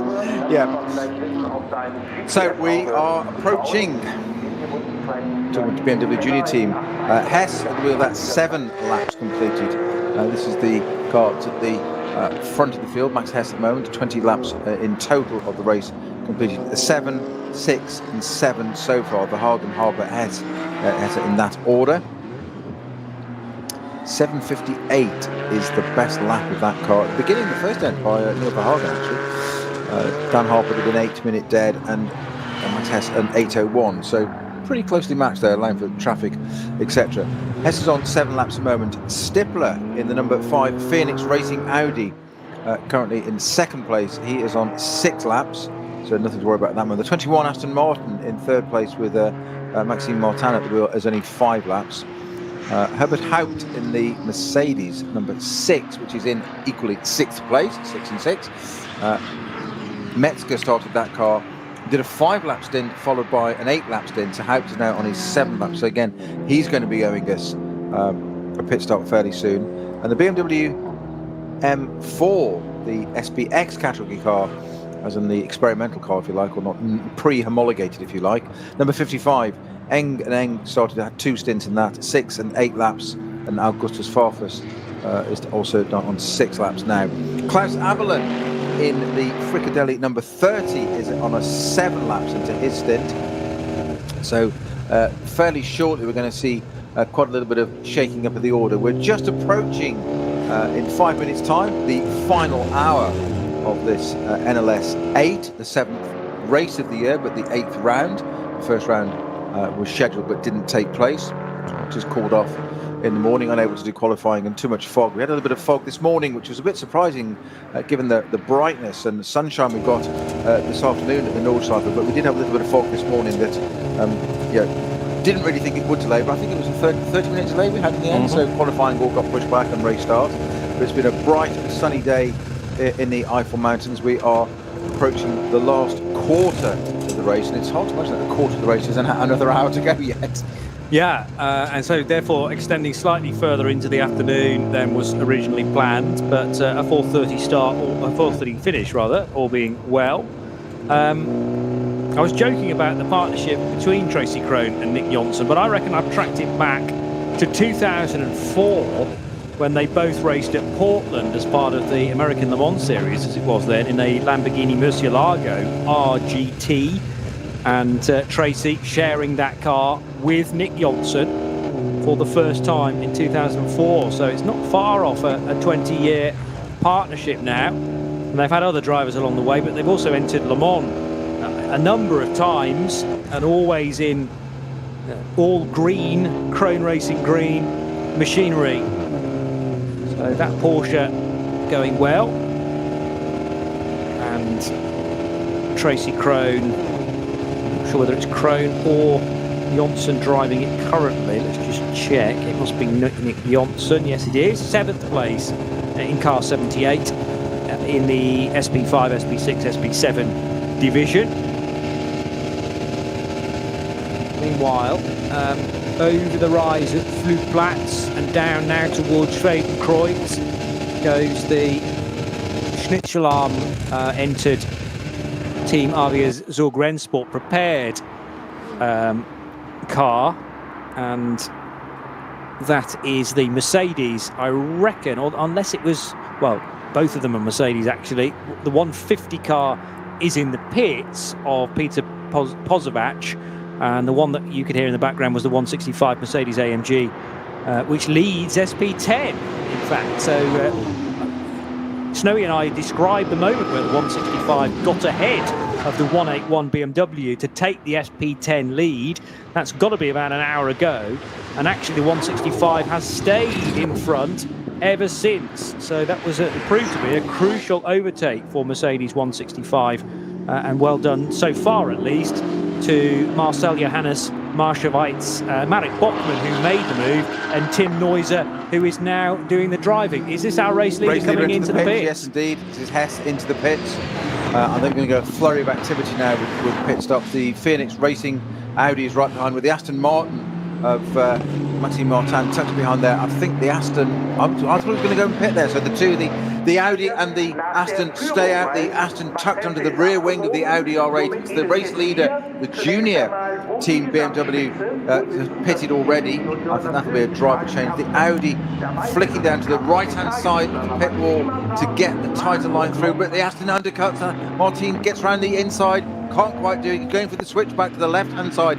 Can he get through there? These two duking it out. The Aston's got down the inside. The Aston Martin looks like he's almost going to take the lead. Not quite done. The Audi hasn't given away yet. The Aston takes the actual lead on the racetrack at the moment, only because they haven't pitted yet, but they've got another 8 odd minutes of race to go. So on its debut, we can actually say, you heard it here first on RSL, a new Aston Martin GT3 is leading an NLS round. Yeah, and taking the lead through the first sequence of corners on this lap. So a legitimate overtake. These on two, merit, yeah, these two become the race leaders because Max Hesse made the stop. Max had done 8 laps, whereas Frank Stippler's only done 7, and Maxime Martin's only done 6. So this could be great strategy from Aston Martin Racing. They have excelled in that in the past, of course, and now heading through the Vidal chicane, look to be in a very good position. They will need to pit later on in the race than everybody else they're up against, theoretically. So that means their final stop can be shorter as well, because they're going to be going further into their final stint, and therefore can buy back a bit of time, all things being equal, in the final call to the pit stop. So I'm going to expect Maxime Martin in at the end of not this lap but the next one. Stippler, who's now in his draft, will have to come in at the end of lap 22, this current lap. Yeah, Klaus Abelin brings in the number 30 Fricadella Porsche, a car that's led. That's from 8th position at the moment. In 6th position is also, that's his 5th position now, is Hubert Haupt in the Mercedes. That's also into the pit. So Hesse, Haupt and Abelin into the pits out of our top 10. Stippler, Martin, Kolb staying out at the moment. Augustus Farfus in the new M4, number 55, stays out. And of course, Muller in the 70. SP9 Pro, and if that's still out there for the moment, but it all going to change in this next lap. But of course it takes a while to shake out here, because as we said time and time again, over the next lap, well, that's going to be 8, 9, 10 minutes away by the time you do a pit stop as well. We could be talking 10 minutes for it to go around. Of course, our timing scheme's got to update. another 8 minutes later. So we're not just slow. Johnny certainly isn't, I am, but the reason it takes a while to update sometimes is because with another lap and a pit stop and another lap to go by, we can be talking 15, 18 minutes before the screen actually updates. That's right. And gives us a properly indicative look at it. Now, is that Porsche 911 going really slowly? Yes. It is. That's the Manthey car going really slowly. That's Christensen at the wheel of that in 9th at the moment. And I don't think that's a code reason. I think that's just at the turn of the final hour. I think we've got drama for the Manthey Porsche. Was running in 9th place, but it hasn't actually reached the end of lap 21 yet, whereas the top 8 cars have done. Yeah, it's got a problem. Other cars streaming past it, so it's not a code or any flags I can't see. So the Manthey Porsche usually just does exactly what it says on the tin, these Porsches, does what it says on the box, goes round and round and round. Some kind of issue there. Now, is it a puncture? We saw that for one of the Falcon cars, the 34 car, I think it was, earlier on. That's right, yeah, it was. No more punches, though. No, you did say at the time, Johnny, that the Falcon car possibly picked up a piece of debris. It was an odd tyre to go, the least loaded tyre. There are a lot of different corners on this circuit compared to an ordinary circuit, where it's usually clockwise, but it was still an odd tyre to go. That car still circulating. That dropped right down to about the 50s, didn't it? 59th or something. But we've got drama just starting into the final hour with the Grello Porsche dropping down the order. It's going to be, I would say it's 10th now, but it's. I'm wondering if it's got a puncture. It looks like Christensen's happy to continue on, and I think if he got damage on the car, he wouldn't be so happy to do that. So yeah, that would be my guess as well, that one of the Michelin tyres has let go, or maybe he's been using the curbs a bit too readily. Perhaps he's picked up some debris from one of the incidents that has happened around the track already. Very tricky to tell, but the net result is that Michael Christensen has already lost places, and he is somewhere in that 3-minute 4th sector around the lap, and losing places now hand over fist, unfortunately. So that will take the 911 Manthey Racing Porsche out of contention. May still be on for a race finish, but a long way back from where it would want to be finishing. And Max Hesse, having lost the lead now because that car came into the pits, is, well, fed back in. I think still somewhere in the top 5, but we'll have to confirm that at the end of the next lap. We're waiting now for the leaders to appear at the start of the Dottinger Hohe, and we should, in a moment or two, be able to get an exact order between the top 2. Maxime Martin having taken the lead from Frank Stippler, despite Stippler's efforts to hold back the Aston Martin. Martin was able to get by and now potentially stretch its legs out front. And crucially, that Aston can go one further lap than the Audi behind. Patrick Kolb in a second Audi R8 LMS. The Audis are sort of waiting in the wings here for their first victory of the season in NLS. It's been a long time coming, if indeed today is the day. Patrick Assenheimer, the addition to the Mercedes-AMG team and Haupt Racing Team Bilstein, running in 5th position.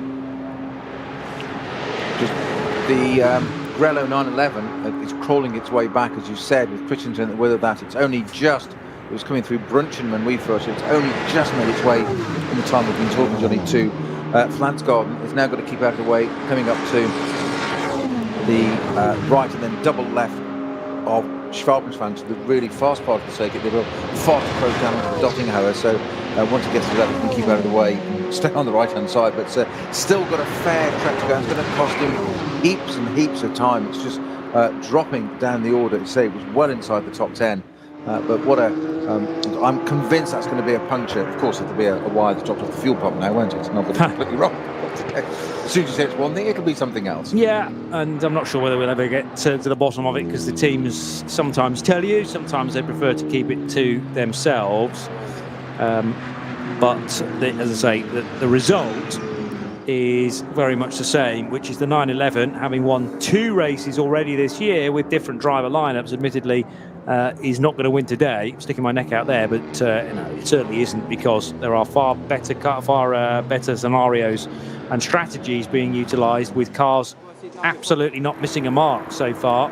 And still, it is between 5 different cars to take this victory. Very tricky to read, as now, how close do you like it between Maxime Martin, who just about leads, and Frank Stippler, who's following his every move. Martin weaved to the left, he weaved to the right, but the Audi does not want to give up any of the draft that it is gaining from the Aston. So it's like a cat playing with a little bit of ribbon. The cat moves, and then the ribbon likewise moves in sympathy.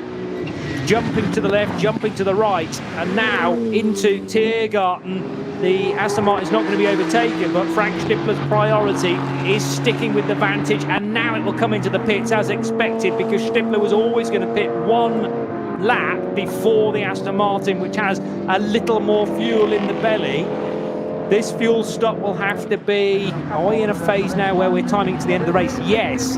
So this pit stop minimum time is timed to the end of the race now, and the Aston will have the advantage because it's going to pit closer to the end of the race, Noah. So a shorter pit stop. Exactly. Yeah. So you say that they might just have played a blinder. We've got 53 minutes to go, so let's not over-egg it, as it were. And I have to, as an Aston fan, keep very calm here and be wise and a cool head.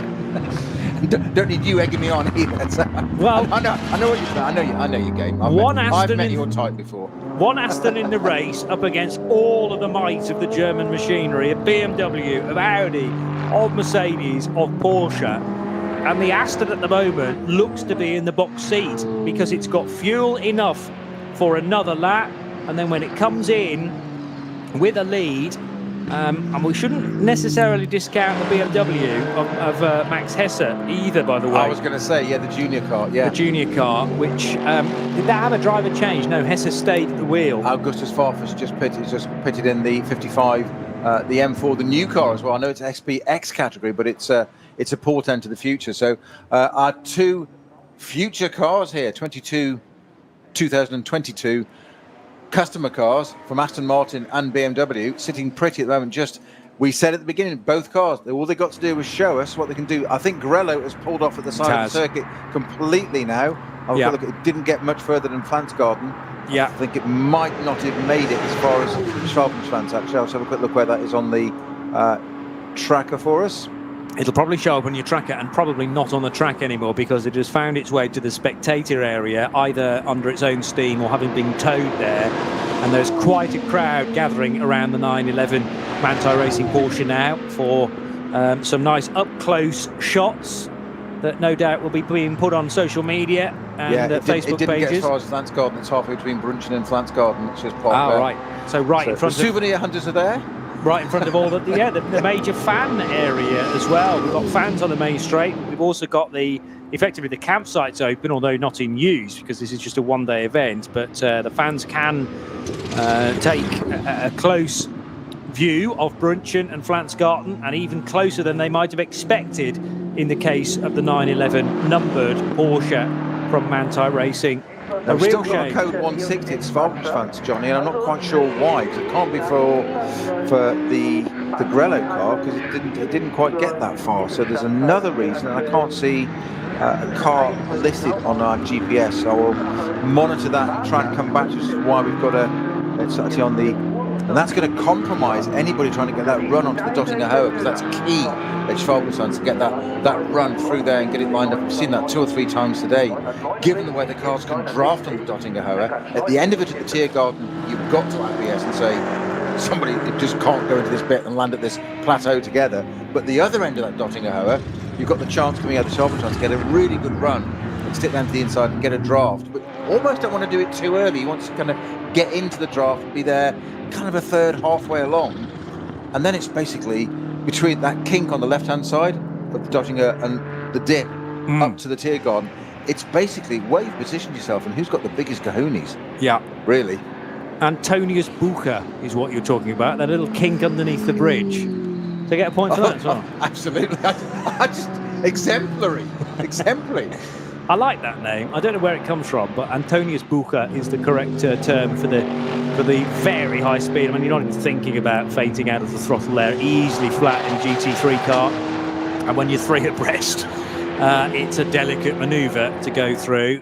Normally favours the car on the inside, but actually in some cases today we found the outside line is better because that's faster, of course, a shallower turn of the wheel.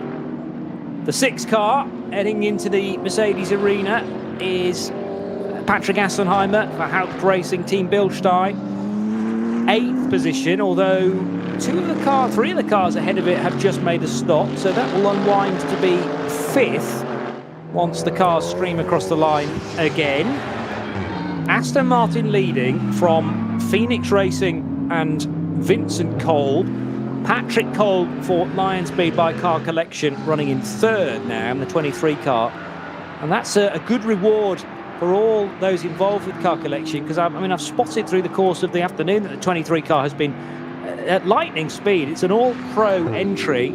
Patrick Niederhauser, Nico Muller and Patrick Kolb, and always embroiled in a close battle. For instance, it was involved in, I think, both of the 3 abreast moments down the Dottinger Hohe, and it also had to do an overtake around the outside of Klaus Abelin at Arenberg, which saw the 23 car up onto the curb. As now there's an issue for the number 75 Cayman, also with a puncture. This is right at the end of the lap for the Schmickler Performance Cayman into Tiergarten itself. So I don't know how long this car's been suffering with the rear left tyre, almost off the rim now.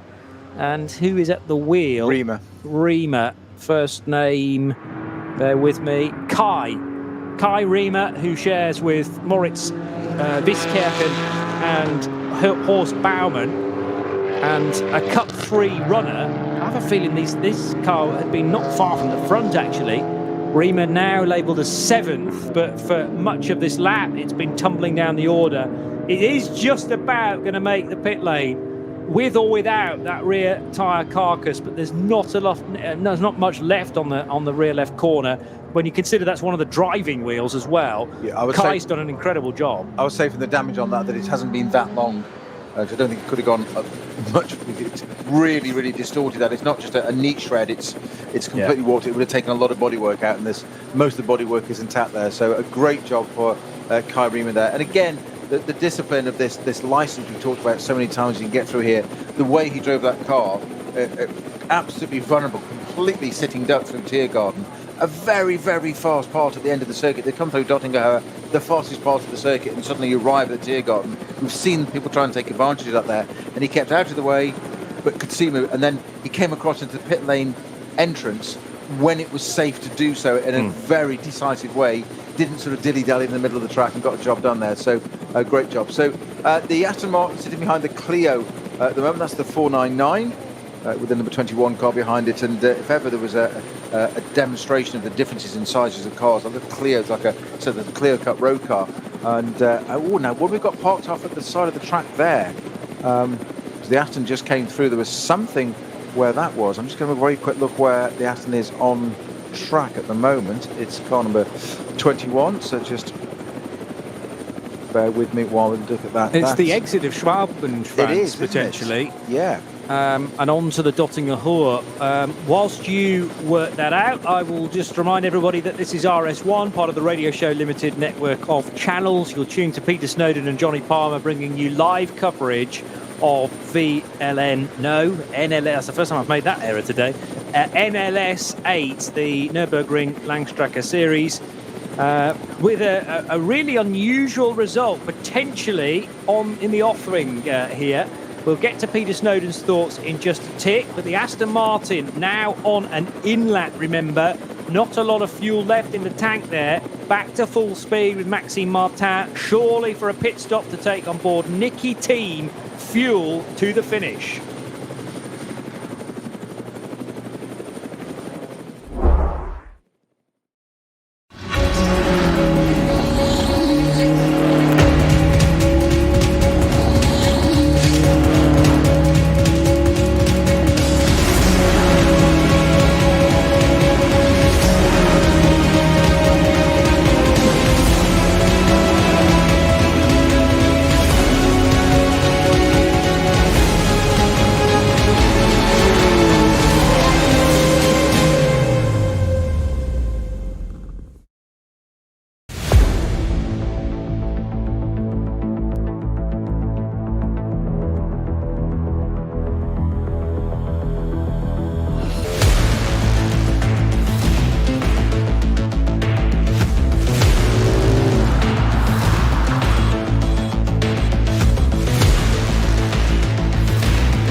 Unsere Produkte entstehen zu 100% in Deutschland. Mit Herzblut und Hingabe. Wir schaffen den Technologietransfer von der Rennstrecke auf die Straße. Handwerkskunst, Erfahrung für diesen einen Moment. Das ist die Nurburgring Langstreckenserie. Das ist H&R. Performance made in Germany. Sicher ans Ziel. Auf allen Straßen, bei jedem Wetter. Mit den zuverlässigen Sommerreifen von Falcon. Jetzt Falcon-Reifen kaufen und Tankgutschein sichern. Weitere Informationen auf tankgutschein.falkenreifen.de. Falcon-Reifen.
This is RS1, part of the Radio Show Limited network of channels. It's Peter Snowden and Johnny Palmer taking you through NLS 8. So just this final 41 minutes to go to decide it, and potentially to decide some championships as well. There's one more race to come then at the end of the season, as we will end the year on the 9th of October.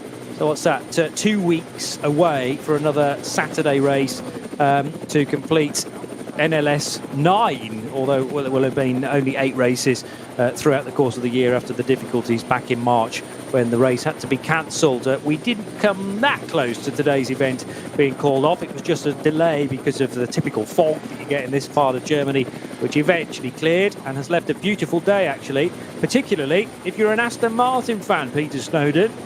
You're the first one I'm thinking of, but there are many out there. And Sarah Rigby will be absolutely loving this, who's, I think, Radio Show Limited's official Aston Martin fan. Even David King recognises that fact. Exactly. And yeah, that's enough for me. Well, precisely. Turn up for one race and potentially win it. That is quite a statement from the Aston Martin factory team when they're trying to drum up interest around their Vantage GT3. It's certainly a way to do it. Nicky Team staying in that car at the pit stop, the second place car, number 23 of the Lion Speed Audi, or to give it its full name, by Lion Speed by Car Collection Motorsport. They swapped from Patrick Kolb to Patrick Niederhauser, taking that car over.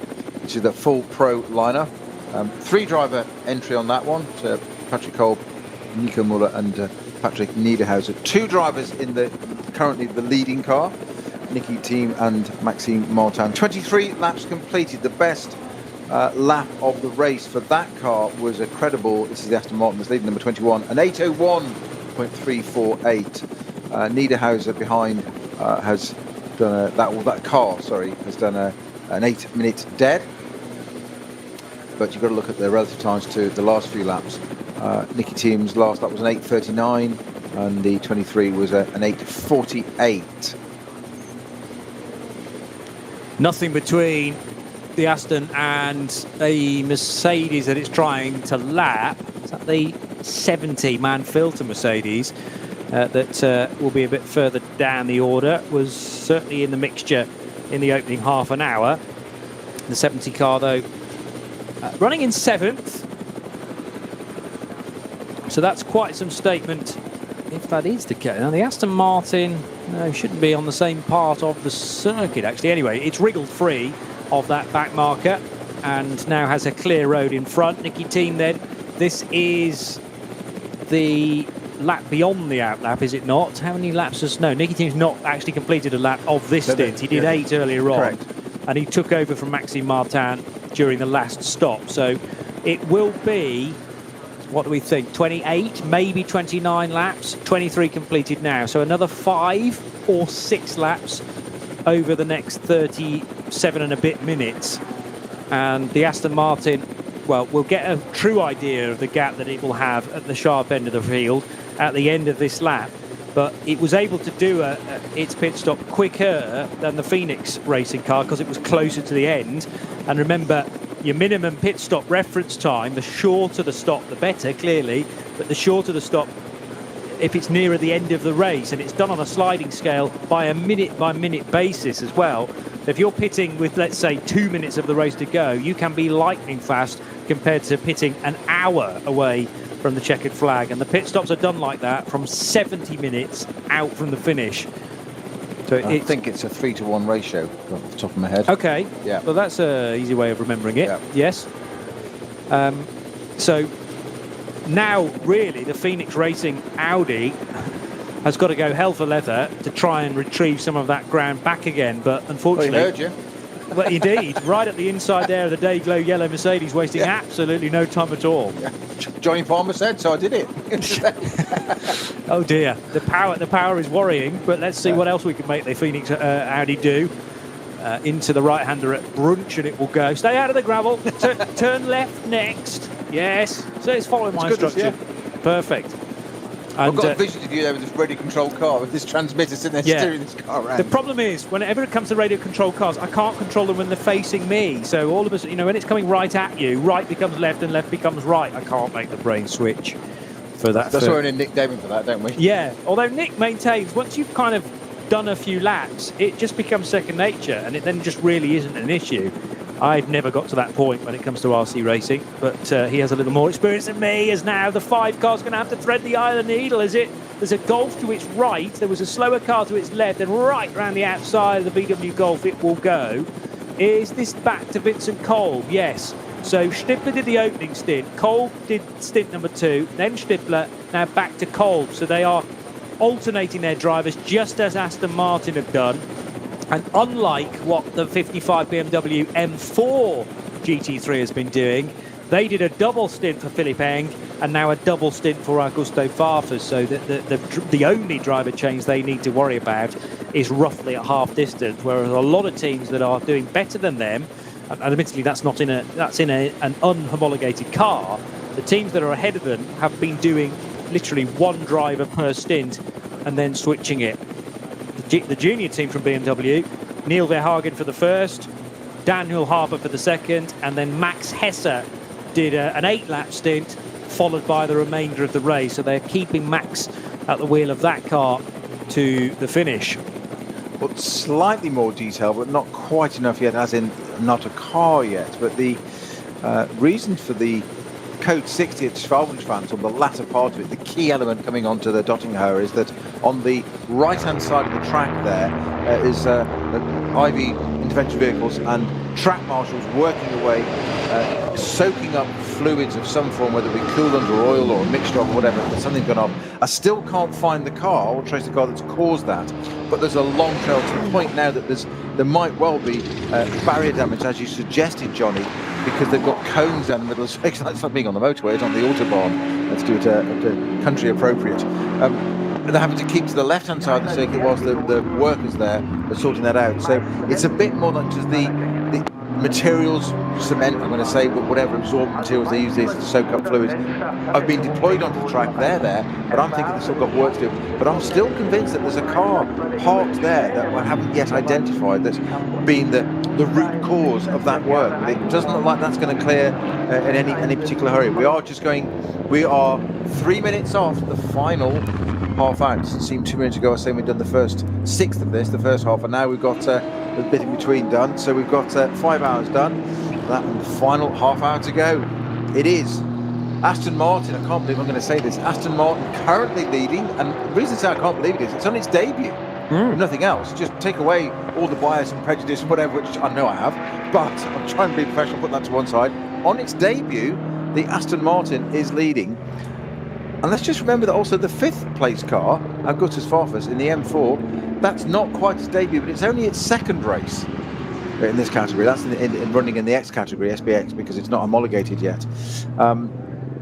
The Aston, hugely impressive, but I think Finn might just have a little bit of a run on this yet. We'll wait till these have settled down a little bit. And I still think you've got to keep an eye on that 44. You can't discount that 44 M6 BMW Junior team.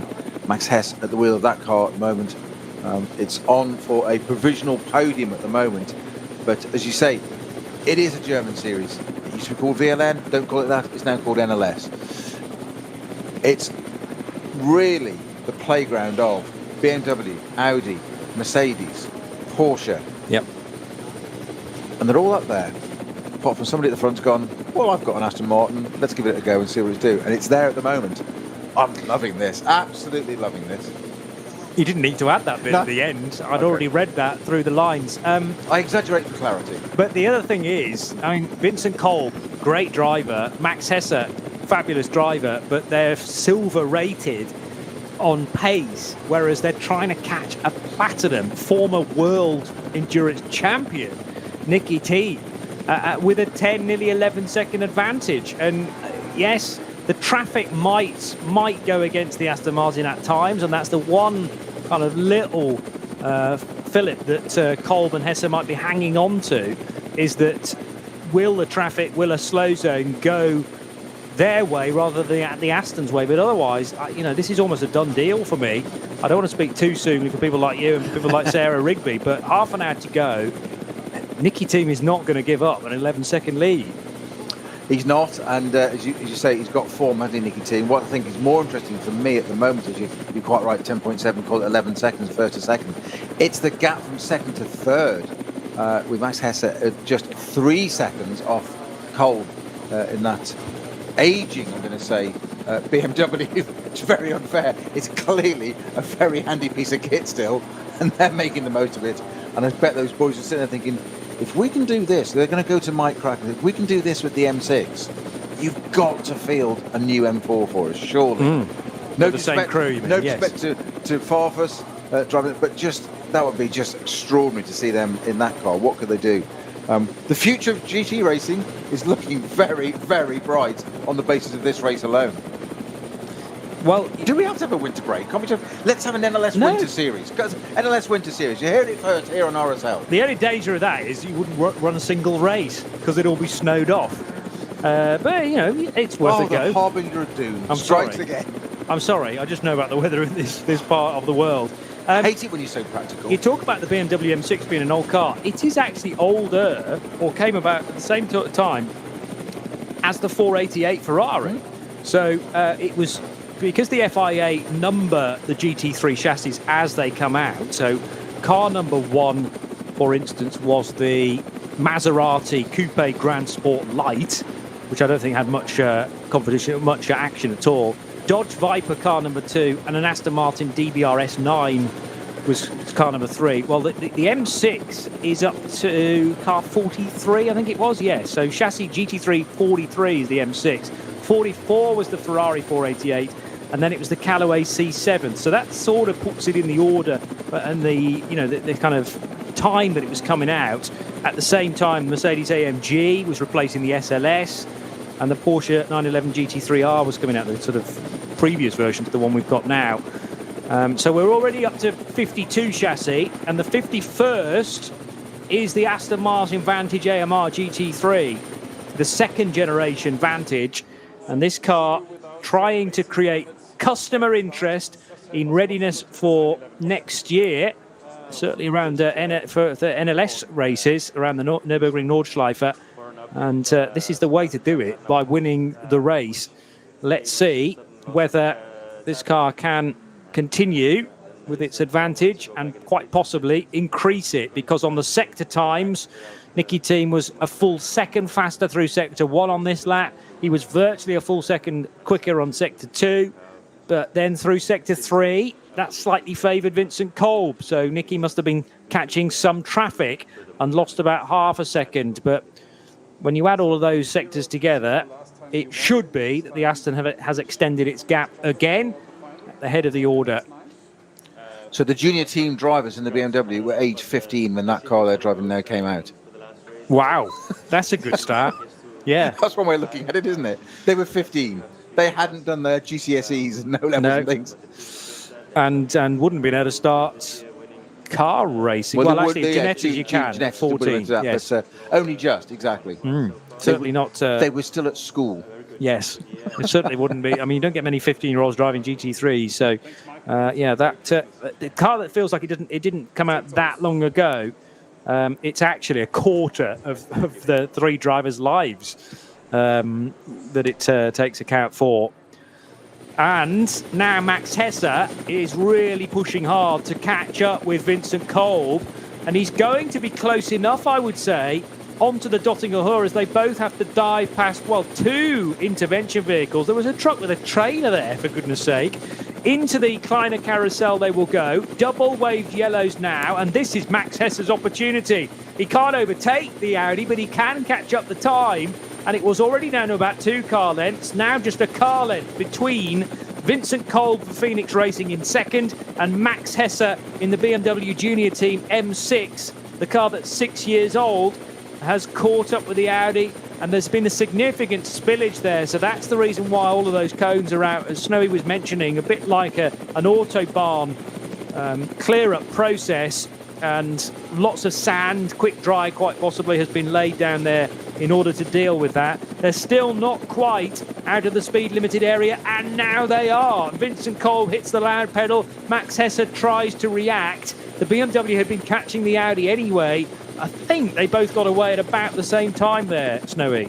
Yeah, I think the Audi got the slight advantage. He jinked immediately to the right, not only to get the advantage of a nanosecond on the throttle, but it'll try and break the toe. But the BMW, it's got the toe, it's got into behind it. It's going to start closing that gap down now. It could be on this. He might well just take this position. The Audi goes across to the right-hand side of the track, blends back for the left-hand side. The BMW sitting in the draft. Can he do it? Can he close it down? It's getting up towards Tiergarten. This is where, when he comes in, it's going to be all difficult. He can't quite do it this time, but he's closed the gap all the way down. That's just under braking there. It's going to have to be on the GP circuit, but he's got a good run out coming onto the GP circuit.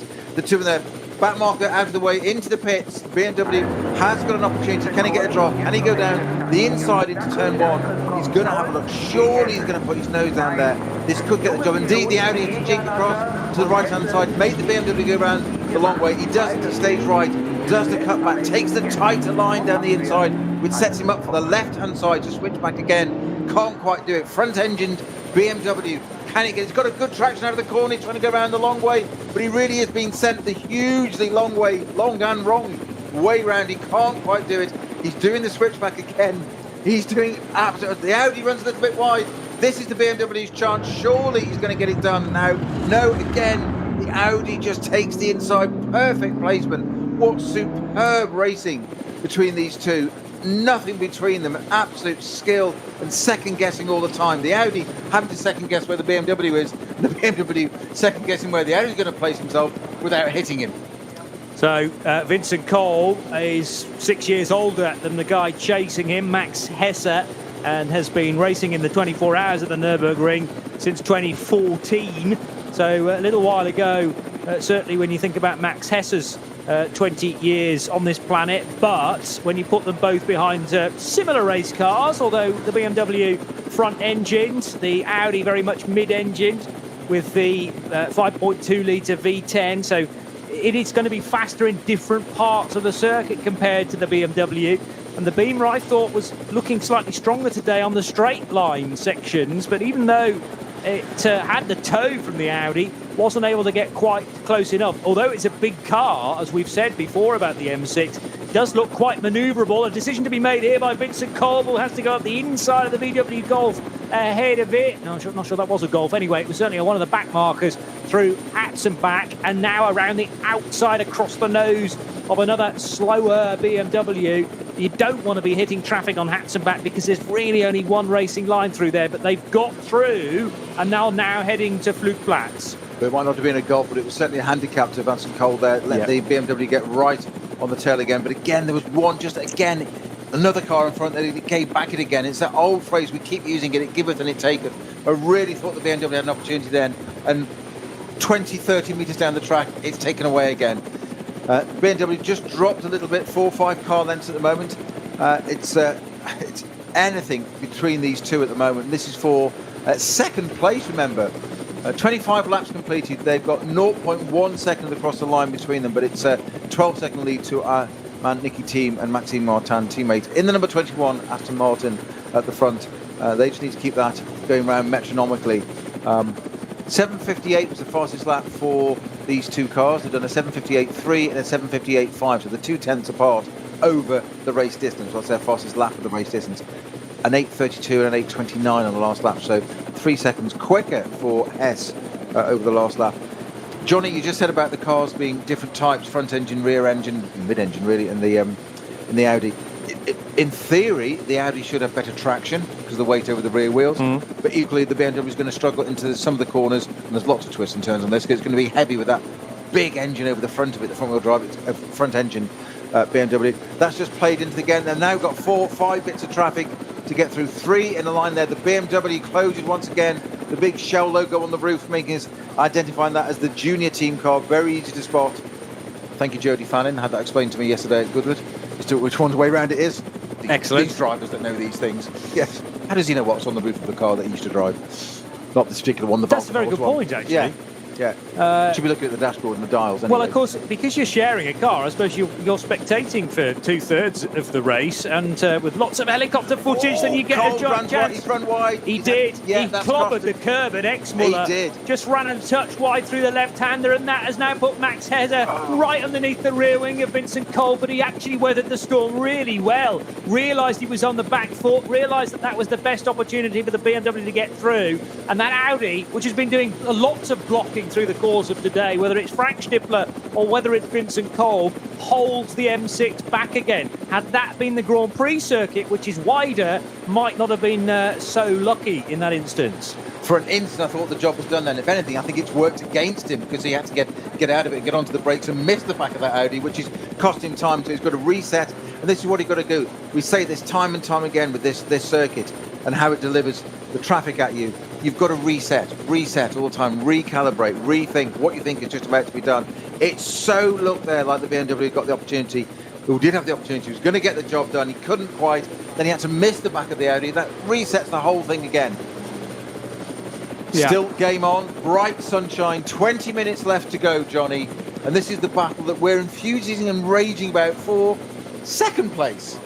Well, that is because the Aston Martin is leading by north of 12 seconds currently, and every credit to all involved from Aston Martin Racing. The job is not done yet, but they will not be tasting that champagne quite yet either. They've had so much experience around here, some of it bad, and they know that a race at the Nurburgring Nordschleife is not won until you cross the line. And likewise, for this second place battle, will either of these cars finish on the podium, the Phoenix Racing Audi number 5 or the BMW Junior Team 44? Let's hope they both do, otherwise one might be in the wall somewhere. But the question is, what order will they finish in? Because Max Hesse looks to have a slightly faster car. He's got to find the opportunity there, and this might be it, in amongst the traffic. heading now towards some of the real fast parts of the lap. They've gone, that's Brunchen they've just negotiated, or approaching it. Yeah, turning right now. The ice curver approaching as well, where you have to hustle your car over the curb, which they both do, the BMW in fact, straddling that red and white curving.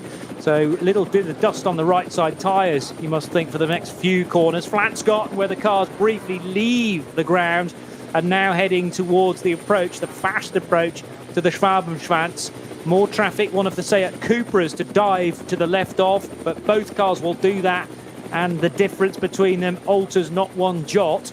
Braking zone crucial here for Schwabenschwanz, the Kleiner Carousel, as the Audi darts to the inside of a turquoise and white BMW. And I think the BMW M6 of Max Hesse gained just a small amount of ground through there, over the concrete, rattling that part of the Kleiner Carousel. Double and yellows. The BMW, I was just about to say, the BMW is close enough now, well and truly in the tow for the Audi. But as you say, because of the mopping up that's going on, because of the spillage earlier, this section is coned down to effectively one lane, one racing line. And then we're now using the other side of the cones, I noticed. So the left side of the cones is now blocked off for barrier repair, the Armco being replaced. Contraflow. Yes, I did expect maybe some traffic coming in the opposite direction there. Now, this has got to be Hesse's chance with the BMW, surely. Yeah. He's got to pounce if he can. And he's a bit late on the throttle. Missed the opportunity. Yeah. And that was down to Vincent Kolb knowing when he could go in relation to the car in front. And Hesse just needed to be glued to the rear wing, to those as close to the real tailpipes as that mechanic was with those weird old scoop things. But he just wasn't close enough. If you don't know what I'm talking about, pay attention to the early part of the race, which will be available on the archive once we're done with this. But this is live racing as we go, and Audi second, BMW third. Are they going to finish in that order? Vincent Kolb with a very slight break now on the Beamer behind. Well, end of Tiergarten, that's going to just give them, there's two back markers there. I think he'll just get away. Vincent Kolb just got through the inside, the Clio keeping out of the way. And the one that's actually put him into the BMW back into contention again. I was going to say that hesitation by Hesse on the Schwabenschwanz exit, it's cost him 4 or 5 car lengths. It's put him straight back into contention because 2 Clios, quite right if you get to the end of their laps. Porsche just coming out of the pits, that's the green, I think it's a 61, is it Porsche? Coming out of the 111s, I think it's a GT3 car as well. But Hesse's back in control again. He's trying to go around the outside again, gets the door shut on him. Once again, he jinks to the inside. It's this Grand Prix loop again. You can afford to take a few more liberties here only because there's runoff. That's all you need. You can run a little bit wide. If you don't get it right, you can afford the space to recover it and not lose much time. Audi was wide coming out of Mercedes Arena, dropped the rear left tyre onto the grass, but it didn't cost Vincent Kolb too much. Able to brake or slow the car down at the same point, so the BMW was not able to get level. And I think really Max Hesse was only going to be shown the outside line into the cut-through hairpin.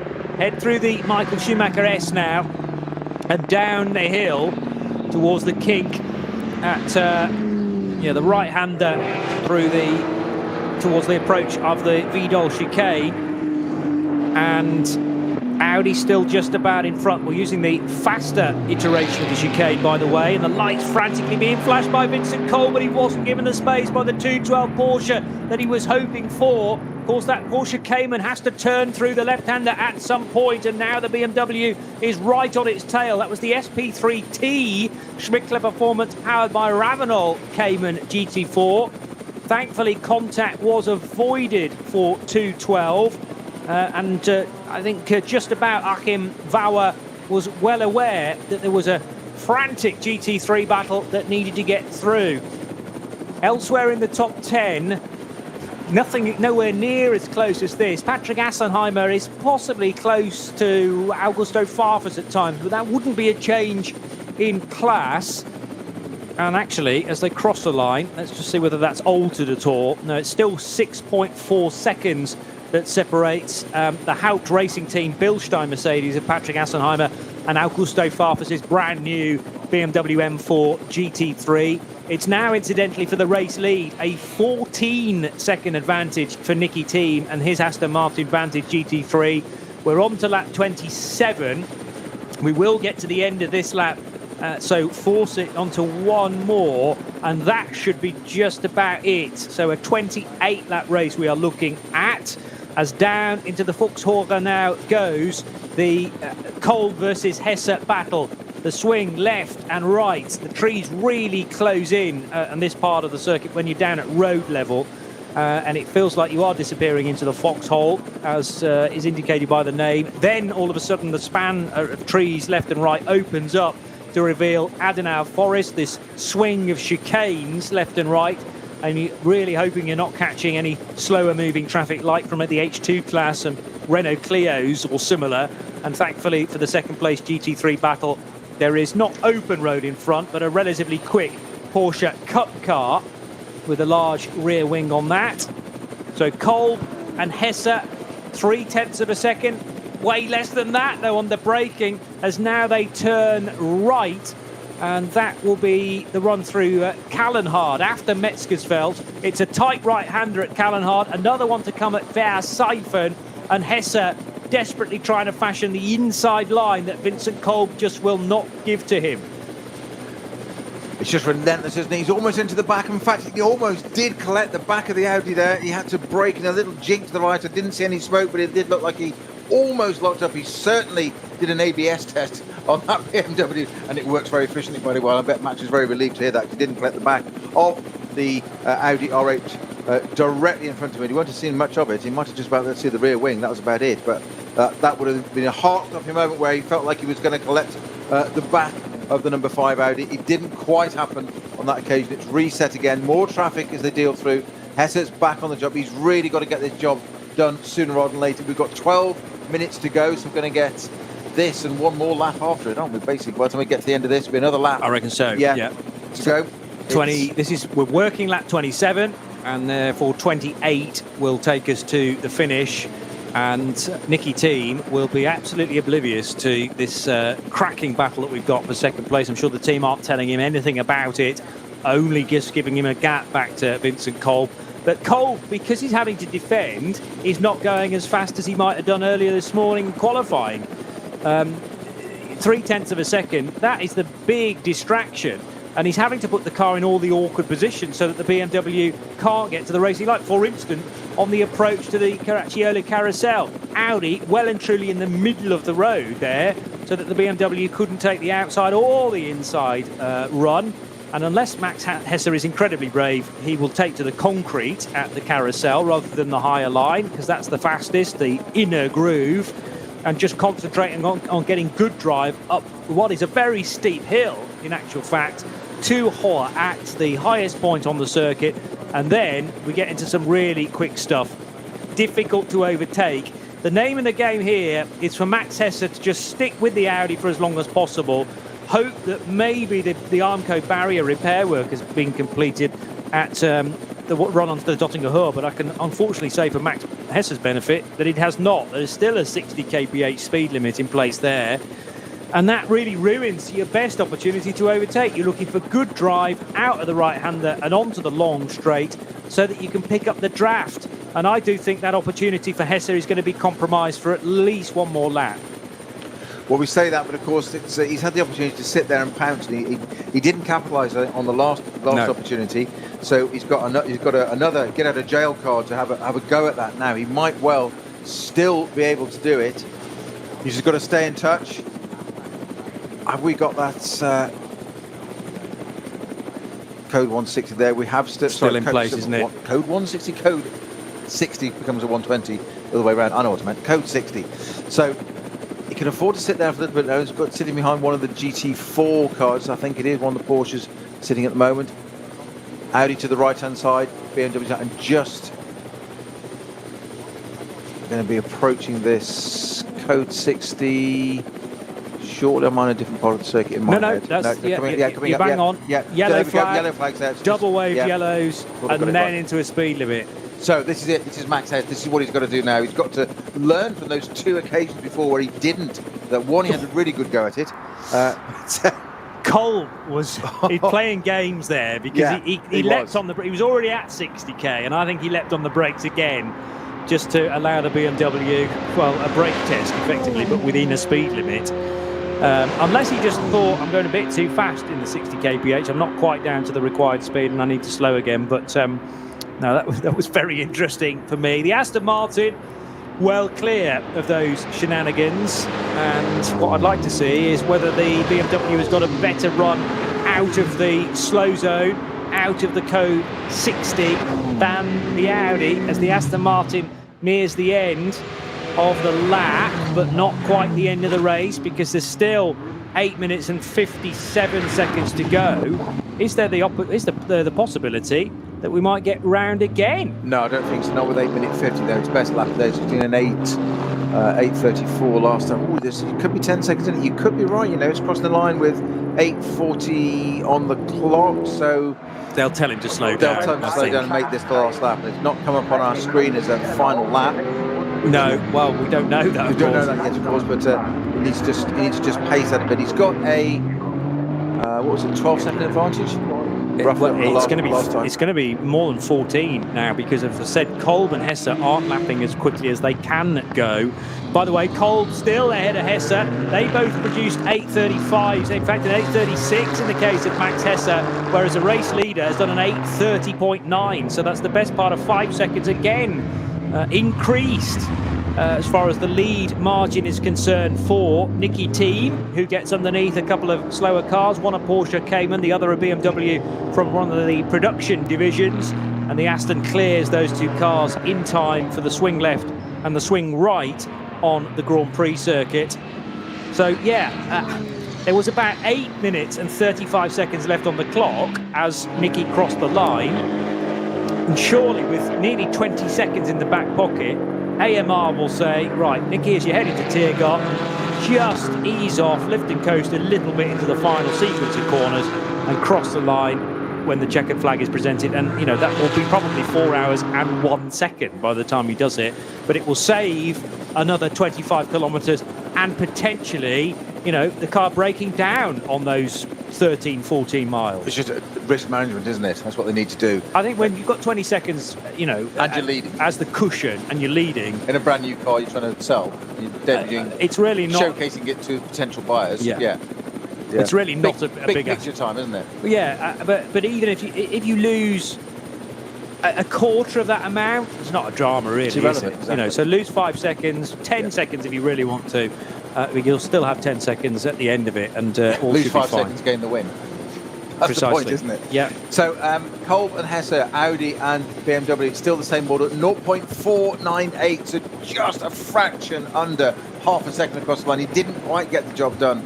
Max said this is his last opportunity. Surely we're not going to get another lap out of this. As we've just said, the Aston Martin team have got to be telling Nicky Team just to stroke it home, just enough to just take those few seconds out and just make sure this is the last lap, because it will be the winning lap.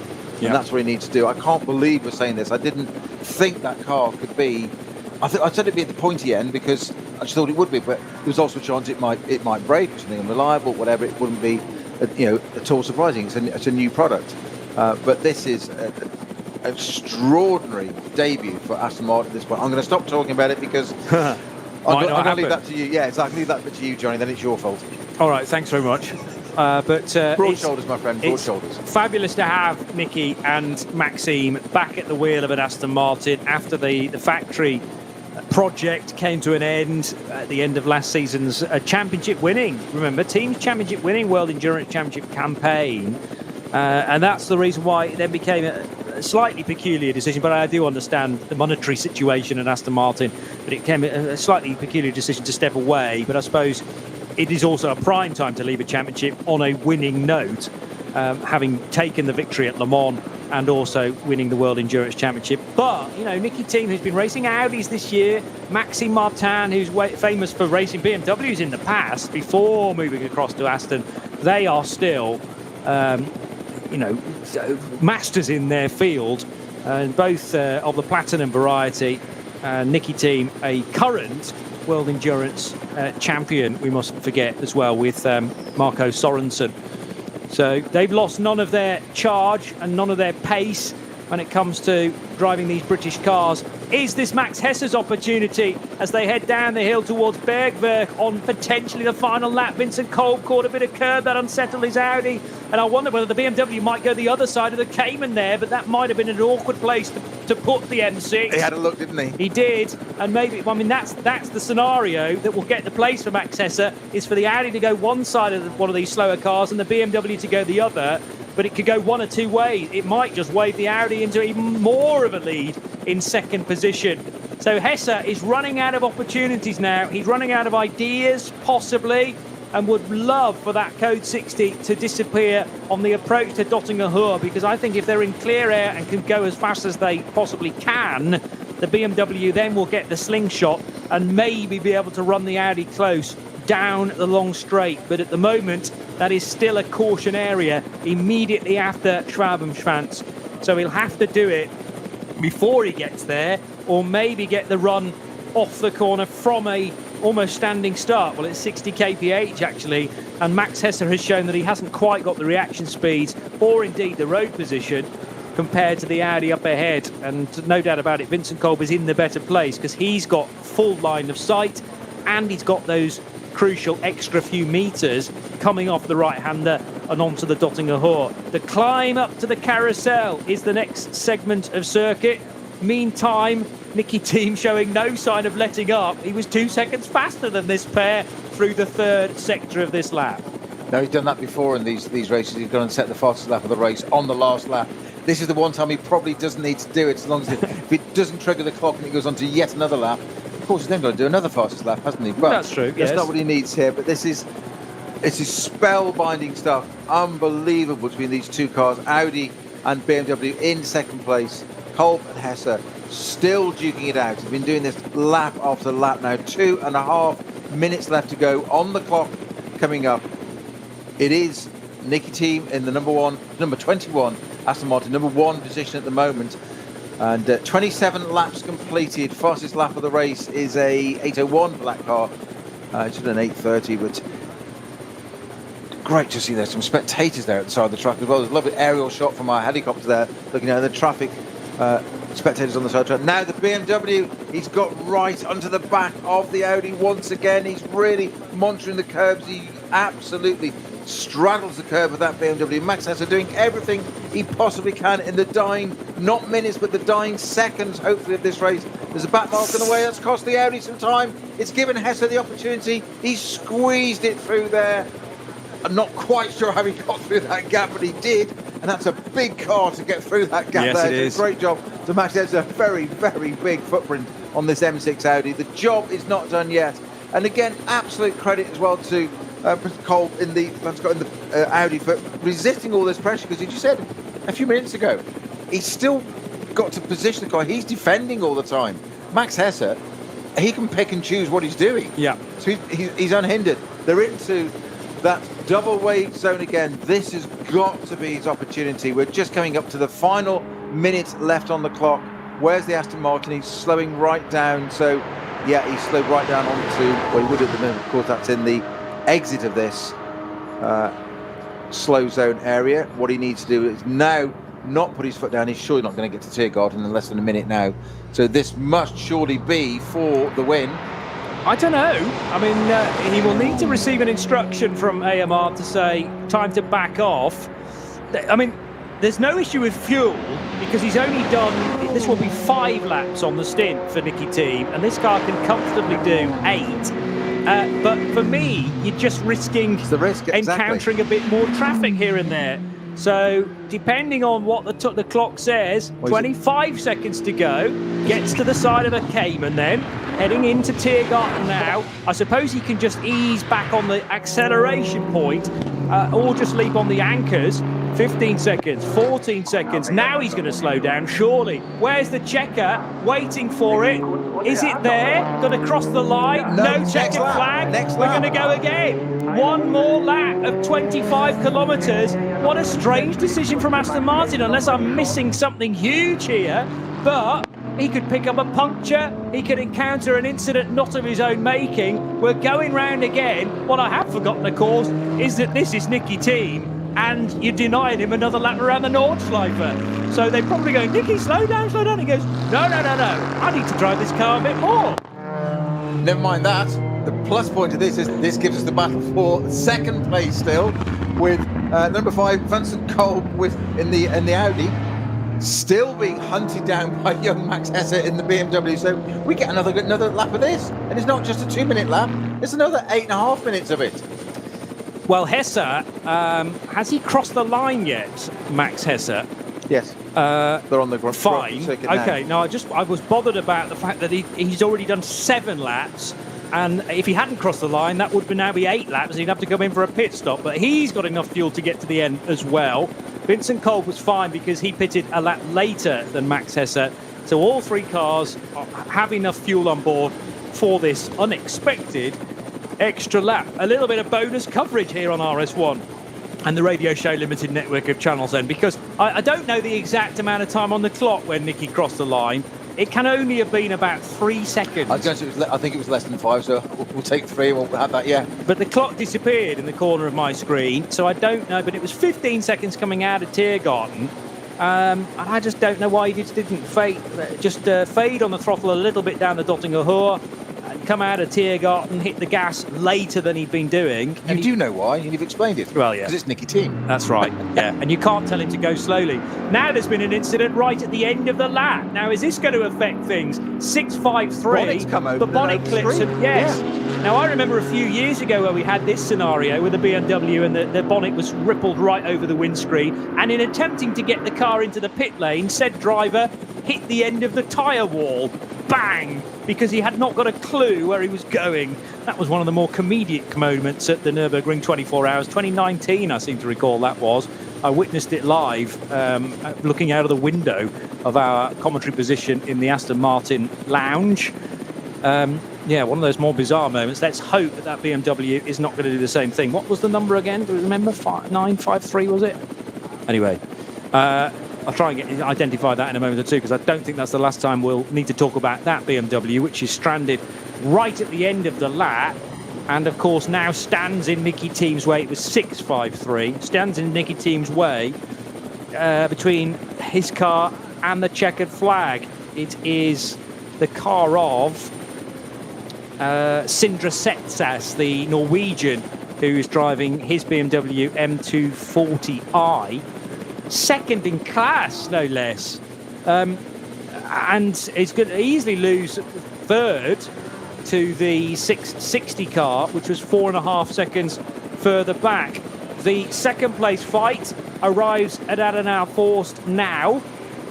Still in the same order, Audi ahead of BMW. And for Aston Martin fans, made to sweat for this extra 29th lap, Nicky Team is showing no sign of easing back the pace. He's gone quicker through sectors 1 and 2 than the cars that are duking it out for second place. And all those from Gaydon, all those from Banbury and ProDrive will be keeping their fingers crossed. You know, oh, the Audi getting caught there by a back marker. Is this the BMW's opportunity at Bergwerk? No, they're heading down the hill towards Bergwerk now. Up the inside of Porsche Cayman. Oh, and well, they're truly sideways. This really could be the chance for Max Hesse, as Vincent Kolb had so much opposite lock on there to keep the Audi R8 on the straight and narrow. Had that been a Porsche, it would have been gone, because the rear, the engine is right over the rear axle, and the weight favoured the Audi, I would say, because it's a mid-engine car. He was able to hang on to that and get enough drive off the corner. But are the tyres starting to cry enough a little bit on this R8 as well? Whereas the BMW, with its bigger silhouette, a larger footprint, is slightly easier on its tyres. I don't think it was anything to do with the tyres. I think it was just got on the gas too soon. They're a little bit eager and just got a little bit too much of a throttle input there, and that would have caught him. By surprise, to say the very least. But that was the opportunity. The other thing I've just spotted, Snowy, is that at Hohenrhein, which is the right-hander onto the Dottinger Hohe, the track is clear. So all of a sudden, we've yet to have that confirmation on the tracker, but Hohenrhein, beg your pardon, Hohenrhein is the final sequence of corners, so the BMW 653 that had the bonnet across the windscreen has been quickly cleared. So no longer a yellow flag on the run to the finish line.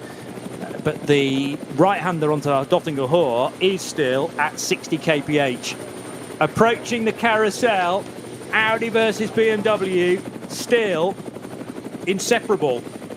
Vincent Kolb, Max Hesse gains a lot of time on the brakes there as they hit the concrete for the final time. We can definitely say that now at the Caracciola carousel. And the Aston Martin doing a 2 minutes third sector is right on the money. So Nicky Team still on the straight and narrow, enough fuel to get to the finish. And this is doing it in style, isn't it? You know, you could have done it after 28 laps, but Aston Martin wanting to make the point that it was the full quota of 29. Absolutely. Why not just stress us all a bit more? Yeah, well, do it this way. Nah, let's go another lap. Let's do it the hard way. I like this car. I'm enjoying it. Why do I want to stop driving it? It's leading. It's winning. Yeah, precisely. Well, that will have been Nicky Team's attitude. Probably David King's attitude, although maybe through gritted teeth slightly. But once Nicky Team's got an idea in his mind, it's very hard to shake that. Through the right-hander at Brunchen goes the 5 Audi of Vincent Kolb. And that R8 LMS, whether it's had Frank Stifler at the wheel or Vincent Kolb, has been driven as the widest R8 I think I've witnessed in history to try and keep. We had Manuel Metzger and Hubert Haupt trying to get by it. And now, latterly, Max Hesse, who maybe if he'd had a bit more experience around this place, he would have unlocked a few more of the secrets. But just hasn't been able to fox a guy who's been racing here 6 years more than the chaser. Unless Max Hesse has learnt a little trick from the failed attempts getting by on the Dottinger Hoor on the previous few occasions, and maybe he can jet away from this code 60, which is still there, and there are yellow flags out now, which means that Vincent Kolb can't even overtake the all-white Porsche Cayman that sits in front. Now, of course, Kolb, a bit like sitting on the grid at the start of the race, will have the advantage of a car and a half in order to react, and he'll see exactly where the green flag is, whereas with Max Hesse, he's tucked in right behind the blue Audi, which is obstructing his view to an extent. All the cones have been removed now from where they were addressing the circuit and repairing the barrier. So if there was actually to be a 30th lap in this, it might be green by that point, but we're never going to know, because it is all about this final run to the line now for Nicky Team, who has taken this victory, let's say precautionary victory, because we've still got Antonius Bucher and the run through Tiergarten and Hohenrhein to go. But the Aston Martin with over a 20-second lead. This was only meant to be a one-off appearance. Maybe they're going to have their hand forced now and turn out for NLS 9 as well. But in an effort to try and drum up customer interest for next year, the project was organised fairly late on to get Nicky Team and Maxime Martin back at the wheel of a factory Aston Martin Racing Vantage GT3, and they will take the victory despite the fact that they might have been able to do it a full 8 minutes ago. They've gone around again, and after 29 laps in NLS 8, it is Aston Martin Racing who break the German stranglehold of this series from the rest of the races this year. Audi finished second ahead of BMW because Max Hesse could not take the advantage despite many corners of trying. He has to make do with third step on the podium and behind Vincent Kolb, who not only deserves a second place trophy but also perhaps an extra medal for the art of defence.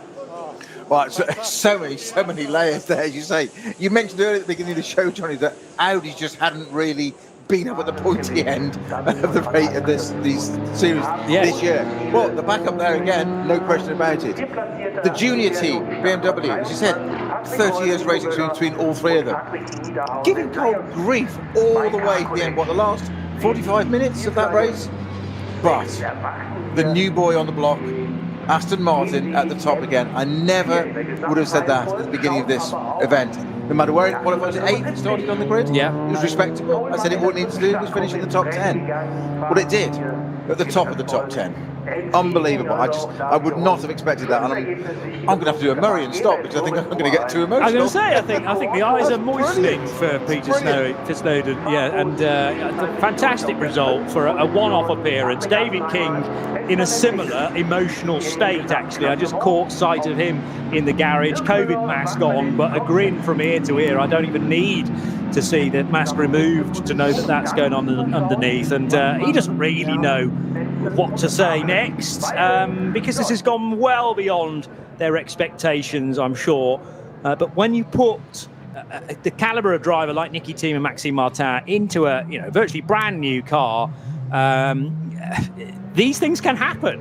But the beautiful thing is, it's in the back garden of BMW, of Audi, of Porsche, and of Mercedes, and it might well have been a break of 3 years since a GT3 car from Aston has been turned out by the factory.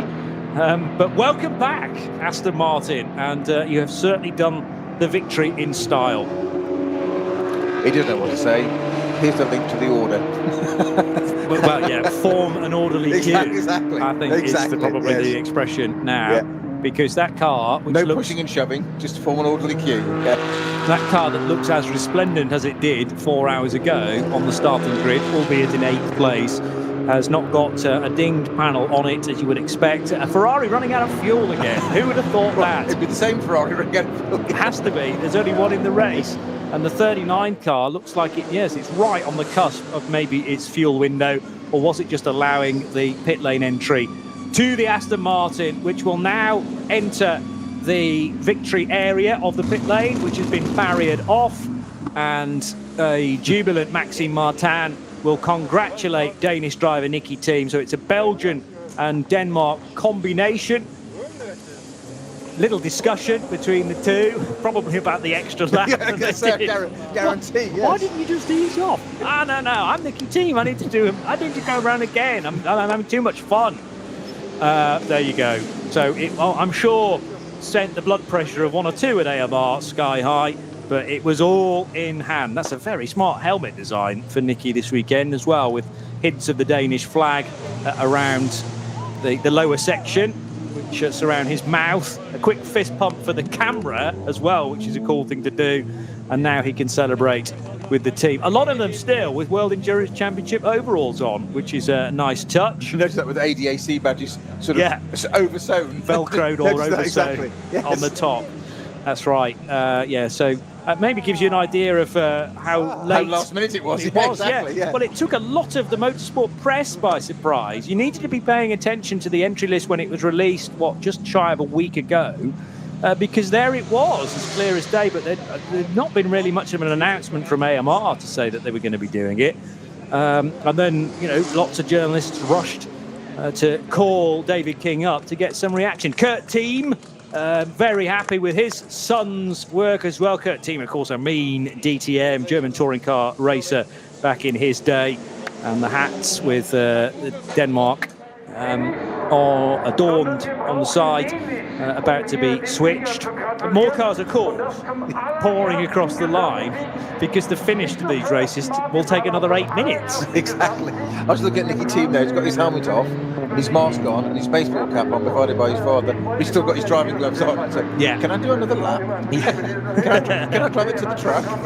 Well, I noticed Patrick Simon just closing in to interview Niki and get his thoughts about whether it ever entered his mind to ease off and make it a 28-lap race, but probably not. And why not? Because the road was relatively open. I mean, give me the sector times on that closing lap. He did an 8:44, which was probably the lap time that he was looking for on the previous lap. Well, that's what Aston Martin were looking for on the previous lap, because that would have meant that the race would have been 28. But he did a 106.3 through the first sector. That was faster than the duo behind. He did a 103.8 through the next sector, about the same speed as those chasing Vincent Colburn, Max Hesse cars. Slightly slower through sector 3, and 337.7 through the affected area with the code 60, and then he did a 55.9. So again, slower, but that would have been partly down to him slowing up for the checkered flag when he was zigzagging across the track to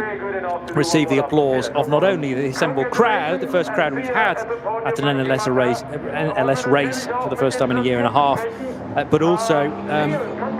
First full crowd. We've had them on the grandstand pit straight. First time we've had them back on the Nordschleife. Gotcha. Thank you for that clarification. So Flansgarten and Brunchen campsite areas now welcoming back fans for the first time in a long time. And so celebrating with them, we would have been celebrating with the AMR mechanics as well. And a very a very heads-up part sort of way to end the race with it all in control. Nicky team, has a reputation for being slightly kind of a wayward character at times, but Aston Martin Racing will have had full confidence in how important this victory is.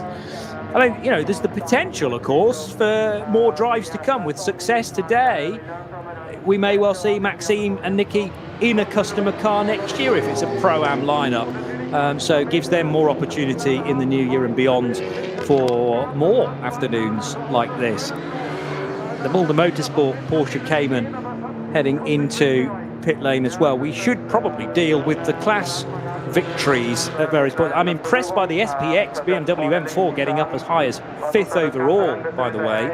SP9 Pro-Am was won by Julian Anlauer and Klaus Aberlan. As I said at the time, I expected the number 30 Fricadelli Racing Porsche to drop back down the field, but really their priority was winning Pro-Am. How close was that, though, at the line? 0.151 of a second for the class victory between Klaus Aberlan and Nico Menzel in the 25 Uber Motorsport Porsche. We were obviously concentrating on the top three in SP9 Pro, and that rather had escaped my judgment, but less than 0.2 of a second at the line to decide Pro-Am as more and more cars continue to flood across the line. The Cup X top three top two separated by just over a minute, and it was the Teichmann racing car of Konstantin Scholl, number 920, that took victory from the Reinhard Koffler car. For a long time in the race they were running in the reverse order, but 920 outpaced 910 by 65 seconds, and SP9 AM was won by the Twin Busch Audi R8, car number 50, and their full lineup, Michael Heimrich and Arno Klassen, who was at the wheel as the SP9 AM winner crossed the line. In the combined class of SP5, SP6 and SP7, it was a win for Huber Motorsport and their lineup. Now there are 4 Huber Motorsport cars in the order, so it was the one with Alex Mies as part of the driver lineup. Alexander Mies and Hans Wehrmann win SP5, SP6, SP7 with their SP7 Uber Motorsport Porsche 911 GT3 Cup car. In SP10, the 165 Mercedes is the winner, with Marcel Johannes Marschewitz, Marek Bockmann and Tim Neuser, and that suggests that the overtake that you and I witnessed, where the Mercedes overtook the BMW on the Mercedes Arena, I think that was the crucial bit of their race, which put the 165 Mercedes in front, and at that point it never looked back. The Cup 3 960 Porsche takes the class victory there, with Tim Scheerbart the final driver in the race. He was joined by Daniel Blickel and Max Kronberg, and they are well and truly in the mix as far as the championship is concerned, so really needed to score maximum points, which they have done. Another combined class to form one is the SP4T and SP8T division, and that was a victory for car number 150, the Schnitzel Arm Racing Mercedes AMG for Peter Pozovac, Alexander Kolb and Reinhard Renger. So car 150 winning SP4T and SP8T. Confirmation now of the top 10 overall. Aston Martin, one race entered, one race won after 4 hours, 8 minutes and 38 seconds. So there's your extra lap. It was an 8:44. So he must have crossed the line with 6 seconds left on the clock. Vincent Kolb, the Audi number 5, after a kind of hour-long duel, really, with Max Hesse, comes off better off by just 0.2 of a second, or 1.5 tenths to be more accurate. Vincent Kolb's Audi that he shares with Frank Stippler, second ahead of the Hesse Harper Verhagen BMW. Then it was in fourth position another Audi, this time from Car Collection. And again, this is their first entry this year, but Car 23 gets a top 4. Then the 55, the SPX race winner for Augusto Farfus and Philipp Eng. They were 5th, ahead of the number 6 Mercedes of Patrick Assenheimer, Manuel Metzger and Hubert Haupt. 7th position for the number 70 Mercedes of Muller and Treffs. Avalon and Andlauer combine to be the Pro-Am winners in car number 30 by, again, a 1/10.5 winning margin over the Uber Motorsport Porsche number 25, also in Pro-Am, and in 10th position, the SP9 Black Falcon Team Identica Porsche. So welcome back to SP9 Pro running for Black Falcon, and they get a top 10 finish with Von Danwitz at the wheel as the checkered flag flew. 11th position for the Mercedes AMG of Thomas Jaeger, Patrick Assenheimer and Marshevitz that I've mentioned. KTM Crossbow winning its class number 920 with Konstantin Scholl put in for the final stint. I have to admit, I missed the Jeroen Bleekemolen stint, but I'm sure he did at least one. They won from Reinhard Koffler. A little bit further down the order, there are the SP10 winners, 22nd overall for car 165, the Mercedes. Names of which I've given you already: Marcel Johannes Marshevitz, Marek Bachmann, Tim Neuser. Cup 3 was won by Blickel, Scheerbaert and Kronberg with their Porsche 718 Cayman GT4 Club Sport car number 960. And then the Pozovac, Kolb and Renger trio in car number 150 win the SP40 and SP8T class. Other class winners, further down the other, Cup 5 was won by number 875, which is the BMW M2 CS Racing from FK Performance Motorsport for Mark Ehret, Moritz Oberheim and Nico Otto. So congratulations to them. And 3T, SP3T, was won by the 310 VW Golf for Max Cruiser Racing of Marius Rauer and Marek Schaller. And then whip through the rest of the order. TC Pro was won by the 810 Cupra Leon. I remember talking about that a couple of times, from Bonk Motorsport, Herman Bock and Alex Prins. SP Pro, I think there was only one car in that class. Yes, there was, but that was Paul Harkemer and Tobias Muller in their Black Falcon Team Techstar Porsche 911 GT3 Cup MR. They were 50th overall. TCR AM was the 808 Cupra TCR of Jens Wolf, Alexander Schmidt and Maik Uch. Great names. VT2 was the 481 of Philipp Stahlschmidt, Christopher Rink and Daniel Zills. So that's an Adrenaline Motorsport Team Altsner Automotive VT2 BMW 330i. So no doubt the resplendent in the orange and the blue colours. 700 was a class winner as well. And that's the winner of the BMW 240i Racing Cup class for Michael Schrei, Michael Fischer and Marcus Fischer. And the 474 was a class winner, being for VT3, the Porsche 718 Cayman S of Wolfgang Weber, Alex Fielenbach and Yusuf Ovega. Who else have we got? In V5, the 456 was a win for Kaj Schubert and Lucas Daugard, the two Danish drivers for Team Young KRS Danes. They had a Porsche Cayman. H2 was won by the 685 Renault Clio Cup for MSC Adenauer of Gerrit Holthaus, Mark Weilach and Michael Bora. And 633 is another class winner from the alternatively fueled Porsche Cayman. Some big names in this one. Simona Di Silvestra, Jackson Evans and Marco Timbal get their Porsche Cayman GT4 as the winning car in the AT class. V4 was won by the championship leaders in their number 1 car. So that is the classic trio of Chris Rink and Danny Brink and Philip Lyson. SP3 and SP4 combined a win for the 270 Toyota GT86 from the pit lane team, pit lane AMC Sankt Vit, and it is Jacques Derain, the driver simply known as Brody, and Bruno Barbaro. Well, Barbaro as the winner of the Barbarossa Prize. It's perfect, isn't it? Bruno Barbaro, the Italian. And it was the Italians that gave him the Barbarossa name. Yes. Oh, Yeah, you've been reading up on your history. Yeah. He was a Roman emperor, quite possibly, yes, in the 12th century. Yusuf Ovega and Franz Zivok. Oh, I've got all my pronunciations all right so far, but the Polish has thrown me slightly off. Franz Zvivok, I'm going to say, for Team Matol Racing and the Porsche Cayman S. And I missed the rest of them because I was trying to pronounce France's surname, but I think we got there in the end.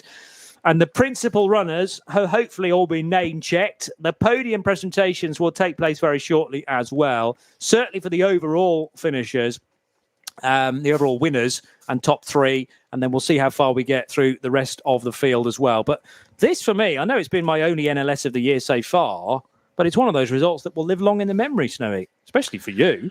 Well, they're pretty, yeah, they're pretty well all like this, you know. This is what happens.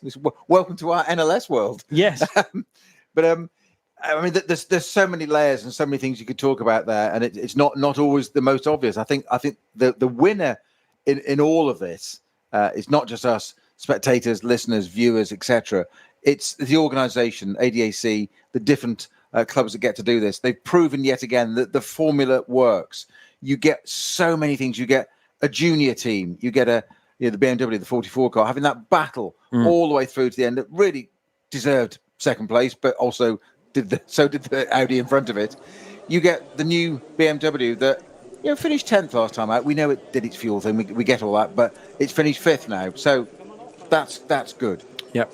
You've got Falcon back in again in the top 10, and then you've got Aston Martin come back with a car and win it as well. And that's just some of it. Never mind some of the other classes. Well, true. It's just that's just in our top 10 are going on. And yet again, the Nurburgring delivers this NLS series. It just gets better and better. And I think a lot of it is, or all of it really, is down to the way it is organised and controlled. This license, the ring license, how the drivers behave. We've seen it. I mean, the only instance we've had really today have just been, a few cars honestly breaking down. Yes. Yeah, no really significant contact, thankfully. And, that generally is the way that people want to go racing around here. There are big budgets around on the grid, but otherwise, people are definitely driving within their means. They don't want damaged race cars at the end of the day. They want a fun day of track action, everyone looking out for one another. We've had the odd breakdown. We have, unfortunately, seen some cars in the barrier, but hopefully they can be repaired without any substantial damage.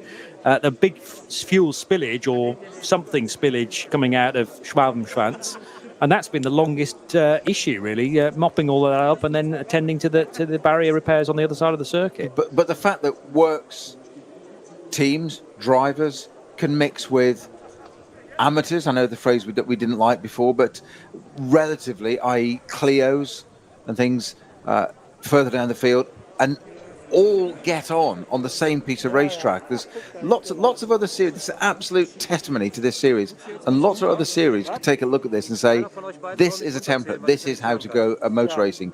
And they don't just pick a little circuit, they pick the most daunting circuit in the world, and they can still all get along and not have to fight over the same bits of track. Absolutely, I take my hat off to it. It's extraordinary. All the levels, all the classes, all the way through. 123 cars started. Right, yeah. And go for 4 hours. Precisely. And keep out of each other's way. And I think, 123, well, certainly at the end for the result, 115 are labelled, but one or two of those, I think, did not make the finish, unfortunately. So we lost 8 to 10 cars. Yeah.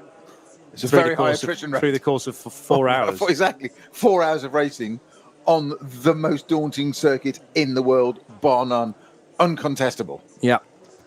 Well, the podium we're hearing is going to be slightly delayed. I just wonder whether there were one or two things to clear up from race control. For instance, there was a late penalty for car 51, which is the other SPX entry of Marco Holzer and Uwe Altzen, who were here in a brand new Porsche 911 GT3 Cup car, the 992 iteration. And they have been given a post-race stop-and-go penalty. Let's just have a look.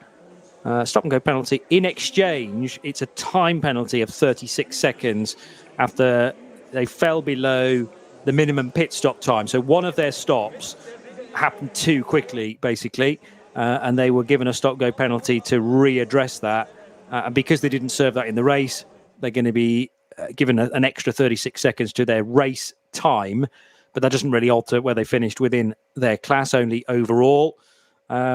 And we are now getting word of the order, at least, for the podium, which is set for the 53rd edition of the ADAC Barbarossa Prize, or Barbarossa Prize in English, and some big trophies for a significant race in the NLS season, as you can probably judge by the fact that it's been going for over half a century.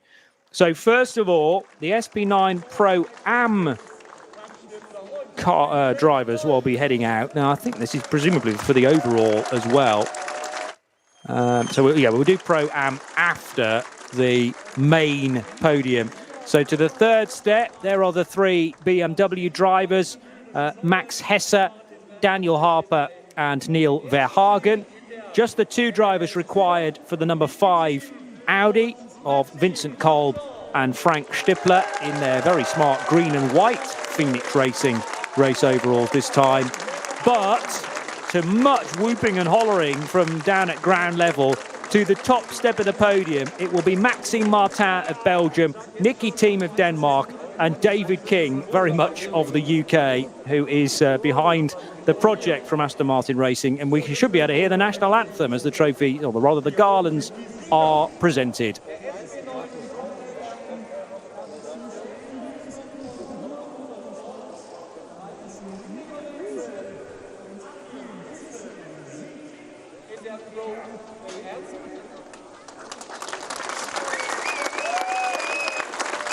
Before we get to that point, let's welcome the Pro-Am winners, I believe, as well. So these... No, that's not the Pro-Am, is it? Or is that Julian Andlauer? These are additional members to the podium.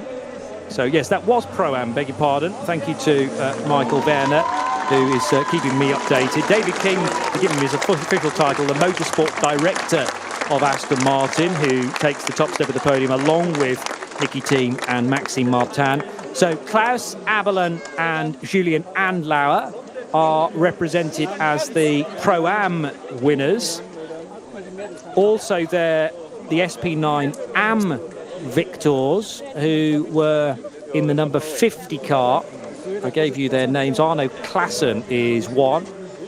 Car 50, Arno Klassen and Michael Heinrich being the duo. And here's the national anthem.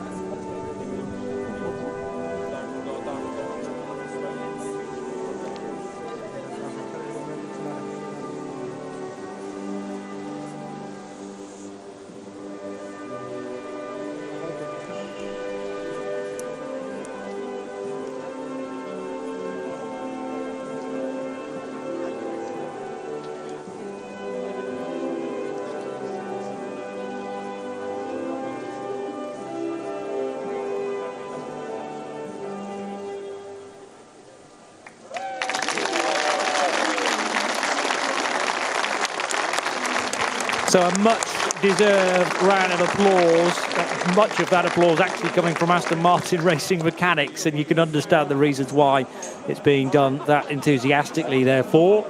And from beneath the COVID masks, still lots of cheering taking place on the podium. Oh, that's a sneaky move from Frank Stippler to grab the champagne ahead of time and hands one of the bottles to Vincent Kolb. Now everybody else moving forward to the neatly arranged champagne at the foot of the podium. Maxime Martin was shaking his finger at me, like putting that naughty boy. He spotted it at the same time as you, Johnny. Like, yeah, one ahead of them. Well, yeah, but we're on the top step of the podium. Not to rub it into Julian Andlauer, but I would suggest that Frank Schnippler rather jumped the start there as well, as far as the champagne is concerned. I mean, all things that end well, as it turns out, for Andlauer and for Klaus Aberland, because they still won their class, even though Julian had to soak up a stop-go penalty before the end of his first stint. And it's easy to forget that as well. The drama started very early here at the Nurburgring Nordschleife for NLS 8. Cup H is next to be represented on the podium. So this is H2, and winning this, the 685. I think the field was all Clios, when I remember checking that earlier on in the race. So 685 was indeed a Renault Clio Cup car for Gerrit Holthaus, Mark Weilack and Michael Bora. So they will head to the near side of the podium, close to second place for Cup H or H2. Next up on the podium should be the best finishes in the V class. And the V class was topped by, now there's lots of different classes within V, so it could be VT2 or it could be V5. Still trying to work out exactly, and of course the process is made even more difficult with the COVID masks on, so it's limited my recognition ears of drivers in the lower order classes. It's made slightly more difficult now with COVID masks, but of course that's the only way we can legally and legitimately do a podium like this, if everyone wears one. The TCR division is next, and winning TCR was TCR Pro, that is, the 810 car, and 810 had at the wheel, he says, fumbling through his paperwork, well, certainly Herman Bock was one, and Alex Prince the other in the 810 TCR Pro category. Cup 3 is the Porsche Cayman class, and Cup 3 was a win for 960 to keep their championship very much on track. Daniel Blickel, Tim Scheerbart and Max Kronberg. And that will complete our podium for NLS 8, the 53rd edition of the ADAC Barbarossa Prize.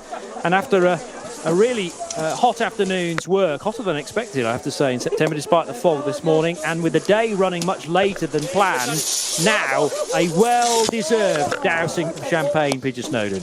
Well, I was just watching the body language of some of the people there, particularly one Nicky Thiem, just saying, what's he going? He was up to something. You could see he was looking around kind of mischievously, and it's hardly surprising. What's he done?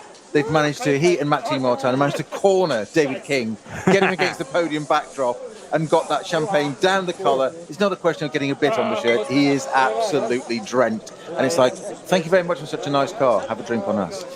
Yeah, like you say, they wedged him into that corner, which was crucial. And very like a good racing driver, really, in terms of boxing people in to traffic. Well, you can also box in your team manager as well. And, well, David King, a decision to make now, whether he decides to do the same thing for NLS 9, which will be the final race of the season. He's the motorsport director of Aston Martin Racing, so it's his call. My gut reaction? No. Leave them wanting more. Well, yes. You know what it does.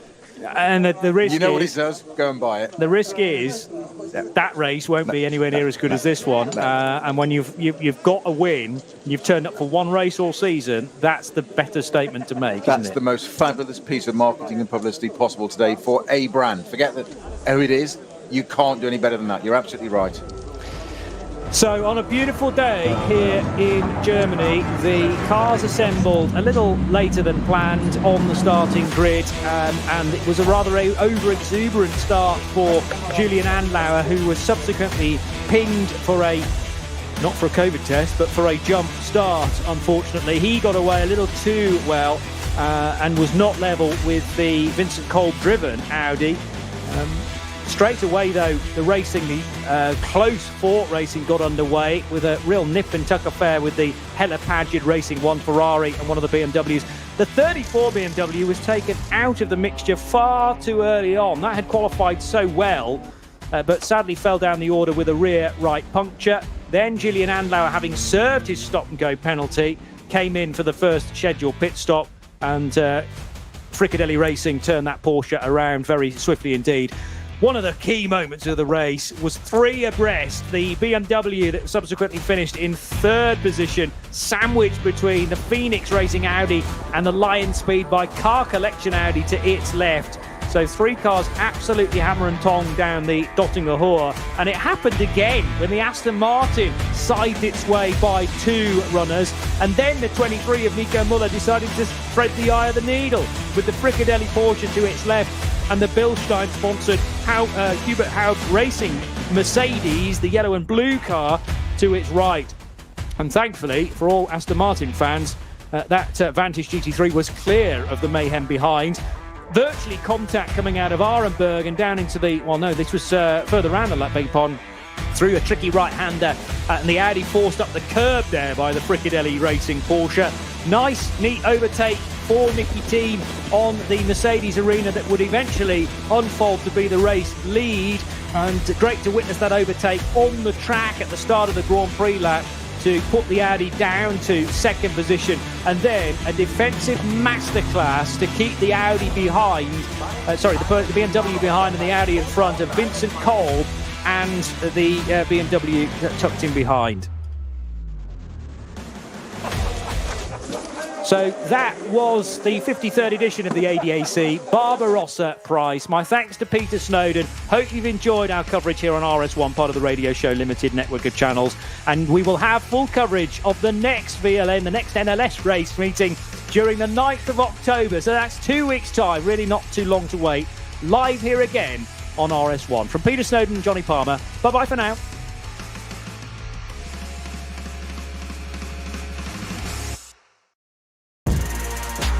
Der Livestream der Nürburgring Langstreckenserie wurde Ihnen präsentiert von Falcon Reifen.